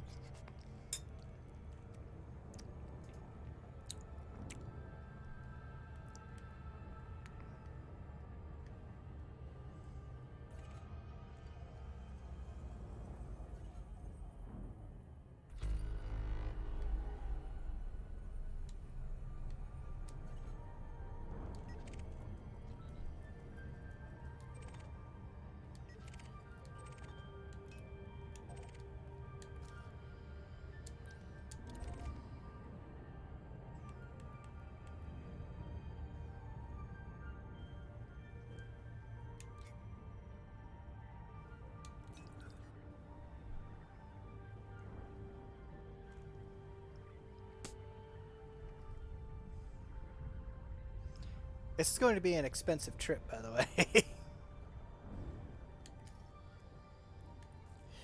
Because they need 90 of these shits. How much money do I have left? 16 million. And it cost me 2 million to fucking rebuild this ship.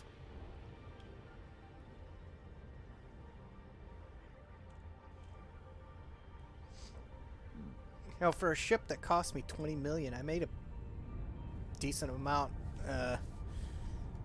I'll be making some money back with it. Eventually. Maybe. I'm much more likely just to be a space courier.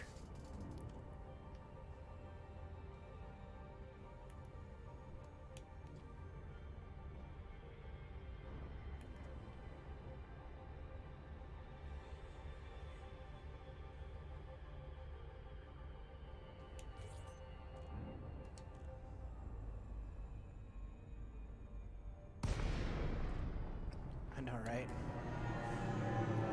A warrant officer with Imperial tech. Gugemeier Hotel Alpha Whiskey. Federal Flight Control welcomes you. Please submit a docking request before entering the station. Permission authorized. Proceed to landing pad 2-4. Automated docking assist is now in progress.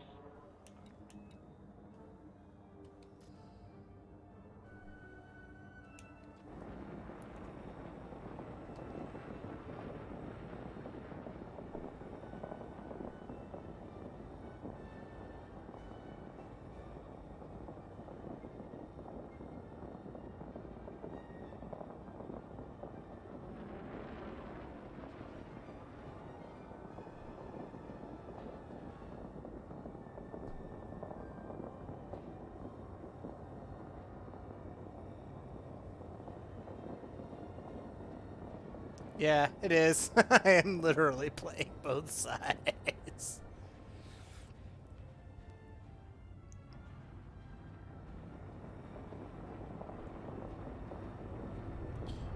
It literally takes up the entire entranceway. And I can guarantee that the Federal Corvette is worse. No one can go through the door when the Federal Corvette is coming in.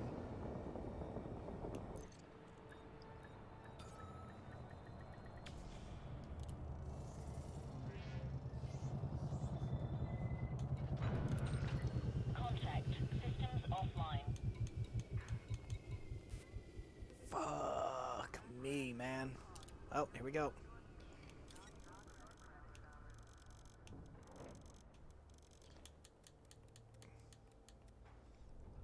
$500,000. I think this might be even the cheapest place, too.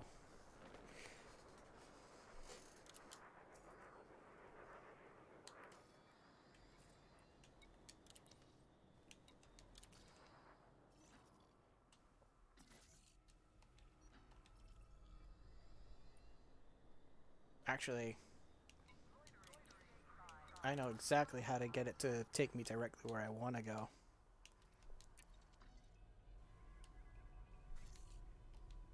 It'll take me exactly to the place where I got my mission.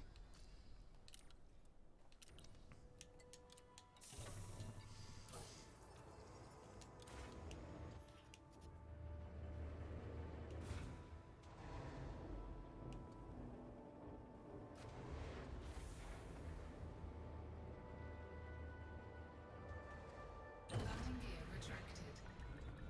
Ship restraints retracted. Clear for egress.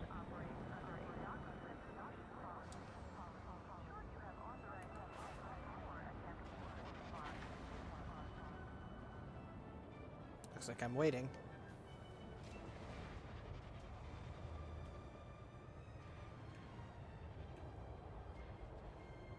For that dinky little thing.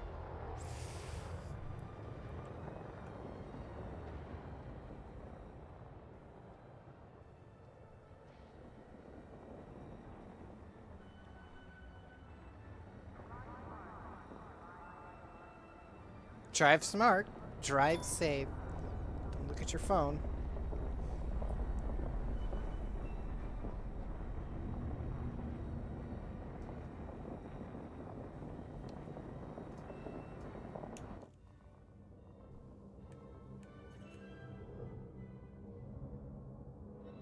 Scan detected. Oh, I forgot how quick this actually moves.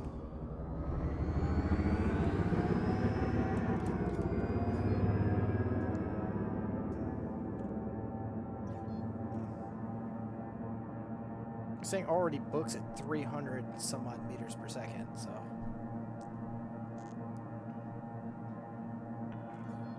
All clear. Safe travels, Commander. You are the mail slot with them. Yeah, they're fucking massive.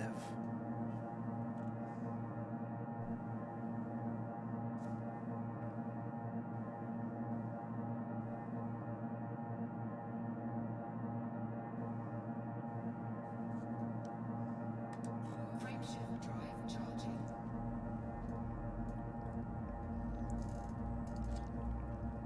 You'd think for the Sol system, it'd be a fairly protective of what's going on around them.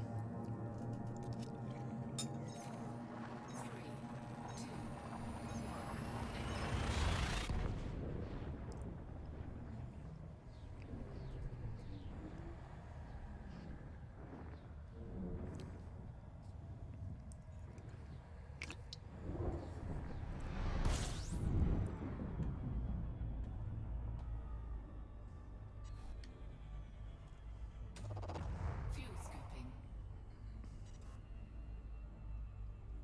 All in all, 17 light years isn't too bad for a jumper.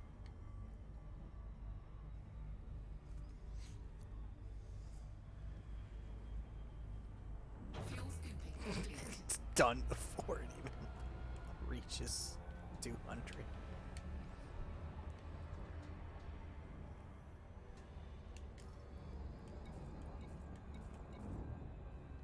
Yeah, I think 144 tons of space is perfectly fine for this.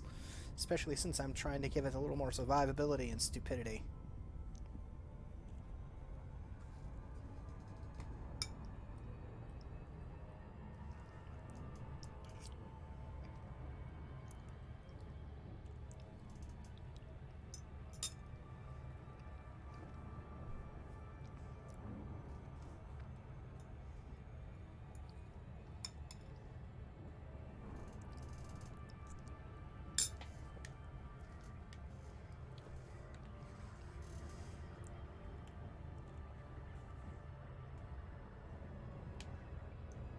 No.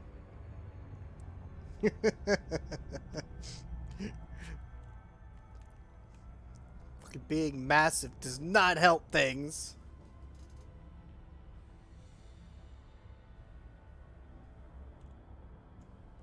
Thank you very much. You have a good sleep, Imp.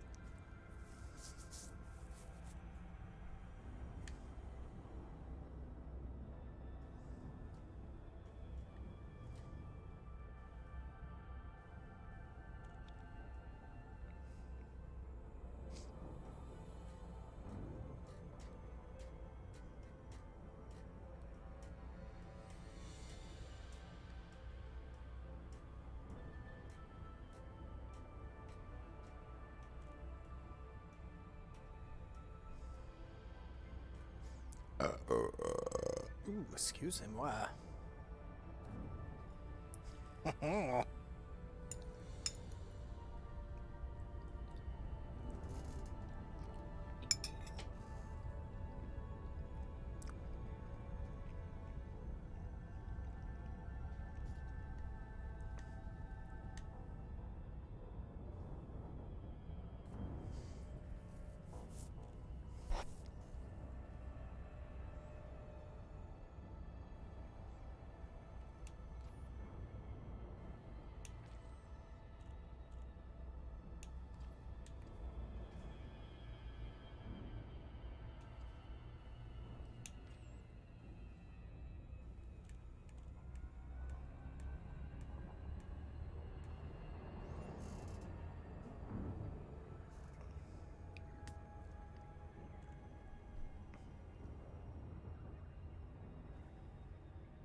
Gudamaya, Hotel Alpha, Whiskey. Federal Flight Control would like to welcome you to this facility.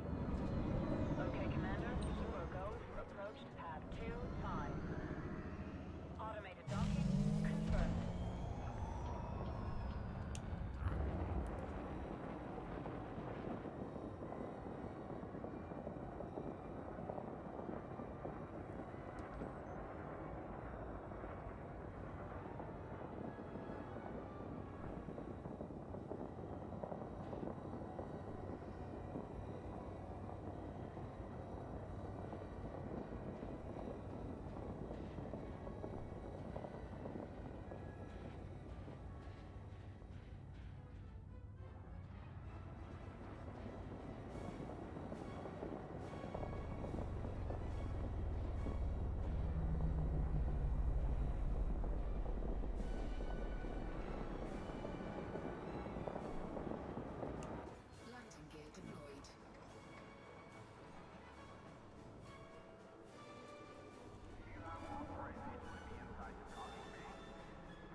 Chief Petty Officer.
I think it's time I took a break.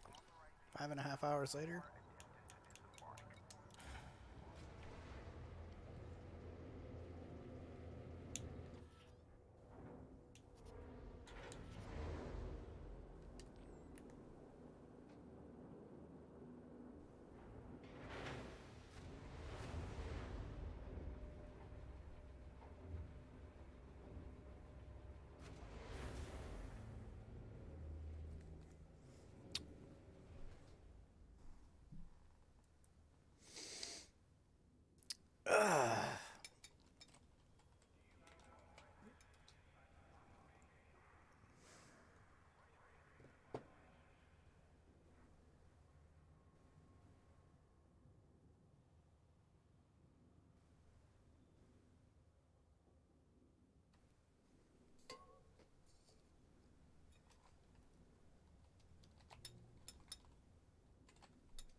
So we're just gonna raid Hori, who has yet to play this game, because he got it, and I got them the DLC to allow him to play with me and a certain friend of ours. So when you get a chance, bug him to play. Till then, enjoy Hori as they're playing in VR chat. They're exploring it like they normally do. Yeet!